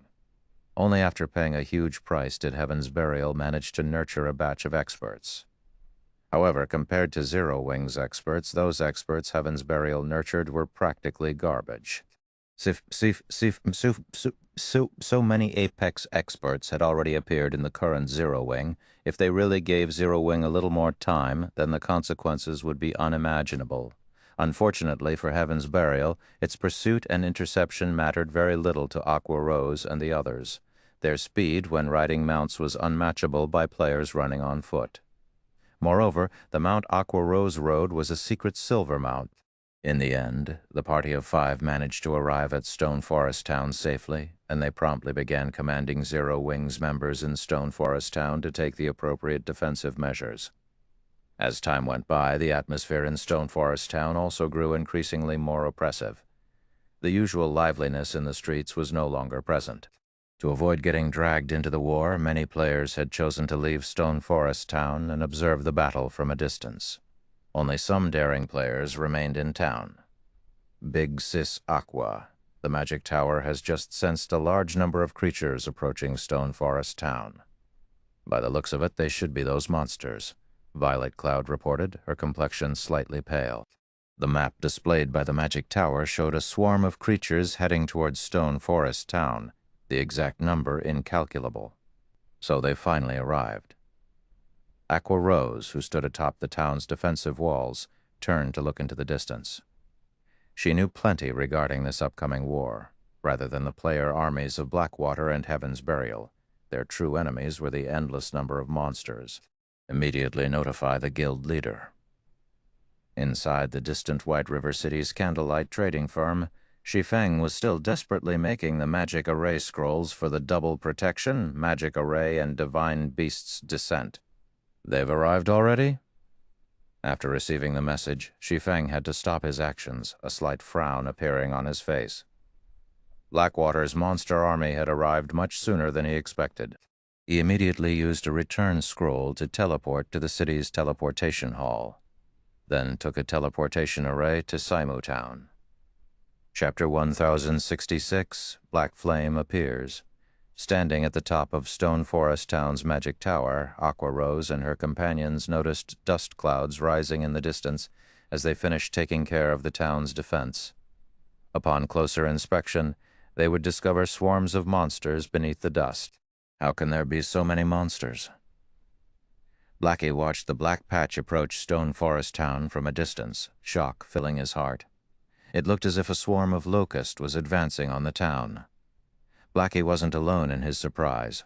All players that witnessed this scene were frightened. Although they had seen high-level monsters before, this was the first time any of them had seen so many high-level monsters moving as a unit. The earth even shook as the monsters moved. Players were nothing in front of these monsters. These monsters were all level 60 and above. Moreover, they were at the very minimum elite rank. There were also plenty of massive chieftains, lords, high lords, great lords, and grand lords that were over 30 meters tall. Crap! What are those? Minor Wind cried out after using eagle eyes, which enhanced his vision far beyond that of normal players. Currently, ordinary players could only see the batch of monsters in the lead. They couldn't see the 3 one-eyed monsters that were over 100 meters tall walking behind the monster army. Minor, what's wrong? What's got you so scared? Aqua Rose asked curiously.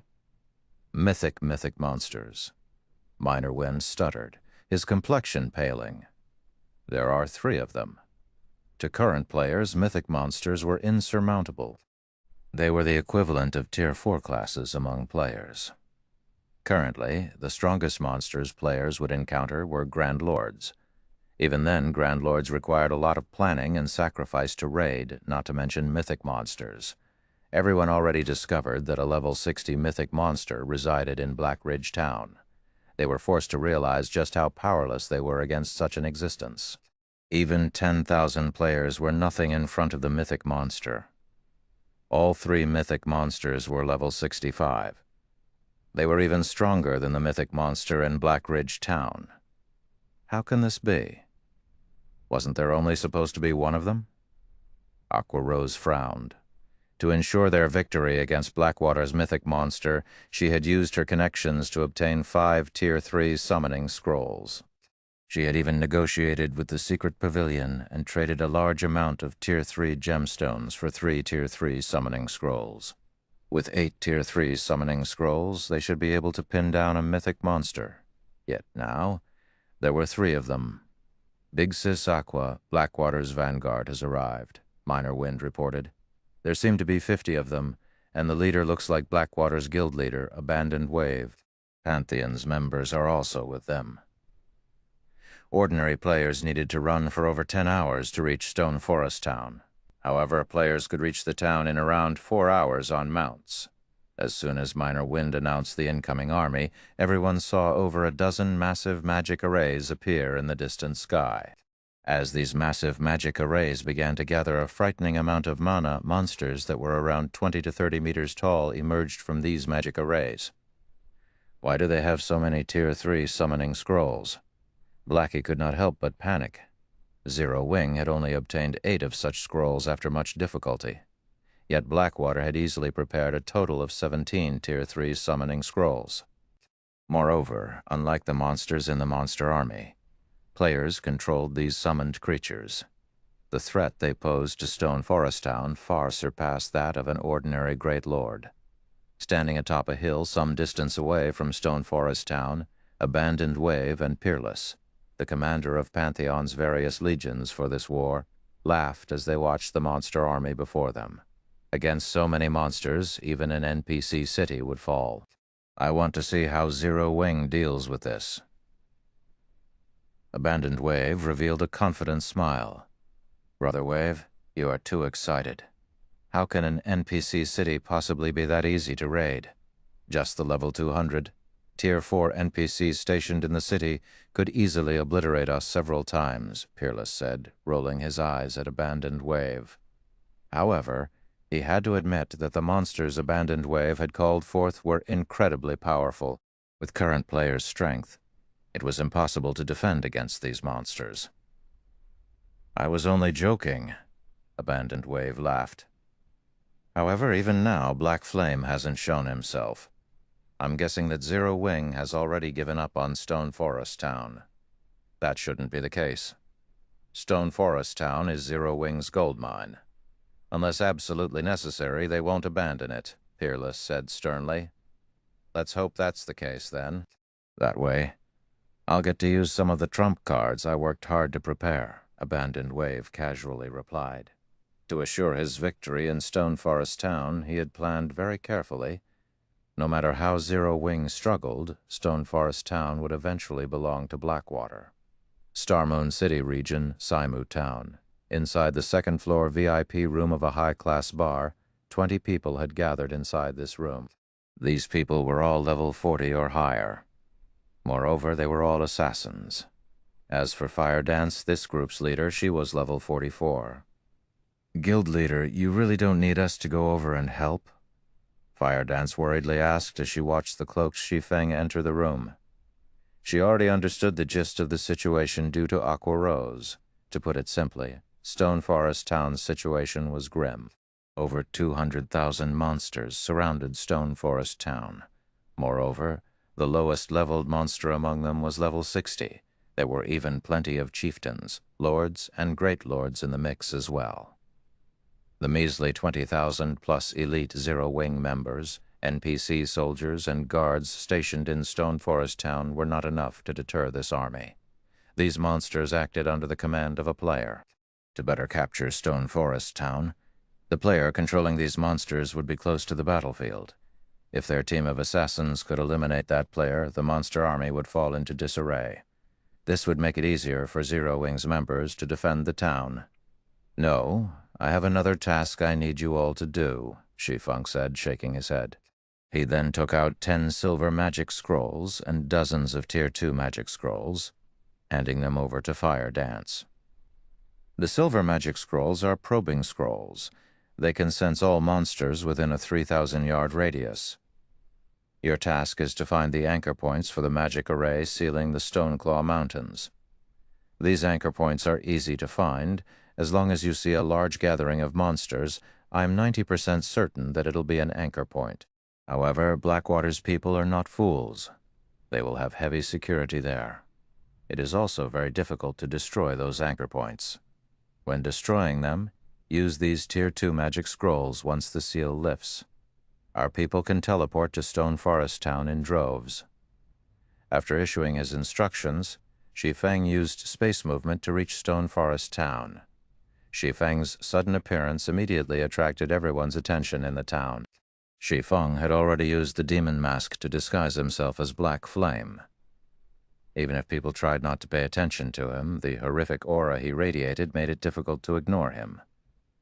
"That is the guild leader, Black Flame." Alluring Summer could not help but size up Shi Feng in surprise. Not only was the man level 44, but just by standing there, his aura resembled that of a prehistoric beast. Despite such a huge distance separating them, alarms sounding off in her mind, warning her of her imminent demise. "He has arrived?" Abandoned Wave quickly received news of this matter. Sneering, he said, "So what?" As Shi Feng reached the top of the magic tower, he placed his hand on the massive crystal ball. Activate battle mode. Chapter 1067, Cutting Edge. The instant Shi Feng activated the magic tower, an aqua-blue magic array appeared above the tower. A semi-transparent, protective barrier then appeared around Stone Forest Town, enclosing it within. What's going on? What is that? Despite standing so far from Stone Forest Town, both Abandoned Wave and Peerless could clearly feel the sudden change. If the town had previously been a harmless, sleeping sheep, then now the town felt like a waking beast. Guild leader, our spies have just reported that all of Zero-Wing members within the town have received a 15% boost to their basic attributes. The damage they deal has also been increased by 20%. And their movement speed has increased by 15%. Laughing Drunkard, who stood beside Abandoned Wave, announced, "How can there be such a huge increase?" Peerless frowned when he heard the news. "It seems that it'll take some more time to finish them off. After reaching their level, even a 5% attribute increase would massively increase a player's strength, not to mention a 15% increase. Moreover, there was the 20% increase in damage dealt and 15% increase to movement speed. Such improvements were enough to raise the standards of elite players to a whole new level. After factoring in the coordination between players, the rise in the combat power of Zero-Wing's members would be even more intense. The sudden development doubled the difficulty of raiding Stone Forest Town. So, that's why Zero-Wing hasn't sent for reinforcements. They still have such a hand to play. Unfortunately, monsters are their opponents this time, not players. This small buff would only make a difference if they had to face other players." Abandoned Wave chuckled. Although the sudden development had surprised him considerably, the situation was still within his control. In any case, this is a good opportunity to show Black Flame that all of his efforts are futile. That's right. They have only gained an additional buff. Against so many powerful monsters, one meager buff would not change the overall situation. Peerless nodded in agreement. Chuckling, he continued, I'll have to count on Brother Wave for the next step. Leave it to me. You can just sit back and watch the show. Abandoned Wave then gave the command to start the assault on Stone Forest Town.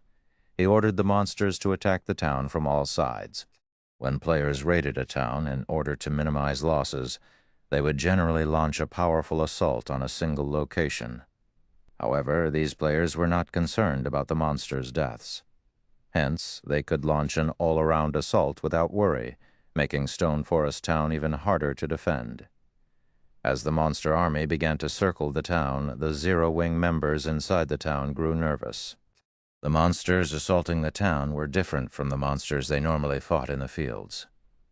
These monsters possessed considerably high intelligence, and even elite players of the same level might not necessarily win against the elite monsters in a one-on-one battle. Furthermore, they were dozens of levels lower than these monsters and were outnumbered by 10 to 1. Although the magic tower had significantly boosted their attributes, when compared to the monsters' attributes, this increase was not worth mentioning. Guild leader, can we win? Even Aqua Rose's confidence wavered. It would have been fine if their opponents were simply players. Now, however, seeing the black clumps of monsters come at them from all sides, even she felt somewhat nervous. Zero-Wing was clearly understaffed. There were only around 20,000 elite members in Stone Forest Town right now. After splitting them up around the cardinal points, each side only had around 5,000 members protecting it. We can only try, Shi Feng quietly responded. How is the construction of the magic towers coming along? The foundations have been completed. Only the core magic patterns need to be drawn, Aqua Rose reported. Good. Lead the Dark God's Legion and deal with the Great Lord rank and above monsters first. Utilize all of the Tier 2 and Tier 3 summoning scrolls to pin down the mythic monsters. Have the town's firepower focus on the monsters below Great Lord rank. After that, we have to endure for as long as possible. Once Fire Dance's group completes their mission, the tides of war will shift to our favor, Shi Feng instructed. Immediately, he made his way towards the magic towers that were still under construction. Magic towers had become mainstream defensive buildings in towns and cities because of their outstanding defensive capabilities. Not only did they possess a mana pulse cannon with great destructive power, but they could also increase local players' attributes. Meanwhile, the attributes' increases would change depending on the number of magic towers present. Of course, the maximum effect would be achieved with 3 magic towers. With 3 magic towers, players would receive a 30% boost to their basic attributes. This was why the various large guilds in the past had actively constructed magic towers in the towns and cities they operated, going so far as to construct 3 magic towers in important towns and cities. As a precaution, Shi Feng had tasked Aqua Rose with spending all of the money they had earned from selling the lands around the teleportation house to purchase the magic tower's construction materials. They then built 2 more towers in Stone Forest Town, with 3 magic towers defending the town even against so many high-intelligence monsters they were not without a chance of victory. As for the magic towers for Shi Feng's future city, he had no choice but to think of another means of defense. After all, if he could not even protect Stone Forest Town, he could never defend a city. Charge! Under Abandoned Wave's command, the monster army roared angrily as they charged at Stone Forest Town. Is this Blackwater's strength? Stone Forest Town is truly finished this time. Even the NPC guards won't be able to hold back so many powerful monsters. The players, observing the war from the sidelines, were stunned by the tsunami of monsters rushing at Stone Forest Town. They no longer harbored any hope that Stone Forest Town would survive this war. The difference between each side's strength was obvious at first glance. The various large guilds' upper echelons who watched the war via a live stream were similarly stupefied. Who in Star Moon Kingdom could possibly stand up against this army of 200,000 monsters? It was suicidal to try to fight these monsters. Big Sis Aqua, they're coming, Blackie gulped nervously. Good, focus the defense turrets and magic towers' attacks on the monsters below the Great Lord rank. Aqua Rose commanded as she watched the approaching monsters from the top of the town's wall. Immediately, the 4 defensive turrets situated around the town rang. The explosive shells they fired flew straight into clumps of monsters before exploding. The elite monsters caught within the explosions died on the spot. Each of the 4 explosive shells killed over 100 monsters. Unfortunately, while the defensive turrets could damage monsters above elite rank, they could not kill them outright. Although the defensive turrets are powerful, it's a pity that their range is too small. Abandoned Wave could not help but laugh when he saw that only several hundred monsters had died in the initial blast. He had previously thought that the defensive turrets would, more or less, pose a threat to his monster army. Now, however, it would seem that his worries were unnecessary. In the next moment, the tip of the magic tower fired a rainbow-colored beam towards the sky. Immediately, the clouds refracted the beam towards the monster army, shocking everyone.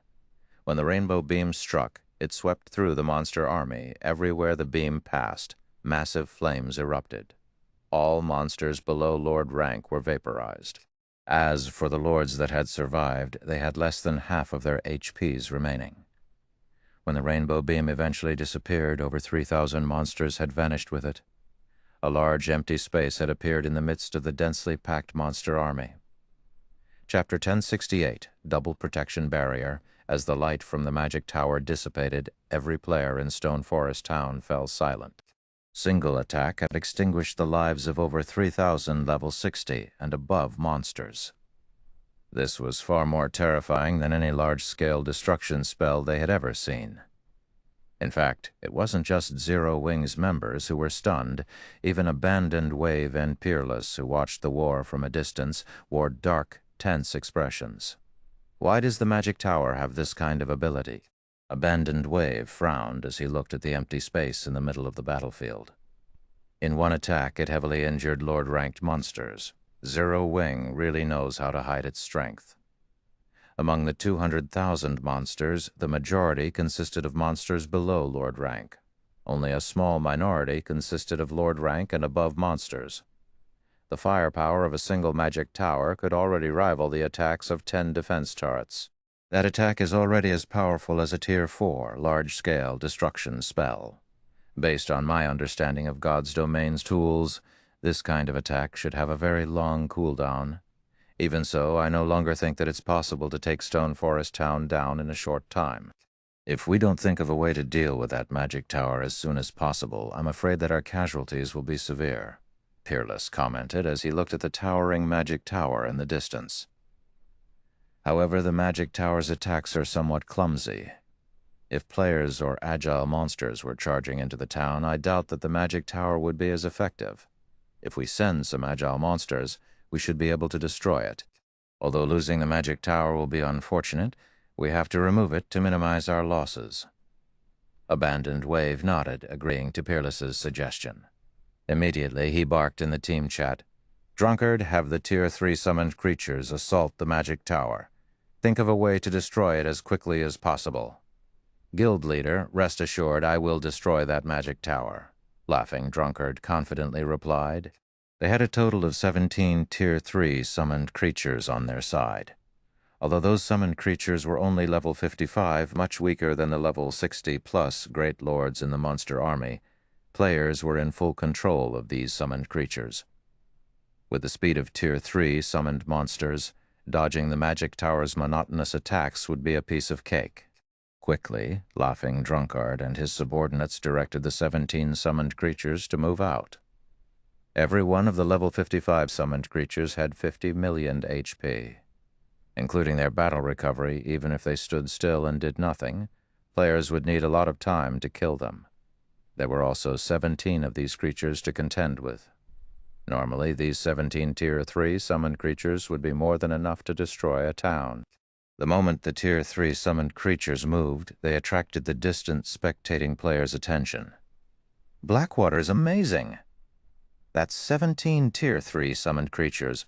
Crap! I recall that, during the last major war in the Stoneclaw Mountains, the Star Alliance had only summoned 2 of these monsters, as expected of the Blackwater Corporation. A Tier 3 summoning scroll is even more expensive than an epic item." Even then, it is near impossible to buy one. I suspect that even super guilds only have several on hand. Watching such a spectacular battle with my own eyes is awesome. Most likely, even those apex experts looming over God's domain aren't strong enough to participate in such a battle. Indeed. It seems I did not waste my time making this trip to Stone Forest Town. The videos I've watched showing other guild wars around God's domain cannot compare to this. Zero Wing's era is really coming to an end. When the spectating players saw the summoned creatures, which stood over 20 meters tall, charge towards Stone Forest Town, goosebumps rose all over their bodies. The 17 summoned creatures had very high movement speeds. Moreover, unlike ordinary monsters, they could change directions nimbly. The summoned creatures could easily dodge the defense turrets and the magic tower's attacks. However, just as the summoned creatures were about to reach the town's walls, a semi-transparent magic barrier appeared around the entire town. The summoned creatures crashed into the magic barrier one after another and were unable to proceed a step further. "Guild Leader's protection barrier is so strong," Blackie exclaimed, astonished. It had stopped the charge of 17 Great Lord-ranked monsters. Any normal magic barrier would have shattered under the might of these monsters, yet the double protection barrier remained intact.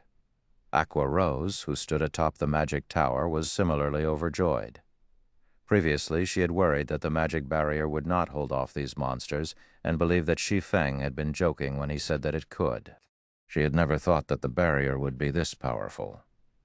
Not only weren't there any cracks in the magic barrier that needed to be repaired, but the players maintaining the barrier also had all of their mana. At this rate, the barrier could easily support its own recovery without any additional mana.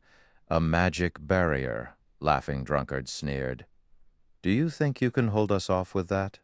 Following which, Laughing Drunkard's group controlled the summoned creatures to start a fierce assault against the semi-transparent magic barrier, ignoring the attacks Zero Wing's elite members launched from within. Although Zero Wing's members were very well equipped, against level 55, Tier 3 summoned creatures, the level suppression limited their attacks to around -1,000 damage. This was even with the magic tower's buff. Otherwise, their attacks would only deal around -600 damage, with each attack only dealing around -1,000 damage. Even with 300 or 400 players attacking simultaneously, each wave of attacks would only shave off 300,000 or 400,000 HP.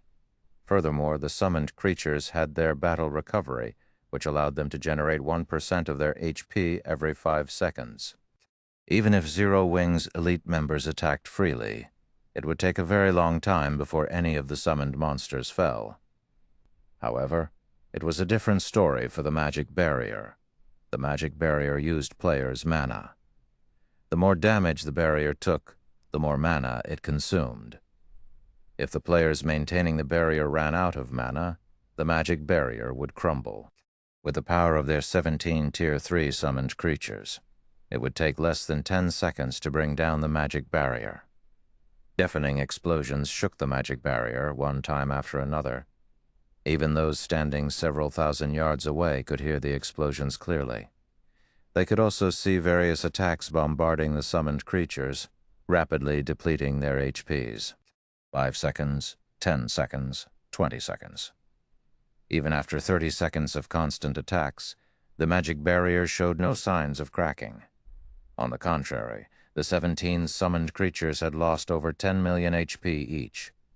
"This won't do, everyone. Use your ultimate moves," Laughing Drunkard yelled, grinding his teeth. Tier 3 summoned creatures possessed their own ultimate skills. However, the cooldowns were very long. He intended to save these skills to take down the magic tower. Unfortunately, at this rate, the summoned creatures' HPs wouldn't outlast the magic barrier. Immediately, the 17 summoned creatures released mighty roars as they began to concentrate their power, mana rapidly gathering around these creatures' claws. However, before these creatures could attack the magic barrier, 5 purple-gold magic barriers appeared and enveloped the 17 summoned creatures. The instant these magic barriers took form, the summoned creatures suffered a 40% attribute decrease, their maximum HPs dropping to 30 million. When the creature's skills struck the purple barriers, although the barriers shuddered, they held. How is this possible? Laughing Drunkard's lips twitched as shock and confusion filled his gaze. Meanwhile, before anyone realized it, 5 miniature ballistas had appeared above the town walls, and all 5 were already aimed at the summoned creatures. Kill them all! Aqua Rose swung her hand forward fiercely. Chapter 1069, Mythic. With Aqua Rose's command, the 5 miniature ballistas atop the town walls fired an arrow each. The 5 arrows were extremely fast, even faster than the Magic Tower's Mana Pulse cannon. From afar, one would only see 5 streaks of blue light shooting through the magic barrier, flying towards the Tier 3 summoned creatures. So fast, Laughing Drunkard, who controlled one of the summoned creatures, was surprised. His expert instincts kicking in, he willed his summoned creature to sidestep. In the critical moment, his summoned creature dodged the incoming arrow by a hair's breadth. Boom. When the arrow struck the ground, the immense power within it carved out a crater that was 20 meters in diameter. The arrow embedded itself deep into the ground. Although Laughing Drunkard's summoned creature had managed to dodge the miniature ballista's attack, his 4 companions' creatures had not. 4 summoned creatures had been nailed to the ground, each of their HPs dropping by 1 million.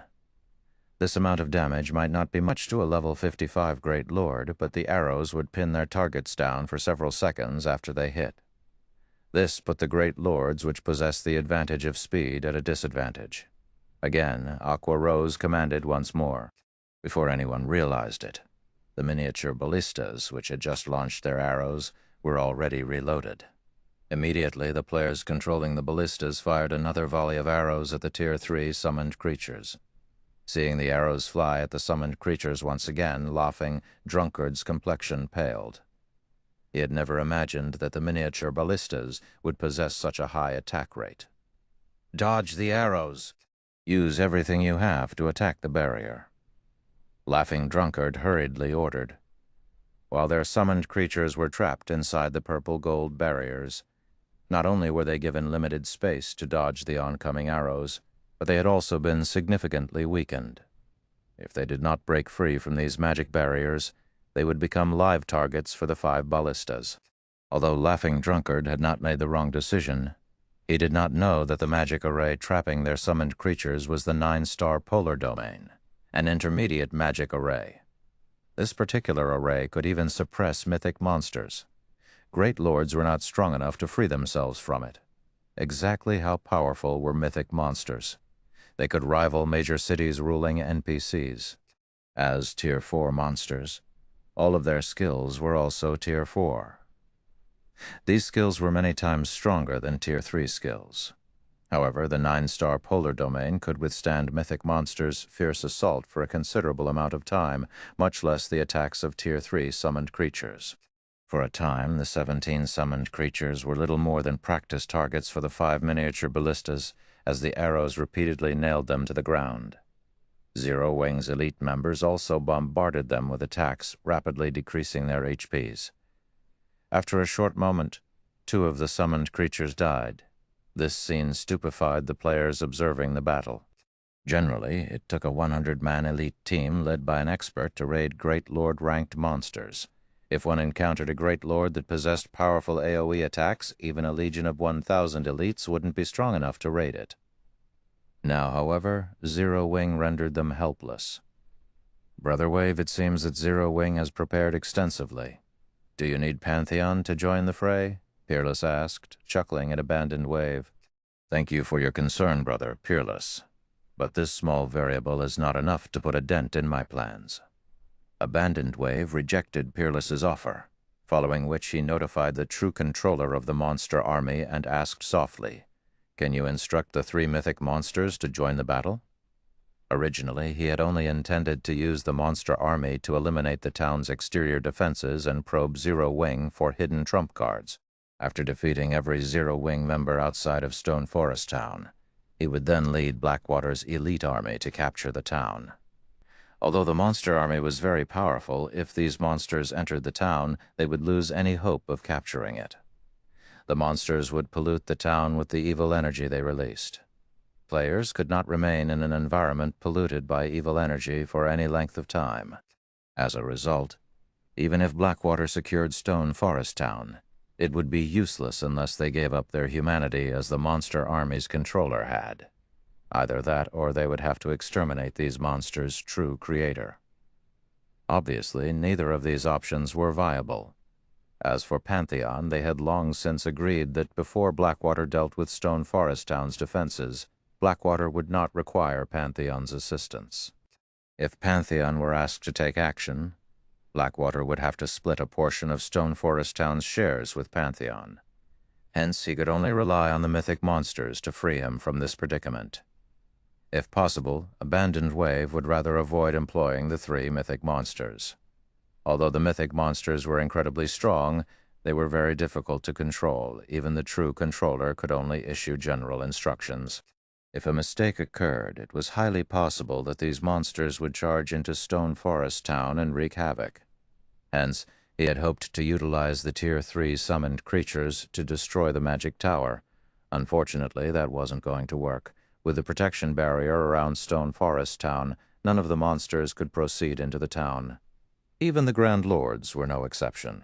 With the defense turrets and magic tower's rampant attacks, the monster army suffered immense losses. If they did not break this stalemate, their Tier 3 summoned creatures would be annihilated.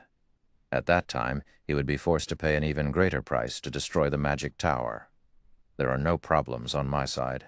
However, if I force them, these 3 mythic monsters won't be nearly as strong, the mysterious bandaged youth explained. No problem. With the mythic monsters' strength, even if they are significantly weakened, they are still far stronger than Grand Lords. I refuse to believe that they can't shatter a magic barrier. Zero Wing's magic barrier frustrated Abandoned Wave. This protection barrier had transformed Stone Forest Town into a sturdy fortress. In addition, the magic tower was on the offensive. The strength Zero Wing had displayed so far exceeded his expectations. Roar. Soon after, deafening roars echoed across the battlefield from behind the monster army. These roars shook the ground, and everyone turned towards the source of the sound. 3 massive figures, standing over 100 meters tall, gradually appeared. The Grand Lords, which were over 30 meters tall, looked like infants before these 3 towering monsters. Evil Earth Dragon, Dark Creature, Mythic, level 65, HP 150 million, 1550 and 1000. Everyone gasped when they saw the evil Earth Dragon's information, their eyes nearly falling from their sockets. Despite watching the monsters from afar, they involuntarily trembled, and fear filled their hearts. Guild leader, Blackwater has dispatched its 3 mythic monsters. What should we do now? Aqua Rose asked nervously as she watched the approaching evil Earth Dragons, mythic monsters. To current players, they were invincible. Although the mythic monsters' HP was only slightly higher than Grand Lords, the difference between their strengths was like the difference between heaven and earth. Once monsters reached the mythic rank, they would unlock their domains. Inside the domain, not only would players' attributes be suppressed, but they would also be subjected to a powerful mental oppression. Even displaying 40% of their normal combat power would be a miracle. Moreover, players' stamina consumption would greatly increase. The battle in Black Ridge Town was the best example. The battle in Black Ridge Town had allowed everyone to realize just how frightening mythic monsters were. Even an army of tens of thousands of players would have to turn tail and run from a mythic monster. Chapter 1070, Incarnation of Disaster. Mythic Monsters. Shi Feng, who was currently drawing the magic patterns for the magic tower, frowned upon hearing this. Although he had known that Blackwater had dispatched 3 mythic monsters, he hadn't expected the piling pressure he felt when it was time to face them. God's Domains players had yet to truly understand mythic monsters. What they had seen in the battle in Black Ridge Town was only the tip of the iceberg. However, Shi Feng had fought mythic monsters many times in the past. While mythic monsters' domains were indeed powerful, their high intelligence and combat standards were the true dangers. In God's domain, aside from special cases, most monsters would only start developing high intelligence after reaching Tier 3. In other words, This was a concern after monsters became great lords. At that stage, monsters would be more difficult to deal with. They would often act in unexpected ways. Situations such as monsters ignoring MTs and going for the rear-line healers occurred when one dealt with monsters at this rank. In these situations, the MT's combat experience would be put to the test. Not only must MTs attract the boss's aggro, but they must also hold the boss's attention. As for DPS classes, they had to do the opposite. When attacking, they had to make sure they attracted as little attention as possible. This was why Shi Feng had the guild's core members learn void steps. Even the weakest mythic monster was as intelligent as an ordinary human. In addition, their combat standards were roughly equal to ordinary experts. Using the trial tower as a measurement, their combat standards should put them on the 4th floor. Hence, if players wanted to defeat a mythic monster, they needed at least a team of 100 Tier 2 elite players of the same level. Right now, the 20,000 Zero Wing members in Stone Forest Town wouldn't even serve as a proper warm-up for the 3 level 65 mythic monsters. Fortunately, Shi Feng had hired plenty of Tier 2 NPC guards. The NPCs should be capable of holding the monsters off for a while, following which Shi Feng contacted Alluring Summer and asked, "Summer, how are things on your side?" Before he had arrived to finish the magic tower's construction, he had handed the magic array scrolls he had made to Aqua Rose and Alluring Summer. Among them, Aqua Rose was tasked with managing the 9-star polar domain and double protection barrier, while Alluring Summer was tasked with the Divine Beast's descent. Unlike the other 2 magic arrays, the Divine Beast's descent magic array required 88 summoners to recite the predetermined incantation simultaneously to summon a Divine Beast. The requirement was much higher than ordinary summoning scrolls. Generally, players needed a lot of practice before they could pull off the summoning. In addition, the summoned Divine Beast lacked intelligence. It required a player's control. Due to time constraints, Shi Feng only produced 1 set of Divine Beast's descent scrolls and 1 set of double protection barrier scrolls. Among those currently in Stone Forest Town, Aqua Rose was needed to command the overall situation. Violet Cloud was a healer, while Alluring Summer outshined everyone else's combat standards. Hence, Shi Feng had decided that Alluring Summer should control the summoned Divine Beast. They've mostly familiarized themselves with the summoning procedure. "I shouldn't have many issues either," Alluring Summer replied nervously. Despite having recently joined Zero Wing, she had never thought that she would actually get to participate in such a large war so soon. Solo battles were her bread and butter. Even 1 versus many situations were not unusual for her. However, facing 3 mythic monsters by herself was definitely the craziest thing she had done in God's domain. Inwardly, though, she looked forward to the upcoming battle. Based on the fact that Shi Feng had left such an important task for a newcomer like her, she could tell how highly he valued her. Moreover, Aqua Rose had personally recommended her for the task. Regardless of the circumstances, she needed to perform well in the upcoming battle. "All right, I'll leave it to you then. I'll have Aqua's team summon Tier 3 creatures to assist you," Shi Feng said, trying to comfort Alluring Summer when he saw the woman's tense expression.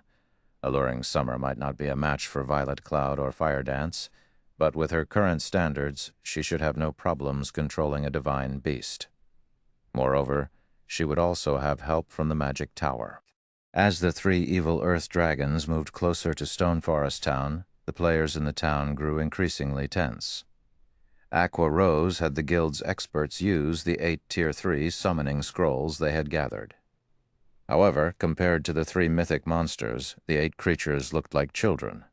Despite their massive sizes, the Tier 3 summoned creatures did not even reach the evil Earth Dragon's knees. It felt as if the Earth Dragons would kill the summoned creatures with 1 stomp. 8 Tier 3 summoned creatures. Abandoned Wave, who watched from afar, sneered. "So this is Zero Wing's trump card." That's quite impressive, actually. Even first-rate guilds only manage to get their hands on 2 or 3 Tier 3 summoning scrolls. At this point, Zero Wing is roughly as strong as a first-rate guild overall. "The guild has already surpassed my expectations by acquiring 8 of these scrolls," Peerless commented, relatively surprised by Zero Wing's foundations. Even a super guild like Pantheon had only obtained 20 Tier 3 summoning scrolls so far. Meanwhile, Zero Wing was only an upstart guild that controlled White River City and Stone Forest Town. It was hard to imagine how the guild had secured such resources. Zero Wing's foundations are indeed shocking. Unfortunately, the difference between us is too vast.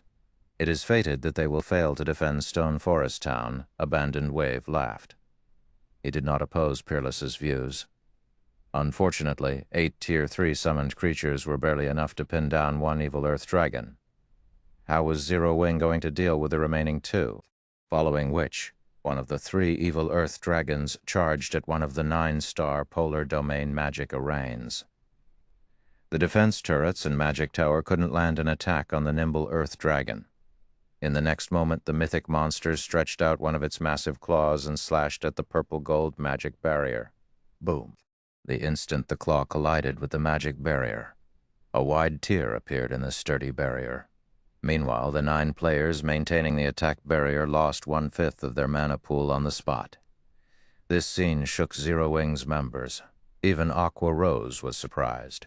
Even when the numerous Tier 3 summoned creatures had attacked the barrier, they hadn't inflicted any significant damage. However, a single attack from the evil Earth Dragon had nearly crumbled the barrier. The mythic monster was even stronger than they had imagined. So sturdy, the bandaged man controlling the evil Earth Dragons was slightly surprised by this outcome. Although he had taken control of the evil Earth Dragons, decreasing its combat power significantly, the monster's power was still at the mythic rank. If one of these monsters attacked a basic magic array, it could shatter the array with one attack. Yet even after the onslaught of 3 evil Earth Dragons, the purple-gold barrier remained. The mythic monsters had only torn the barrier. Moreover, the tier was quickly mending. I want to see how many hits this magic array can withstand immediately. The bandaged man controlled the evil Earth Dragons to attack again. Peng, peng. After receiving a series of claw attacks, the 9-star polar domain shattered, transforming into particles of light before vanishing. The 4 summoned creatures trapped within the barrier were released. As another evil Earth Dragon was about to attack another 9-star polar domain magic array, a massive golden magic array appeared above Stone Forest Town, enveloping nearly half of the town. What's that? A summoned creature? Everyone could not help but look up. Before they realized it, a 100-meter-long golden dragon appeared in the sky. The dragon's wings stretched over 400 meters. With a light flap, the golden dragon sent a windstorm through Stone Forest Town. The strong wind nearly threw the players in the town to the ground. A dragon? How is this possible? Isn't that a legendary creature? Why has a dragon appeared in Stone Forest Town? Everyone's jaws fell open when they saw the golden dragon. Dragons were considerably famous in God's domain. They were the image of power and destruction. Moreover, there were very few of them. When these creatures appeared, disaster followed. Chapter 1 through 71, Mythic versus Mythic. Why has a dragon suddenly appeared? When Abandoned Wave, Peerless, and Blackwater and Pantheon's other upper echelons saw the dazzling golden dragon appear above Stone Forest Town, they were shocked. Dragons were legendary creatures. Even if one tried to find a dragon, it was nearly impossible. Yet one such creature had appeared in a small town like Stone Forest Town. It was inconceivable. Could this be something that Zero Wing has summoned? Peerless frowned as he thought of this possibility. However, he was not certain of this answer. How rare were dragons? It was simply impossible to come across one in Stone Forest Town coincidentally. The only possibility was that Zero Wing had summoned it. Those who had heard Peerless's guess wore ugly, twisted expressions. According to what they had learned from various libraries, even the weakest dragon was a Tier 5 creature. Moreover, due to their life ratings being extremely high, they were practically invincible among existences of the same tier. It would be a trifling matter for a dragon to annihilate their army of 200,000 monsters. The mythic, ranked evil Earth Dragons were no exception. What are you worried about? Do you know how powerful an actual dragon is? Do you think Zero Wing is really capable of summoning a dragon? Abandoned Wave coldly asked, as he glanced at his worried subordinates. Look closely. That is merely a summoned creature. It isn't a true dragon. It only has the shape of one. Hearing this, everyone used their identification skills on the golden dragon. Divine Dragon, elemental creature, mythic, level 60, HP 200 million, 200 million, an elemental creature. Peerless muttered. Although its name contained the word dragon, it was an elemental creature instead of a bona fide dragon. This hinted that this divine dragon only looked impressive, but lacked real worth. It did not possess an actual dragon's power. It was like the evil earth dragons, where they were called dragons, but were dark creatures that did not possess the power of the dragon race. Its life rating was no different than an ordinary monster. Although I don't know how Zero Wing managed to summon this mythic monster, if they think they can defend Stone Forest Town with one mythic monster, they are making a huge mistake. Abandoned Wave watched the divine dragon with contempt. He then gave his subordinates a command, saying, "Bring it out. Let's widen Zero Wing's horizons. We'll show them that they aren't the only ones with siege tools." Hearing this, Abandoned Wave's subordinates exploded into action. Shortly after, 3 gnome cannons appeared beside Abandoned Wave. Peerless was momentarily stunned when he saw these cannons. Why does Blackwater have these? Pantheon possessed gnome cannons as well. However, they were extremely difficult to manufacture. Even when they had allowed their guild's chief engineer to make them, the latter's success rate was only 10%. In addition, due to the rarity of the materials and plenty of effort, Pantheon had only manufactured 6 gnome cannons. Each of these cannons was easily worth as much as 1 or 2 epic items. Pantheon treasured its 6 gnome cannons. Even when they raided towns, they refused to use them, afraid that they would accidentally damage or destroy them. He had never imagined that Blackwater would have 3 of the cannons as well. In terms of destructive power, the gnome cannon might not be a match for the magic tower. However, it could compare to the defense turret. Unfortunately, its firing rate was not as high as the defense turrets. However, its advantage lay in its maneuverability, unlike the defense turrets which had fixed positions upon construction. Hence, they were considerably useful in a siege battle. The gnome cannon's passive skill, in particular, could deal double damage against constructions and magic barriers. "Fire at will. I want to see how long their magic barriers can last," Abandoned Wave commanded. Originally, he had not wanted to expose the gnome cannons. However, after all was said and done, the divine dragon was a mythic monster. If the evil earth dragons were at their peak, they might be able to put up a fight against the divine dragon. Unfortunately, the monster's combat powers were weak right now. If he had only sent one evil earth dragon up against the divine dragon, the former would be overwhelmed. If that happened, the divine dragon would wreak havoc among the monster army. The losses they would suffer would be tremendous. Before this, he had signed a contract with a bandaged man, stating that he would compensate the latter for the monsters he lost.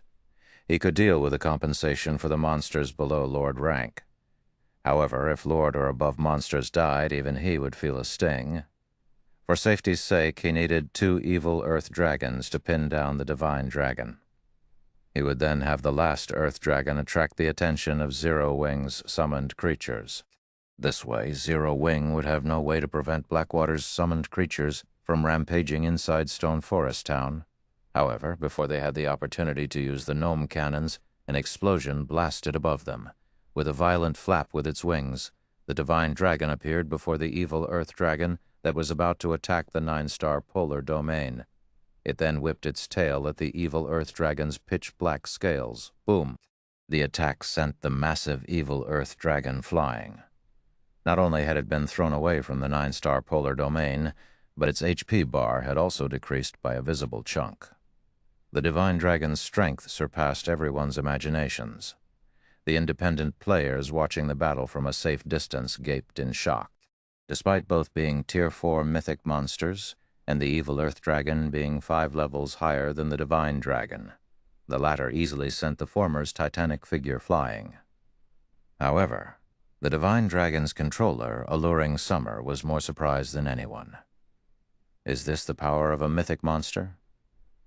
At this moment, Alluring Summer's body had merged with the Divine Dragon. One could say that the Divine Dragon and Alluring Summer were one right now.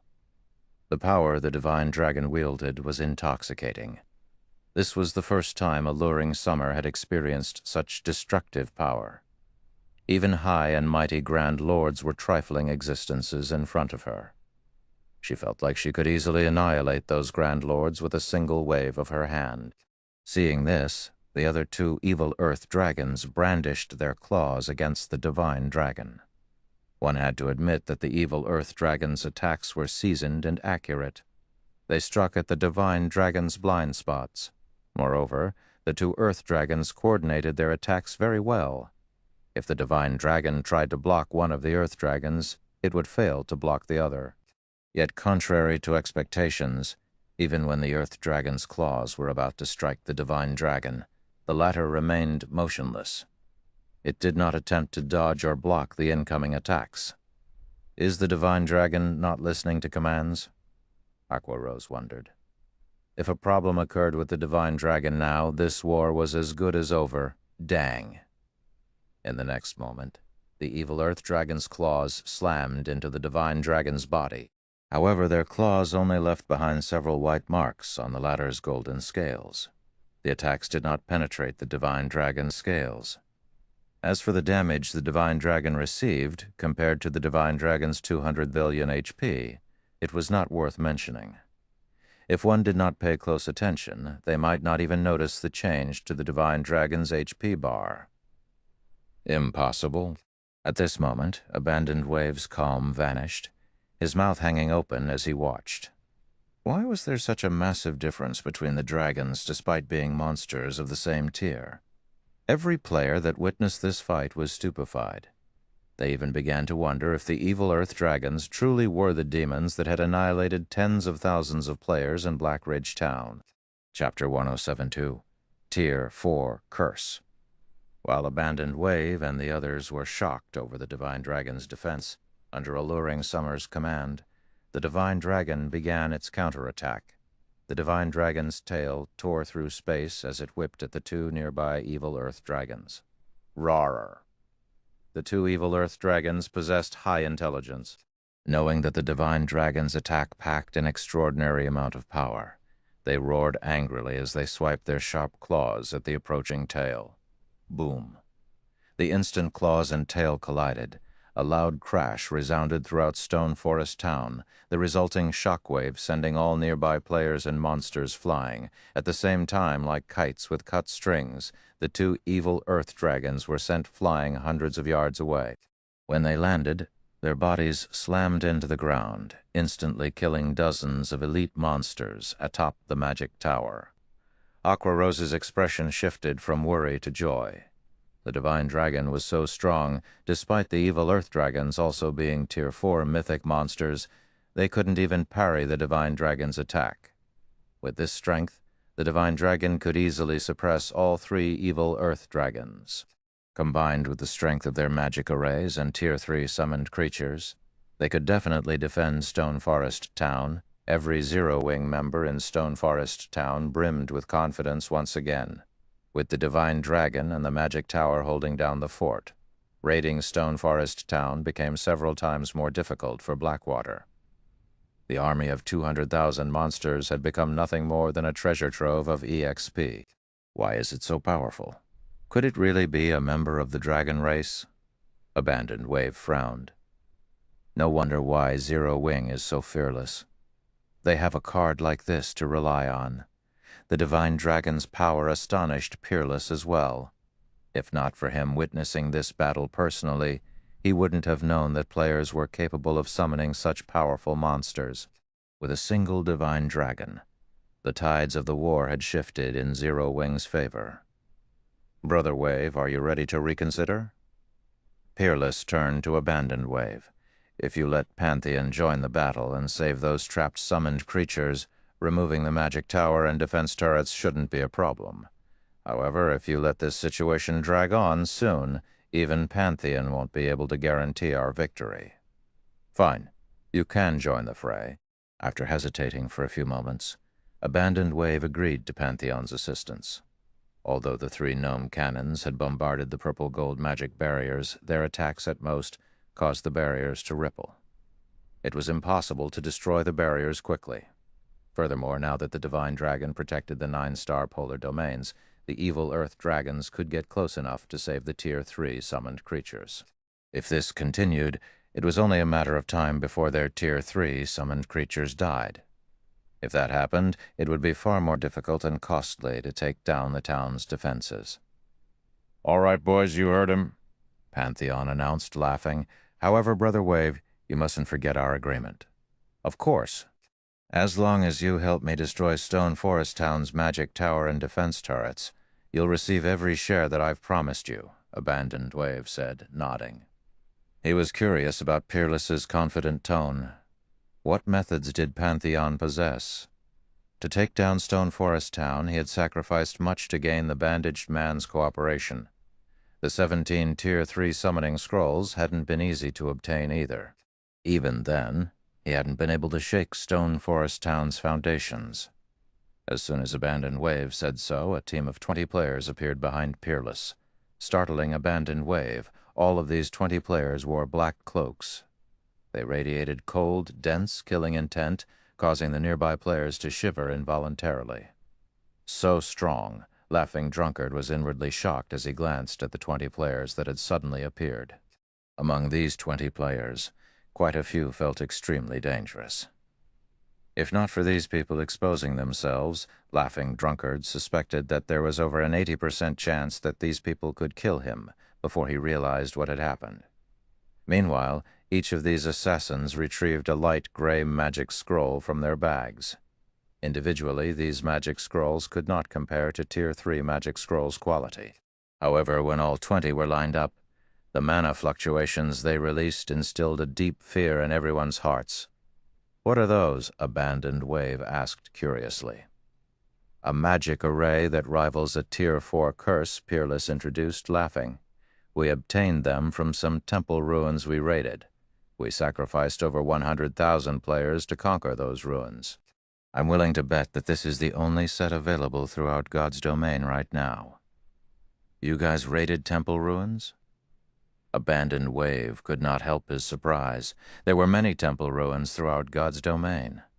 The gods had constructed these temples as centers for their worship. They all housed extremely valuable treasures. However, despite the passing of time and the destruction of a large portion of these temples, the temple ruins were considerably dangerous. These ruins' core areas in particular were known as forbidden zones. Death was almost certain for any player who ventured into these ruins. Even so, many guilds in God's domain willingly raided these temple ruins. Temple ruins were different from dungeons. Dungeons limited the number of players that could enter at a time, and the requirement of each player's strength was incredibly high. Temple ruins, on the other hand, did not have such limits. Any number of people could enter at the same time. Moreover, the treasures one could obtain were far better than dungeons.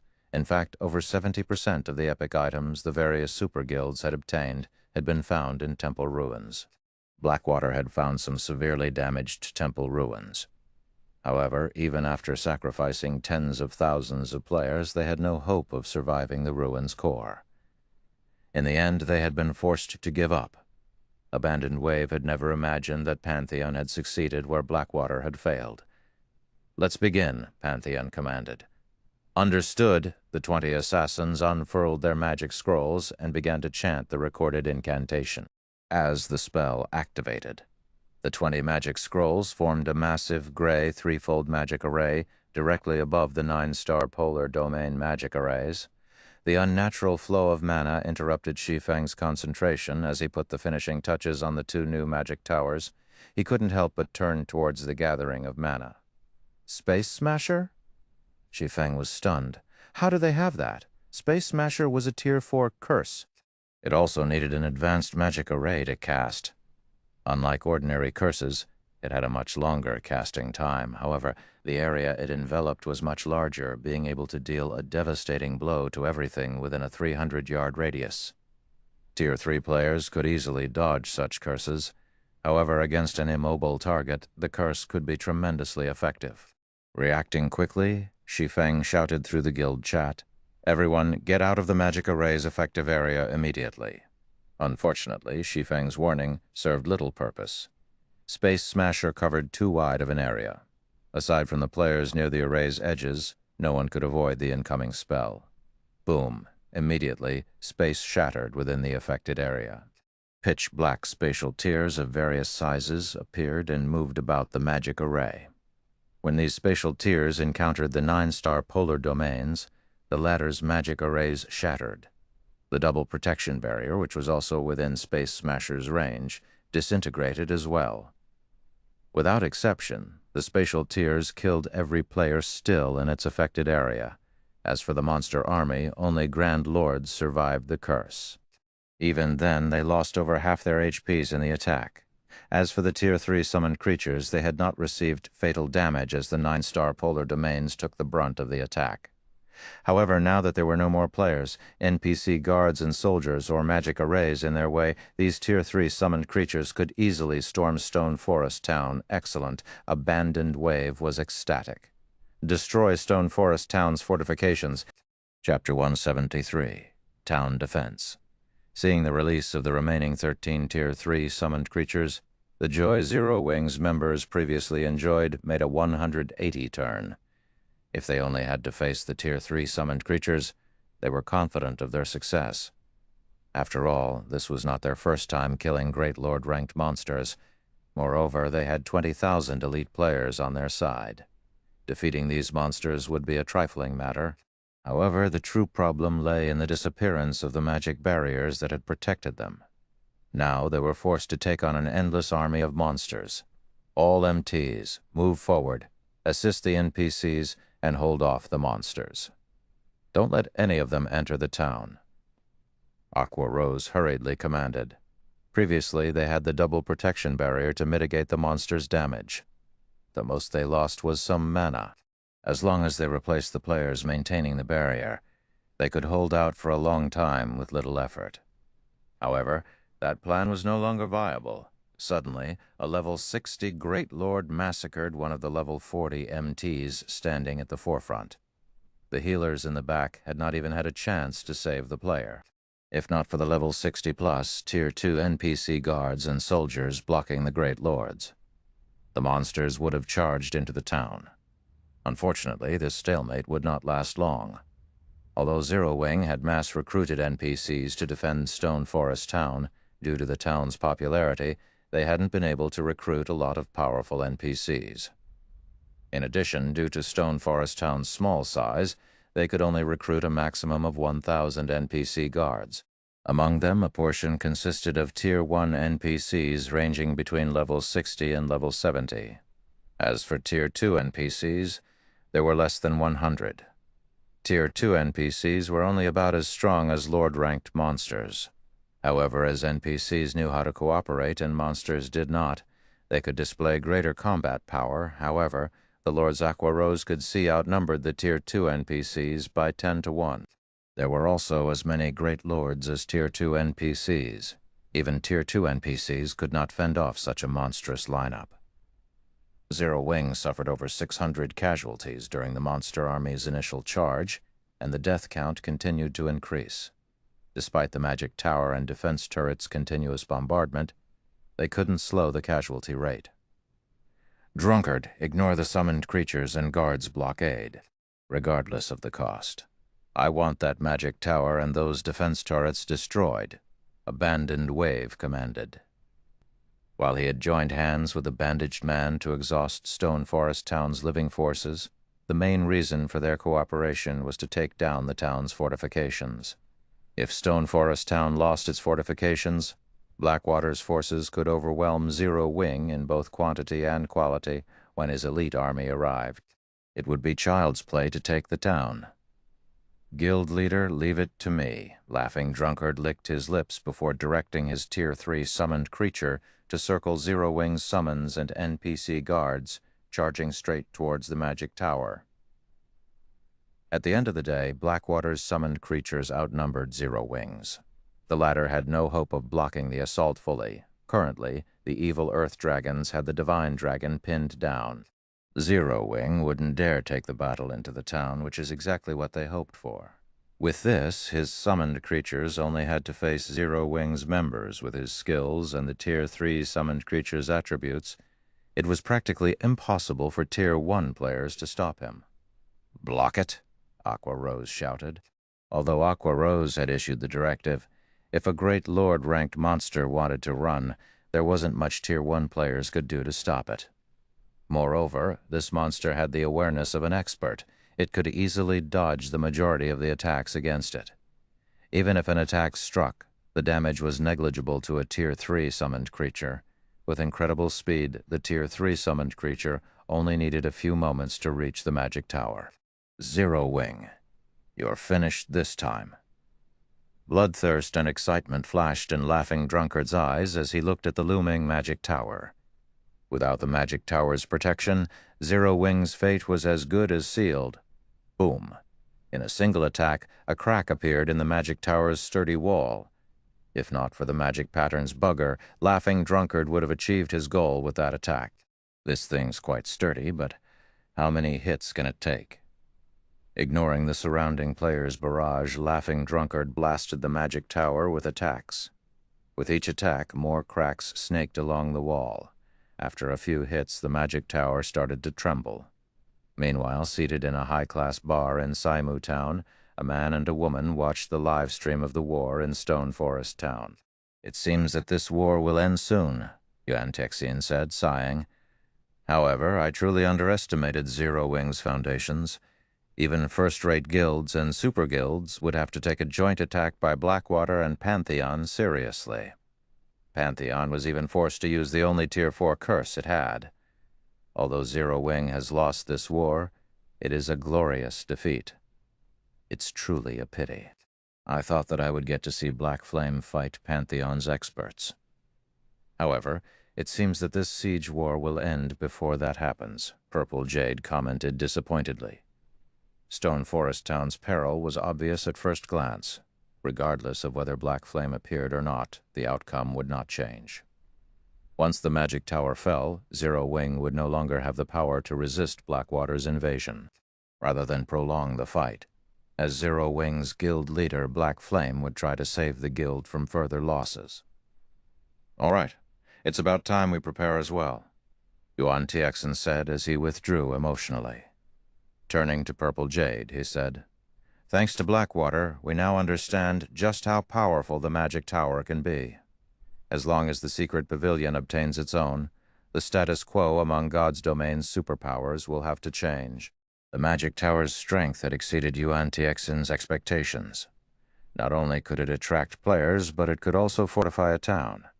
If the secret pavilion had the magic tower, they could develop more towns. They would not have to worry about lacking manpower for their town's defense. However, just as Purple Jade was about to turn the live stream off, she noticed something.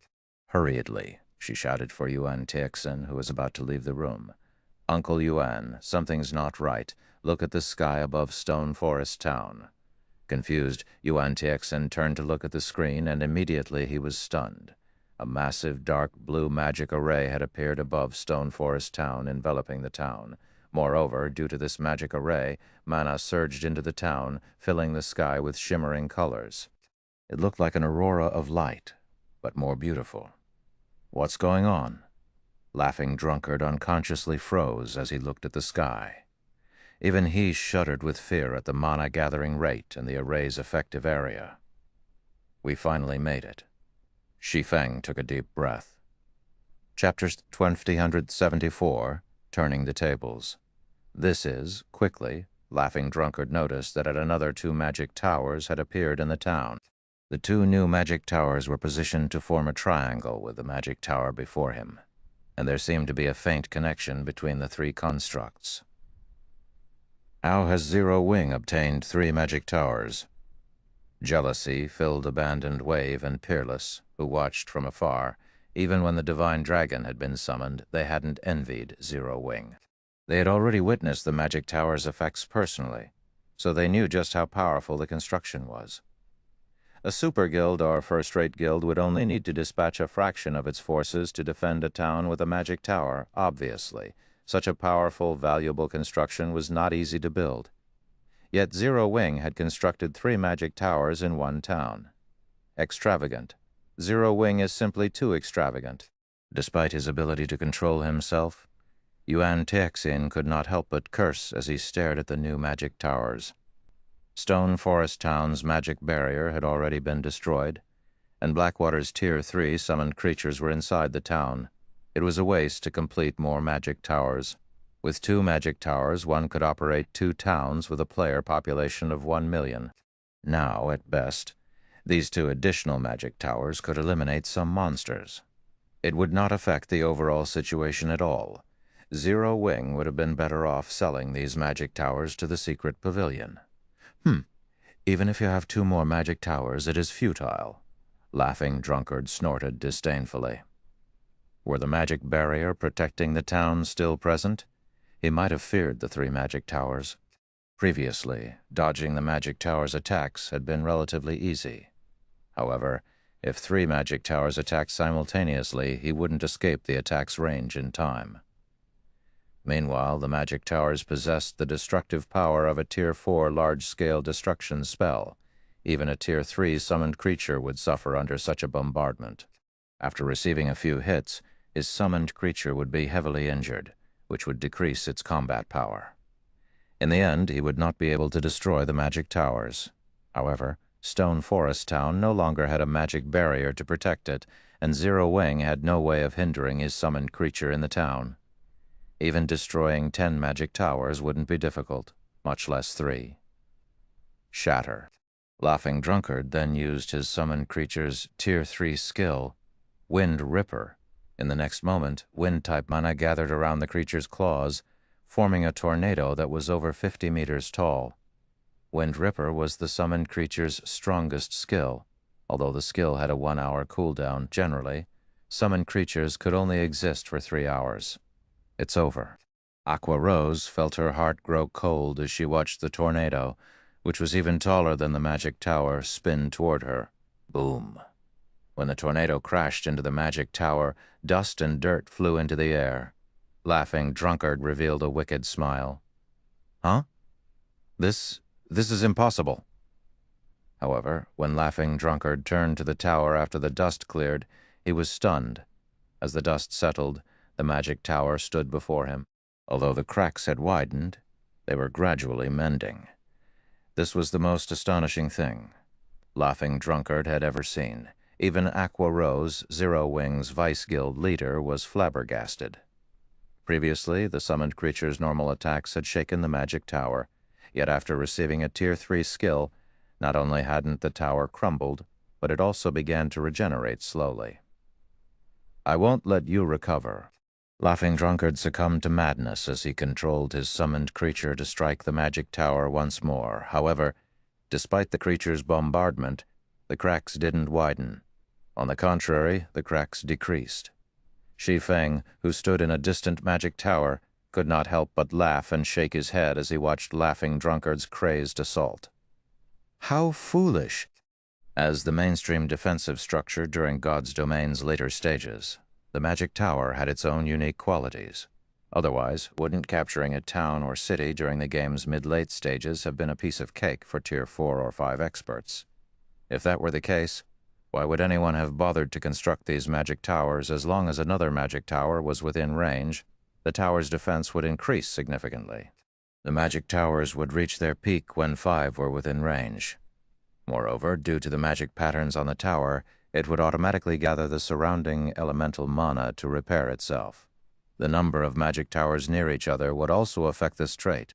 Now that Stone Forest Town had 3 magic towers, the structures might not hold up against Tier 4 mythic monsters for long, but they would have no problems against Tier 3 monsters. How can this be? Abandoned Wave could no longer sit still. Everyone else help Drunkard. I want those magic towers destroyed. If they failed to destroy the magic towers and allowed the defensive structures to attack freely, their army of 200,000 monsters would be massacred before they could annihilate Zero Wing's 20,000 elites. Without nearby healers with the resurrection skill, players generally needed half an hour before they would automatically resurrect. However, Their monsters would not revive, their deaths were permanent. Abandoned Wave's angry bellow increased the pressure on the dozen or so players who controlled the Tier 3 summoned creatures. Hurriedly, they began to push through the encirclement of NPCs and players and charged forward to join Laughing Drunkard at the Magic Tower. Previously, as Laughing Drunkard had already broken through the encirclement, they had thought they could leave the Magic Tower and defense turret's destruction to him. However, the situation had changed. Even if they had to endure the attacks from Zero Wing's Tier 3 summoned creatures, they had to break free and reach the Magic Towers. A few moments later, 2 more half-HP summoned creatures broke free and arrived to help Laughing Drunkard attack the Magic Tower. Seeing this, Shi Feng had to admit that their plan was somewhat effective. However, the addition of the 2 summoned creatures only served to slow the Magic Tower's recovery rate. The structure took no additional damage. As the 3 summoned creatures madly bombarded the tower, Shi Feng appeared behind them. Has Black Flame lost his mind? He's approaching 3 Tier 3 summoned creatures. Yuan Tixin wore an astonished expression as he stared at the Shi Feng on the screen. Tier 3, summoned creatures under player control were no trifling matter. Only ranged players had any chance against them. Melee players would simply seek death if they tried to take these monsters on. As she watched, Purple Jade was also confused. Although she had an inkling of Black Flame's intentions, it was ludicrous. With his identity as a guild leader, it was unlikely that Black Flame would do such a thing. Black Flame?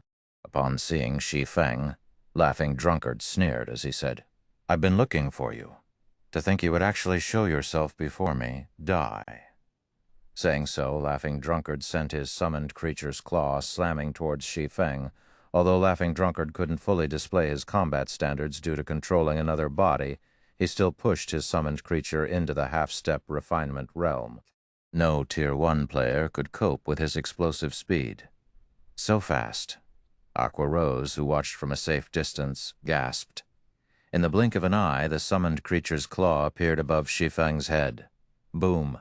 When the claw struck, it carved several deep grooves in the ground. As for Shi Feng, the attack had thrown him a short distance away. However, he had not received any damage. In the moment of imminent peril, he activated parry to nullify the damage.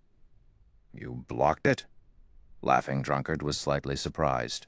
However, he recovered from his daze quickly and laughed as he coldly declared, "I want to see how many skills you have." Saying so, he brandished the summoned creature's claws against Shi Feng once more. Sure enough, a Tier 3 summoned creature under an expert's control is really powerful. After Shi Feng slammed into the ground, both of his hands were numb. It seems that I have no choice but to summon them. Watching the summoned creature charge at him, Shi Feng calmly revealed 2 scrolls. Summon Guards. Chapter 10,075, Suppressing Tier 3. The instant Shi Feng used Summon Guard, 2 unassuming figures appeared beside him. Personal guards? When Laughing Drunkard saw the 2 figures, his lips curled up, and disdain filled his eyes. Currently, even very high-leveled personal guards were only level 60. Even if they conquered their Tier 2 class promotions, a Tier 3 summoned creature could easily kill them. Scram. Laughing Drunkard's summoned creature used the Tier 2 skill, Dark Claw. He intended to send the 2 NPCs flying and finish Shi Feng off. After all, if Shi Feng tried to hide, he'd be very hard to find in a town this size. Right now, he was helpless against the Magic Towers. However, if he could kill Shi Feng, he could deal a greater blow to Zero Wing's morale. Dang. As if it had collided with adamantium, the summoned creature's claws stopped mid-swing, the clang of metal echoing across the town. This Laughing Drunkard wore an incredulous expression. A Tier 2 NPC blocked a Tier 3 summoned creature's Tier 2 skill? The gap between Tier 2 and Tier 3 was massive.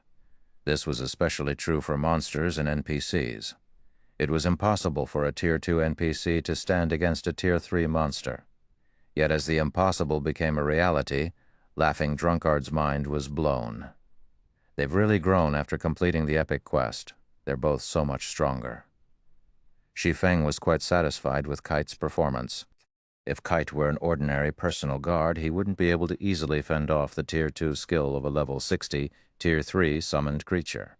However, Kite was a Dark Gold guard. He was practically invincible among those of the same tier. Now that Kite had completed an epic quest, his combat power had risen once again. The new silver longsword Kite wielded made this apparent.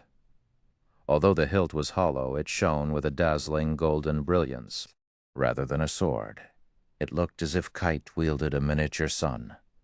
The sword was no less elegant than the sacred sword, Killing Ray. Kite's weapon was also epic rank. Not only had Kite replaced many of his old weapons and equipment, but he had also risen from level 65 to level 68. His leveling speed was astonishing. Being able to block the attack of an ordinary Tier 3 summoned creature was expected. However, Anna's transformation was even greater than Kite's. Anna wore gorgeous black and white mage robes and held a golden scepter. Her waist-long golden hair fluttered freely in the wind. Whether it was her appearance or temperament, she emitted the aura of a goddess. Even a great beauty like Aqua Rose was mesmerized by Anna's beauty. A single glance was all it took to captivate countless male players. As for her level, she had already reached level 69. How can this world have such a beautiful NPC? Crap. Even if I have to spend everything I have to find an NPC like that for myself. As everyone was enchanted by Anna's appearance, body, and temperament, some experts had noticed the items she wore. As this was the first time Shi Feng had summoned Kite and Anna since their epic quest, he had not had an opportunity to hide the effects of their weapons and equipment. Hence, their items were available for all to see. At first, only Anna's appearance had surprised the watching players. However, upon closer inspection, these players gasped. A fragmented legendary weapon. Everyone's eyes were glued on the golden scepter Anna wielded, greed filling their gazes. If not for the fact that players could not use NPC's items, they would have charged into Stone Forest Town to steal that scepter. Currently, epic weapons were the highest rank available to players. There had not been any sightings of weapons or equipment above epic rank. If they could get their hands on a fragmented legendary weapon, they would instantly gain fame and fortune. Do these personal guards belong to Zero Wing's guild leader? They're simply amazing. Crap. This is insane. I only recently equipped my personal guard with a set of bronze equipment. Even the guild upper echelon's personal guards I've seen are using at most secret silver or fine gold weapons and equipment. This is somewhat thorny. You two help me pin down these NPC guards. I'll deal with Black Flame. Laughing Drunkard quickly reacted. After a single clash, he understood that he couldn't injure Shi Feng if he fought alone. Only with the two other Tier 3 summoned creatures holding back Shi Feng's personal guards would he have a chance of killing Zero Wing's guild leader. Leave it to us, boss. Snapping out of their daze, the players controlling the two other summoned creatures launched an assault against Kite and Anna. Unfortunately, while Laughing Drunkard's plan was fairly solid, he severely underestimated Anna. By the time the two summoned creatures arrived before Anna, the latter had finished chanting her spell. Anna then slammed the butt of her scepter against the ground, like a drop of water falling into a still lake. Anna's scepter created ripples in the surrounding mana. Immediately after, 10 Tier 2 rock guards rose from the ground. Anna was capable of summoning far more creatures than ordinary summoners. Moreover, the rock guards were level 69, following which Anna started another chant and cast a spell to strengthen the 10 rock guards. In the next moment, the rock guards split up and surrounded the two Tier 3 summoned creatures. Even when the latter attacked, the rock guards received the blows without hesitation. However, the biggest surprise was the fact that each rock guard was nearly as strong as a Tier 3 Great Lord of the same level. They were on par with the level 60 Tier 3 summoned creatures. With 5 of them working together, they easily suppressed one Tier 3 summoned creature. How can there be such powerful Tier 2 NPC guards? Laughing Drunkard ground his teeth as he watched Kite and Anna. Despite Shi Feng standing right in front of him, he couldn't approach Shi Feng at all.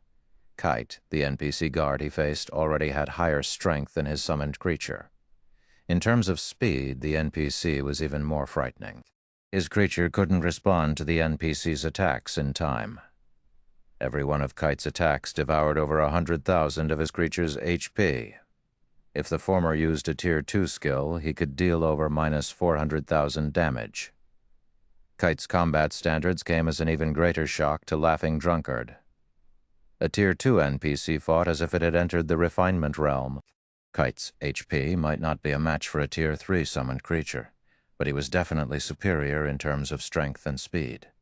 On the other hand, the summoned creature Laughing Drunkard controlled could only display the half-step refinement realm. In the end, Laughing Drunkard had to watch helplessly as his summoned creature's HP fell. Suddenly, Anna arrived to assist Kite, using the Tier 2 skill, Elemental Thorns against Laughing Drunkard's summoned creature. With one attack, the summoned creature was forced to retreat by over a dozen yards. Not only had the attack dealt over minus 500,000 damage, but it also gave Kite an easier time damaging the summoned creature. Laughing Drunkard's summoned creature could no longer resist the bombardment. Against Anna and Kite's joint assault, it was only a short moment before Laughing Drunkard's summoned creature collapsed, never to rise again. Chapter 1076, Final Fight. It's dead? How did it die so quickly? The Blackwater members controlling summoned creatures were momentarily stunned. Laughing Drunkard was a top-class expert in their guild. Moreover, he could display far more of his creature's strength than they could. Yet, after just a few moments, his summoned creature, which had tens of millions of HP, died. Moreover, it had been killed by just 2 Tier 2 NPCs. Damn it! Damn it! You couldn't even last a few minutes against 2 Tier 2 NPCs? Abandoned Wave cursed at Laughing Drunkard, who stood beside him. Guild leader, those 2 NPCs are extraordinary. They've both reached the refinement realm standard. They can execute all of their moves naturally. Moreover, their basic attributes are even higher than the Tier 3 summoned creature I controlled, Laughing Drunkard explained. So Enough. Stop finding excuses. I only want results. Abandoned Wave glared at Laughing Drunkard.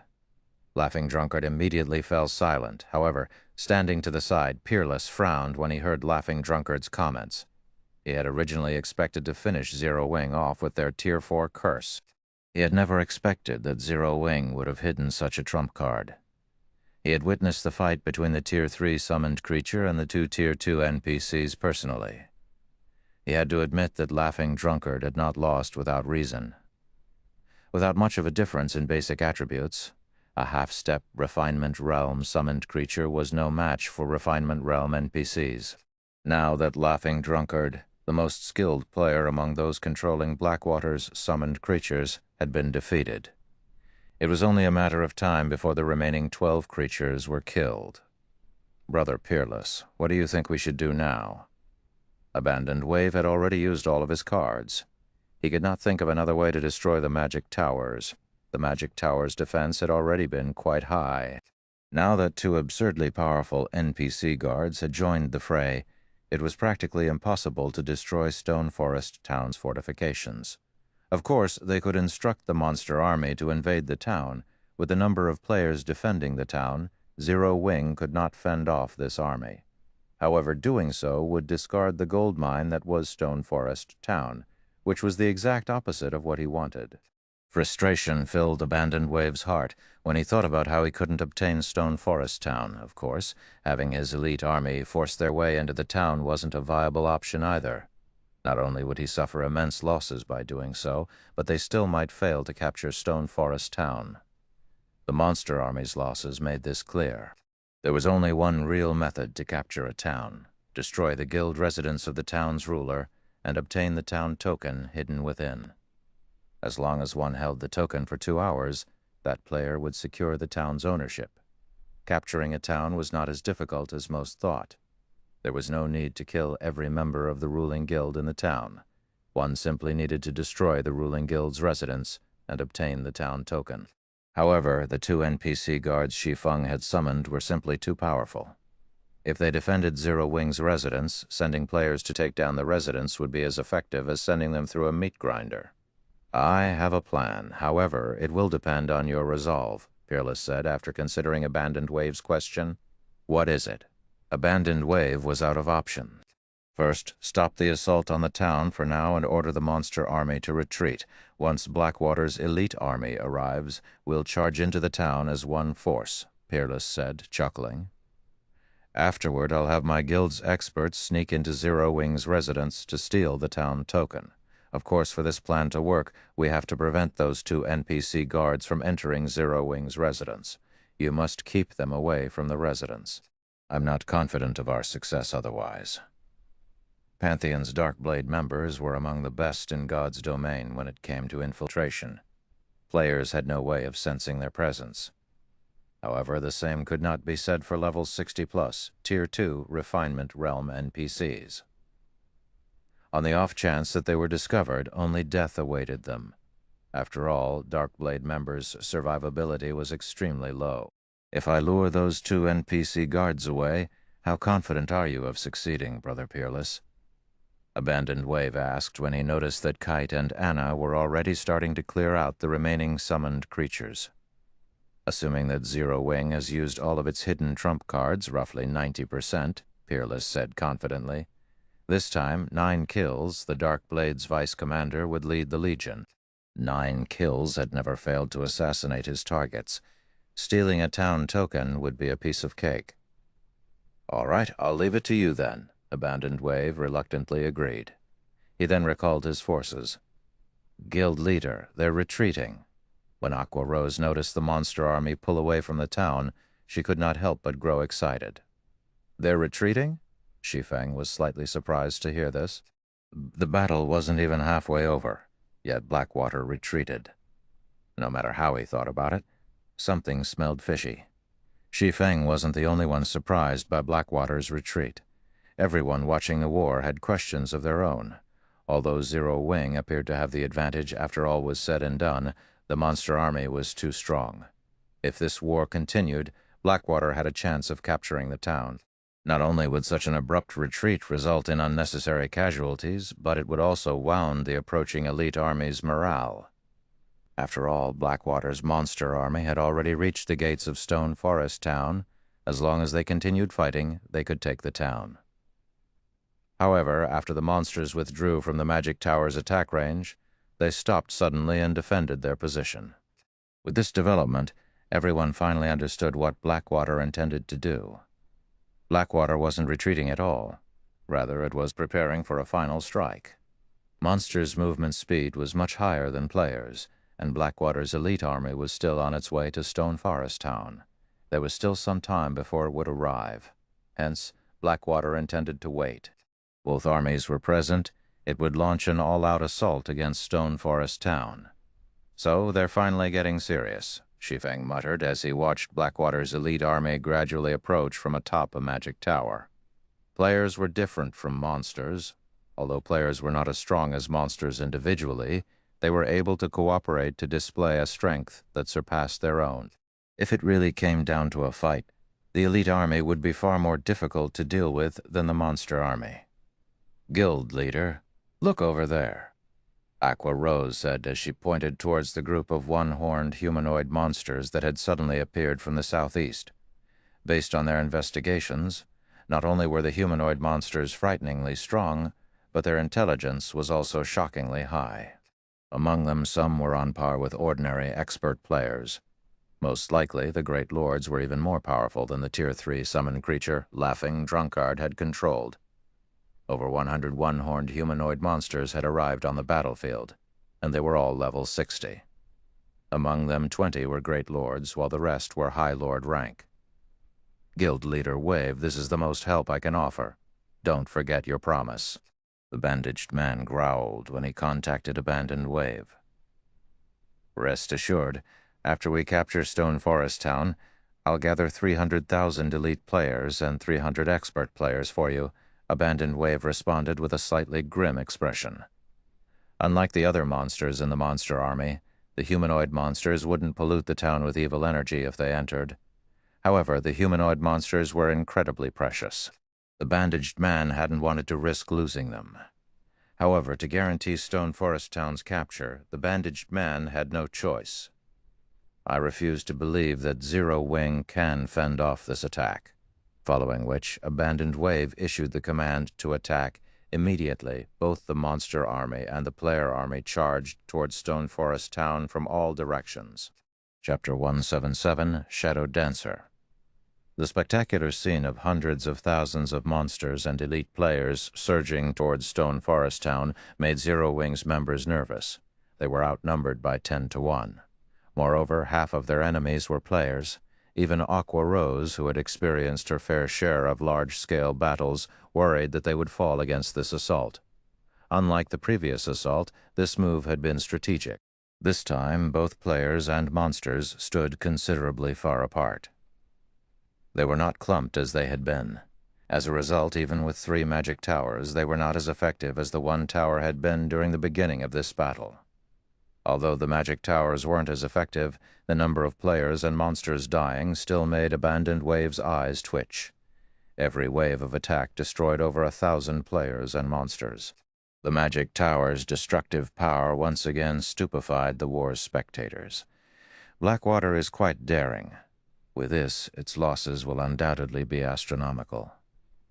Yuan Tiexin could not help but sigh as he watched the rapidly increasing number of corpses on the battlefield. However, he had to admit that this move was effective. Against such an assault, even a transcendental existence like the Secret Pavilion would struggle to defend Stone Forest Town, much less Zero Wing. At most, it could reduce its losses by retreating from the town as quickly as possible. Although the magic towers seemed powerful, they had a glaring flaw. By the time Blackwater's players and monsters reached the magic towers, the latter's effects would be considerably limited. Once the magic towers were dealt with, Zero Wing would have to rely on its miniature ballistas and various magic scrolls to defend Stone Forest Town. Either that, or it would have to use large-scale destruction spells. However, these were obviously not enough to take out such a large army. After all, no matter how many players or monsters died, Blackwater's army still outnumbered Zero Wing's. This numerical advantage would secure Blackwater's victory. This was the cruel reality of siege wars. If Zero Wing could not fend off Blackwater's forces in time, Blackwater's excess forces would attack Zero Wing's residence and take the town token without any resistance. Unlike the magic tower, any player with even a little attack power could destroy a guild residence. It was only a matter of time. After all, the guild residence was not protected by magic patterns like the magic tower, of course, faced with a frightening weapon like the magic tower. Most guilds would not attack as desperately as Blackwater. They definitely would not willingly sacrifice the lives of tens of thousands of players to take down Stone Forest Town's magic towers. Elite members were an important part of a guild's foundation. A guild required the strength of these elite members to accomplish many tasks. After all, guilds generally had very few expert players. Strong blades needed strong steel. A guild could allocate expert player teams to pioneer large-scale team dungeons. However, if a guild relied on such a team to obtain equipment, said guild would suffer severe deficiencies. After players raided a large-scale team dungeon, they had to wait for some time before they could raid it again. Meanwhile, each dungeon dropped a limited number of items. Hence, guilds would generally have their expert teams learn and build raiding strategies before passing on said strategies to the guild's elite members. With this, the guild could farm more weapons and equipment within a certain amount of time. Due to this reason, a guild's development would stagnate if a large number of its elite members died.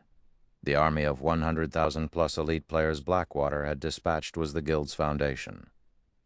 If these players died in battle, Blackwater would suffer a shortage of weapons and equipment for quite some time. However, Abandoned Wave could not care less right now. Players, charge into the town's heart. Leave the borders to the monster army, Abandoned Wave shouted crazily. At this point, it was do or die throughout God's domain. Only Abandoned Wave dared to use hundreds of thousands of monsters and elite players as bait. Zero Wing's residents. Guild leader. There's too many of them. They're rushing ahead and disregarding their casualties. We don't have enough people to hold them off.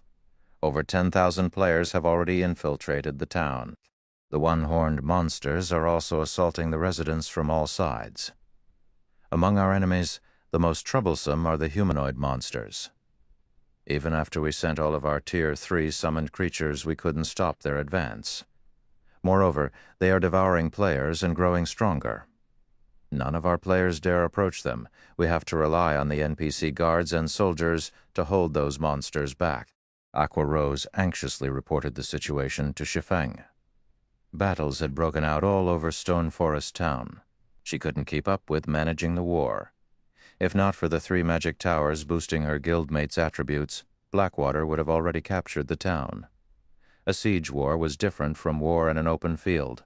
Field wars relied on both quantity and quality. Siege wars, however, only relied on quantity. The more players a guild possessed, the greater the advantage it would have. After all, even if an expert were more powerful, how many players could they hold back? How many players could they kill? Even if Zero Wing annihilated 99% of Blackwater's army, it would lose this war if any enemy player got their hands on Stone Forest Town's town token. After Blackwater took control of the town token, Stone Forest Town would enter a new protection period. At that time, all Blackwater needed to do was return to an NPC city and hire a bunch of powerful guards. After all, how could players who had not even reached level 50 possibly survive against level 150 NPC guards after giving the situation some thought? Shi Feng looked at Anna and said, "Anna, you and Kite deal with those humanoid monsters. Don't let them near the guild residence." Shi Feng hadn't expected the humanoid monsters to appear on this battlefield. To these monsters, Tier 1 expert players were nothing more than a snack. It was meaningless to have players fight these monsters. Moreover, any player these monsters devoured would lose a fraction of their immortal soul. This would deal a fatal blow to Zero Wing. Zero Wing had no way of receiving reinforcements. If the present elite members' immortal souls were damaged, they would be forced out of the game for a long time. With no better choice, Shi Feng was forced to send Anna and Kite against these monsters.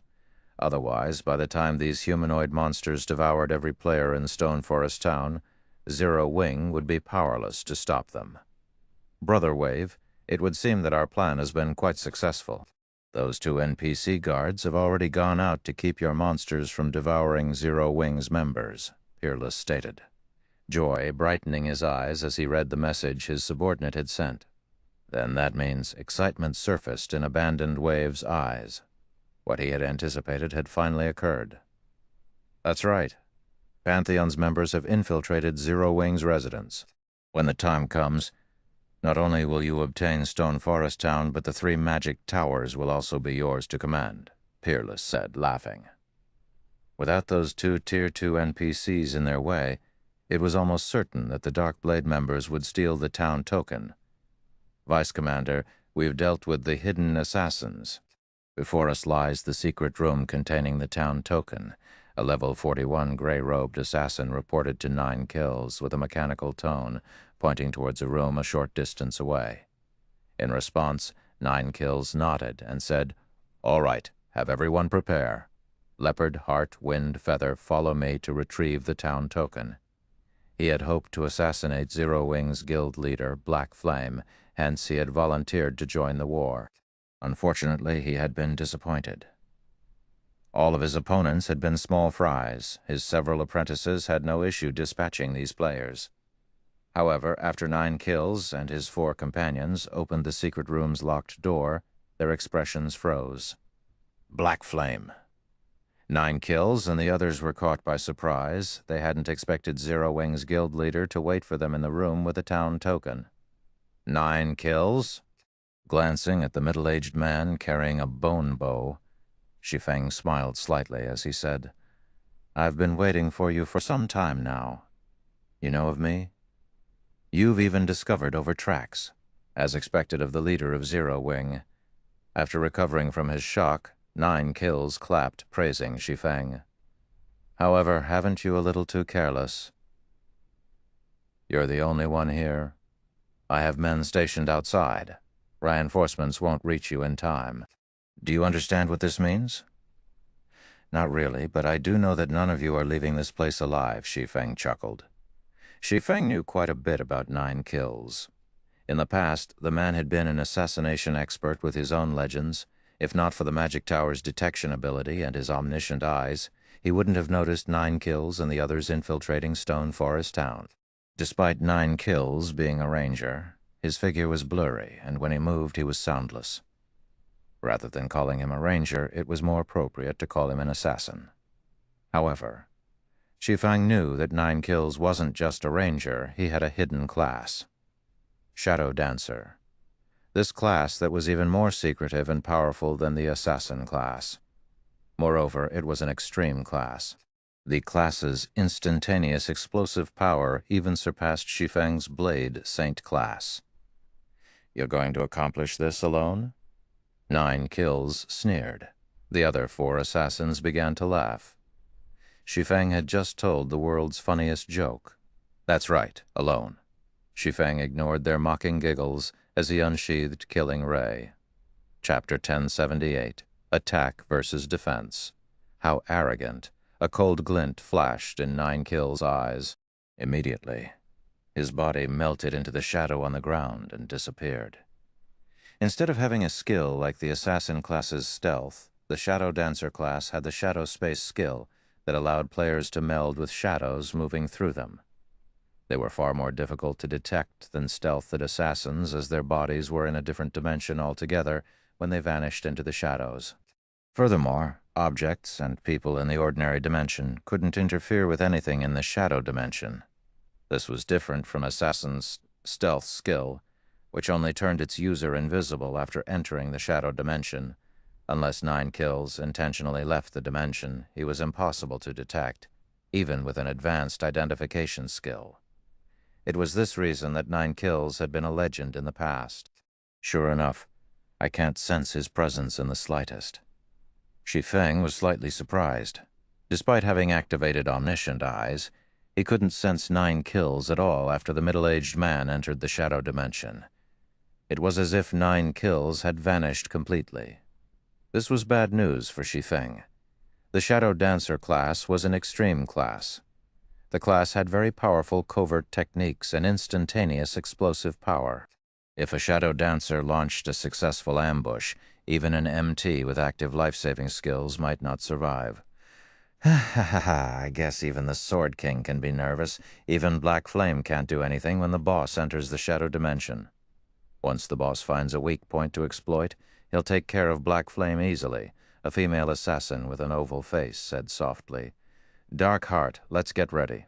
The boss's shadow dimension has a long cooldown. If he can't defeat Black Flame in his initial assault, we need to jump in immediately. We absolutely cannot give an expert like Black Flame a chance to retaliate. The youth named Dark Feather reminded his companion. "Relax. I still have a Tier 3 magic scroll. Even if the boss's attacks don't kill Black Flame, he won't escape my Tier 3 scroll," Darkheart replied confidently. The scroll she carried contained a Tier 3 AoE attack spell that had an effective radius of 15 yards. The spell's range could cover over half of the room they occupied. If 9 kills failed, she simply needed to activate the spell, killing both 9 kills and Black Flame. This was in line with the Darkblade's code of conduct. They would do anything, including sacrificing their own companions, to complete their missions. However, it wasn't likely that they would need to go to such lengths. Shadow Dimension really is an amazing skill. It seems that I have no choice but to use this method. After observing the situation for a long moment, Shi Feng still could not detect 9 kills.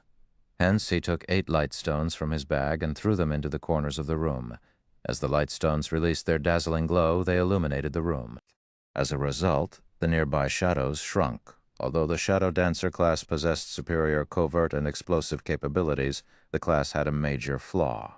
Once 9 kills entered the shadow dimension, he could only leave it through a shadow. Hence, 9 kills had carried out his past missions at night or in enclosed spaces.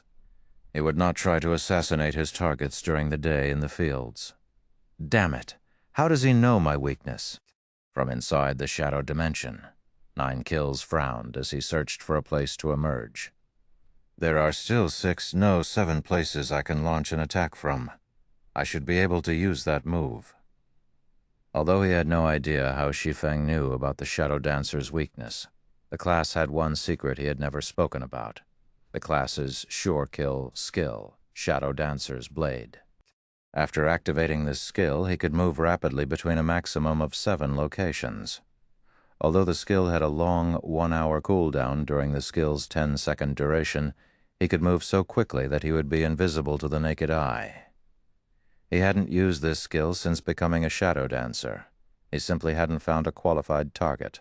"You should be proud that you forced me to use this skill." 9 Kills sneered as he watched Shi Feng from the shadow dimension.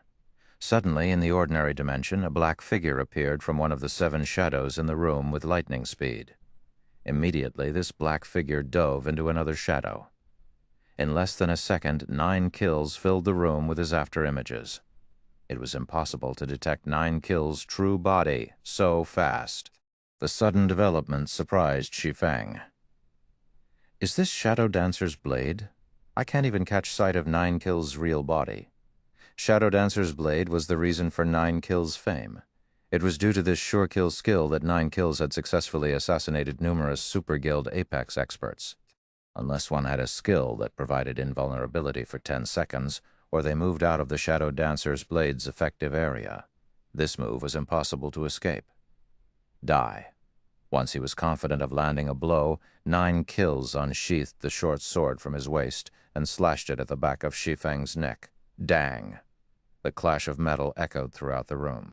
Before anyone realized it, Shi Feng had begun to execute Sword's Orbit, preventing all attacks from coming within 8 yards of himself. As his attributes and combat standards improved, he was able to exert a more powerful defense with Sword's Orbit. Unless one had a higher strength than Shi Feng, they would not be able to break through his defense. However, Shi Feng was currently level 44 and equipped with the level 50 Magic Light set equipment. He also wielded epic weapons and the fragmented legendary ranked Heavenly Dragon's Breath. In terms of strength, even a berserker with an epic weapon and a complete level 40 Dark Gold set equipment would be no match for Shi Feng, much less a ranger like 9 Kills. Huh? 9 Kills, whose attack had been repulsed, stared at Shi Feng dumbfounded. For a moment, his mind failed to process what had happened. His speed definitely ranked at the peak among God's Domain's current players. It was utterly impossible for players to react to his attack, let alone controlling their bodies to defend themselves. Although Void Realm assassins might notice him, barely, they definitely could not defend themselves in time. Yet Shi Feng had blocked his blade. Impossible. Retreating into the shadows, 9 Kills launched another wave of rampant attacks against Shi Feng. After all, Shadow Dancer's blade had a duration of 10 seconds. Shh. Shh. 9 Kills' attacks were too fast to see. Due to his frightening speed, 9 Kills' short sword pushed further into Sword's Orbit's defensive bubble. From the initial 8 yards, the ranger's short sword gradually penetrated Shi Feng's defense, pushing deeper until it was only 3 yards from the swordsman's body. However, no matter what 9 Kills did, he couldn't push his attacks any further. Shi Feng was very nearly forced to activate the aura of Earth's absolute defense. Fortunately, the defensive capabilities of Sword's Orbit were close to perfection. Despite facing 9 Kills' lightning-quick attacks, Shi Feng remained calm. On the contrary, 9 Kills lost HP each time Sword's Orbit repulsed his blades. Right now, he had less than half of his HP remaining. This can't continue. I need to use a bigger attack. 9 Kills could tell that if he did not use a berserk skill to overwhelm Shi Feng's strength, he wouldn't break through Sword's Orbit. Suddenly, a faint gray glow enveloped 9 Kills' body. Shadow Possession, Tier 1 Curse, increases strength by 60% and agility by 80%, and improves strength's effects by 100% for 1 minute. Cooldown, 2 hours. He had specifically learned this Shadow Possession skill to make up for the Shadow Dancer's lack of strength. Break. 9 Kills fiercely swung his sword at Shi Feng. The power and speed within the blade allowed the weapon to cut through space itself as it collided with Shi Feng's Sword's Orbit. Sensing 9 Kills' transformation, Shi Feng directly activated Heavenly Dragon's power. Boom. When the swords met, a violent storm raged through the room. 9 Kills transformed into a shadow as his body was embedded into the wall behind him. Chapter 1079. Futile Effort. He lost? Darkfeather's 4 companions, watching from a short distance away, were speechless. They all stared at 9 Kills, who pulled himself out of the hole in the wall with stupefied expressions. 9 Kills had less than 1/3 of his HP remaining. The short sword in his right hand trembled uncontrollably. My strength is still no match for his. 9 Kills could not help but shift his gaze to Shi Feng, questions filling his mind. The additional strength shadow possession provided might be mediocre, but the skill could double its effects. Even a berserker with a strength-type berserk skill would not be a match for him. Yet even after activating this skill, the gap between him and Shi Feng hadn't shortened. On the contrary, it had grown. 9 Kills even began to wonder if Shi Feng was a player or a Tier 2 NPC in disguise. What 9 Kills did not know was that Shi Feng had activated Heavenly Dragon's power, increasing his strength by an additional 150%. In addition, Shi Feng had the buff from the magic towers. In terms of strength, even a great lord of the same level was no match for Shi Feng, much less 9 Kills, who only had the strength of a high lord. It wasn't unusual for a great lord's attack to send a high lord flying. Not to mention, Shi Feng's strength was slightly higher than a great lord's. Darkfeather, use the magic barrier stones. I'll pin down Black Flame. We cannot let Black Flame leave alive. The consequences will be unimaginable. 9 Kills barked the order through the team chat. Boss, our task is to steal the town token. Isn't it a little wasteful to use the magic barrier stones? The calm Darkfeather gave 9 Kills a strange look. Moreover, from the way 9 Kills spoke, it sounded as if he were treating Shi Feng like a demon king that could destroy the world. What did he mean by cannot let him leave alive? Even if Black Flame were stronger at the end of the day, he was still a player. Without support, he could not affect the overall war. Moreover, the magic barrier stones were treasures Pantheon had sacrificed a lot of manpower and resources to obtain. These were supposed to be used against creatures below Tier 4. They could even trap the most powerful Tier 3 NPC. Using it on a Tier 1 player was a huge waste. Stop wasting time. I'll take responsibility, so use them. 9 Kills growled as tension gripped his body. He had no time to explain. Darkfeather and the others had merely seen Shi Feng's attack send him flying. However, he had experienced the attack personally. From that single clash, he understood how terrifying Shi Feng truly was. Even a Tier 3 magic scroll wasn't likely to do much against him. Moreover, allowing Shi Feng to leave this room was the equivalent of releasing a great lord with a Void Realm's combat standards onto the battlefield. He would be a lion among a herd of sheep. Of course, berserk skills did not last long. However, the skill's duration would be more than enough for Shi Feng to annihilate all of the Dark Blade members that had snuck into Zero Wing's residence. Pantheon's Dark Blade did not have many members. Nurturing every member was costly. Helping each member level up was particularly expensive for the guild. In addition, every Darkblade member used weapons and equipment that were specifically tailored to their strengths. Pantheon had only gathered these items after utilizing the guild's full strength. Each item would be incredibly difficult to replace. Currently, over 100 Darkblade members had infiltrated Zero Wing's residence. If they all died, they would lose over 100 weapons and pieces of equipment in total. If Black Flame had some special tool that increased the drop rate of the players he killed, they could lose 200 or 300 items. They had to use the magic barrier stones. Hearing 9 Kills' command, Darkfeather and the others had no choice but to set up the barrier stones. As for 9 Kills, he turned to Shi Feng again to buy his allies enough time. You want more? Shi Feng began to execute Sword's Orbit once more when he saw 9 Kills launch another assault. After activating Heavenly Dragon's power, Sword's Orbit's defense was even more solid than it had been. Shi Feng no longer relied on brute force to defend himself. Now, he redirected a portion of the incoming force. Shi Feng suspected that he could even defend against a Great Lord's attacks right now. As for 9 Kills, he had wizened up after being thrown. This time, he didn't try to encroach on Sword's Orbit's defensive bubble. Instead, he moved around the bubble's perimeter, utilizing his absolute advantage of speed to render Shi Feng helpless. However, if Shi Feng relaxed for even a moment and stopped using Sword's orbit, he would strike. Unfortunately, while his plan was sound, its flaw was obvious. Shadow Dancer's blade's duration was simply too short. After 10 seconds, it would be his turn to be helpless.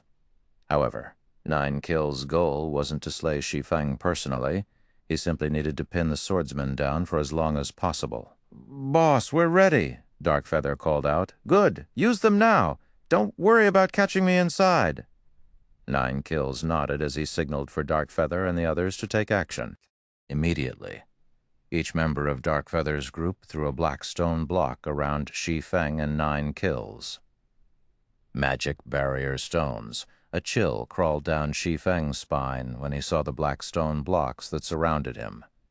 Magic barrier stones were extremely rare magical tools in God's domain, and they had many uses. Moreover, the more barrier stones players used, the more effective they were. Among them, space sealing was the most powerful effect. With the power of 4 magic barrier stones, players could trap any creature beneath Tier 4 for a long period. The barrier could last anywhere from 3 hours to 2 days. It was like a portable jail. It seems that you are familiar with the magic barrier stones. Unfortunately, this has come to an end. The barrier stones don't have a casting time. Even you can't escape them. Let's rest in here for a while. By the time you escape, Stone Forest Town will not belong to you anymore. 9Kills could not help but laugh at the grim expression on Shi Feng's face. If he told Pantheon's elders that he had used the magic barrier stones to trap a lone Tier 1 player, they would give him a beating. However, in 9Kills' opinion, the barrier stones had been well spent. After all, they could trap Zero Wing's guild leader for several hours. Without its backbone, Zero Wing would lose this war. As 9Kills finished his comment, the 4 magic barrier stones activated. In the blink of an eye, both Shi Feng and 9Kills were sent to another dimension. A black cube, each side measuring 1 meter, formed in their place. "The boss is being too cautious. We could have settled things with the Tier 3 scroll," Darkheart said somewhat disappointedly. She thought that 9Kills underestimated her abilities. "The boss has his reasons," Darkfeather said, trying to console the female assassin. "Before anything else, let's retrieve the town token." The others nodded in response to Darkfeather's suggestion. Although using the magic barrier stones on Shi Feng might have been overboard, they could secure the town token earlier than expected, following which Darkfeather's group began to attack the magic barrier protecting the town token. However, before they struck, they sensed a suffocating killing intent radiating from the black cube. For a moment, they even thought that the magic barrier would crumble. "Stop wasting your energy. It is impossible to do anything against me while you're inside the barrier. You're stuck with me in here," 9Kills said contemptuously when he noticed the change in Shi Feng's aura. Although they could both see each other, they were in different dimensions. He wasn't afraid of Shi Feng killing him or escaping. Is that so? Shi Feng then activated Blade Liberation, his attributes abruptly soaring. Chapter 10, the 80. Heart and sword become one. You. 9Kills was shocked when he noticed the rise in Shi Feng's aura. Shi Feng's attributes had already been frightening. Now, even 9Kills feared the swordsman. The feeling Shi Feng gave off resembled that of a Grand Lord, an existence that was capable of mutilating its terrain with each attack. The sudden development made 9Kills feel quite lucky. Had Shi Feng used this power earlier, they wouldn't have had the opportunity to trap in this barrier. They would have been forced to watch as Shi Feng slaughtered every Dark Blade member in Zero Wing's residence. Increasing your strength is useless. No creature below Tier 4 can break free from the magic barrier stone's internal dimension. 9Kills commented as he watched Shi Feng from a distance. Chuckling, he continued. "However, you should be proud. Pantheon has only found 12 magic barrier stones so far. As a precaution, I specifically applied for 4 stones for this war. I hadn't expected to use all 4 on you. How will I know if it is impossible if I don't try?" Shi Feng did not try to refute 9Kills' words. The magic barrier stones were extremely powerful items. During God's domain's mid-late stages, they had often been used against apex experts. Only activating space sealing required at least 4 barrier stones, following which Shi Feng began to slash at the enclosed space's walls. Despite being trapped inside the magic barrier stones, he still received the magic tower's buff. In terms of strength, he should even rival a Grand Lord of the same level. Boom, boom. However, even after a series of attacks, the magic barrier remained unharmed. Its defense was even higher than the magic tower's. Is it no good? Shi Feng frowned. If he were trapped in here for several hours, the war would end before he escaped. Currently, Zero Wing relied on the sacrifice of its elite members to buy time. Although the magic towers were powerful, their attacks had limitations. In such a chaotic battlefield, friendly fire was common. Zero Wing was also at a huge disadvantage in terms of the number of experts. Setting aside the fact that Pantheon had sent 3 of its core legions, Blackwater and Heaven's Burial's armies were more than enough trouble for Zero Wing. Meanwhile, the most important aspect of a siege war was the town token. With only Aqua Rose and several other Zero Wing Corps members, defending the town token was impossible. As long as Blackwater held on to the town token for 2 hours, this war would be over. Darkfeather and his companions outside the barrier released a sigh of relief. They had almost expected Shi Feng to burst free from the sealing barrier. Those inside might not notice anything, but they had seen it clearly. Shi Feng's attacks had shaken the magic barrier. Their hearts had shuddered with each boom that had echoed throughout the room. Thank goodness his strength isn't any higher. However, with his attributes, the barrier won't hold him for long. We should hurry. After calming himself, Darkfeather finally understood why 9 Kills had asked them to use the magic barrier stones instead of Tier 3 magic scrolls. The others nodded in agreement. They then shifted their attention to the magic barrier protecting the town token. Every town players captured had a secret room to store the town token. A protection barrier could then be erected inside the room. However, a small town's protection barrier didn't have a high defense. As long as players dealt a total of 10 million damage, they would destroy the barrier. Any player could steal the town token. Meanwhile, when the protection barrier came under attack, all members belonging to the town's ruling guild who were in or near the town would be notified. After the invading players obtained the town token, they needed to hold on to it for 2 hours. Furthermore, they were not allowed to leave the town. If they held on to the token after the 2 hours were up, they would become the town's new owner. Following which, Darkfeather's group arrived before the magic barrier, and each player retrieved a Tier 3 magic scroll. These magic scrolls were single-target attack scrolls, and every one of them could give a great lord a run for its money. Immediately, the 4 players began to activate their magic scrolls. Boom, boom. 4 spells struck the magic barrier consecutively, immediately destroying over 2 million of the barrier's HP, reducing the barrier to less than 8 million. Suddenly, Zero Wing's members in Stone Forest Town received a system announcement. Stone Forest Town Region announcement. Stone Forest Town's protection barrier is under attack. Please defend it quickly. Is our guild leader having trouble? Aqua Rose could not help but worry when she received the notification. Shi Feng had told them that he would defend the town token himself. Only a small number of players were allowed to enter the secret room that contained the town token. Shi Feng, who possessed extremely high combat power, would be able to display his full strength there. Aqua Rose tried to contact Shi Feng. However, the only response she received was a system notification that told her that the target player was temporarily unavailable. This won't do. Violet, lead a team to check on the secret room, Aqua Rose commanded after considering the situation. But what about them? Violet Cloud asked as she watched Blackwater's player army approach from the distance. They could handle an army of elite players. Unfortunately, an eye-catching 1,000-man legion marched alongside that army. This legion's members were all level 40 and above, and they all wore exquisite red-white coats over their equipment. These players were none other than the Pantheon's prided Red Jade Legion. Although the Red Jade Legion only had 1,000 members, they were all experts.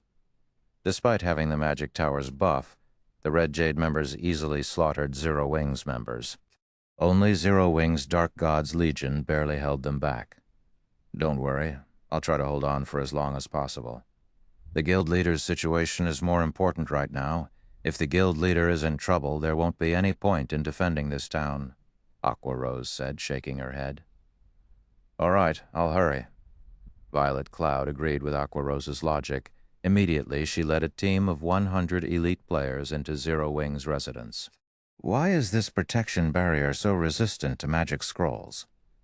Dark Feather was stunned when he saw how little damage they had dealt. That had been 4 Tier 3 magic scrolls. The combined damage could even heavily injure a great lord, yet the barrier had only taken around 2 million damage. Initially, they had expected the protection barrier to lose over 5 million HP after the 4 Tier 3 magic scrolls attacks. However, the barrier's tenacity surpassed their expectations. What Darkfeather did not know was that, thanks to the magic towers, the town's buildings had received a significant resistance boost. Feather, what should we do? We only have 2 scrolls left. With our attacks, we'll need quite some time to break the barrier. Zero Wing's members will have more than enough time to reach us, Darkheart said. Forget about that for now. Before anything else, let's use the rest of the scrolls, Dark Feather ordered as he took out another Tier 3 magic scroll. As the protection barrier's HP decreased, Shi Feng halted his rampant attacks against the ceiling barrier. What's wrong? Giving up? 9 Kills laughed. In his opinion, Shi Feng was only wasting his energy. Exactly how precious were the magic barrier stones? Their value could even rival magic scrolls that stored Tier 4 curses. How could a measly Tier 1 player possibly break this barrier? Shi Feng paid 9 Kills no mind. Instead, he calmed himself and cleared his mind, relaxing his body. Thunder God's Descent, activate. Phantom Kill, activate. 9 Dragons / activate. Immediately, Shi Feng's doppelganger appeared beside him, the doppelganger having 80% of his attributes. In addition, 12 abyssal blade phantoms hovered around him. Break. Shi Feng's eyes flew open as he activated Flame Burst.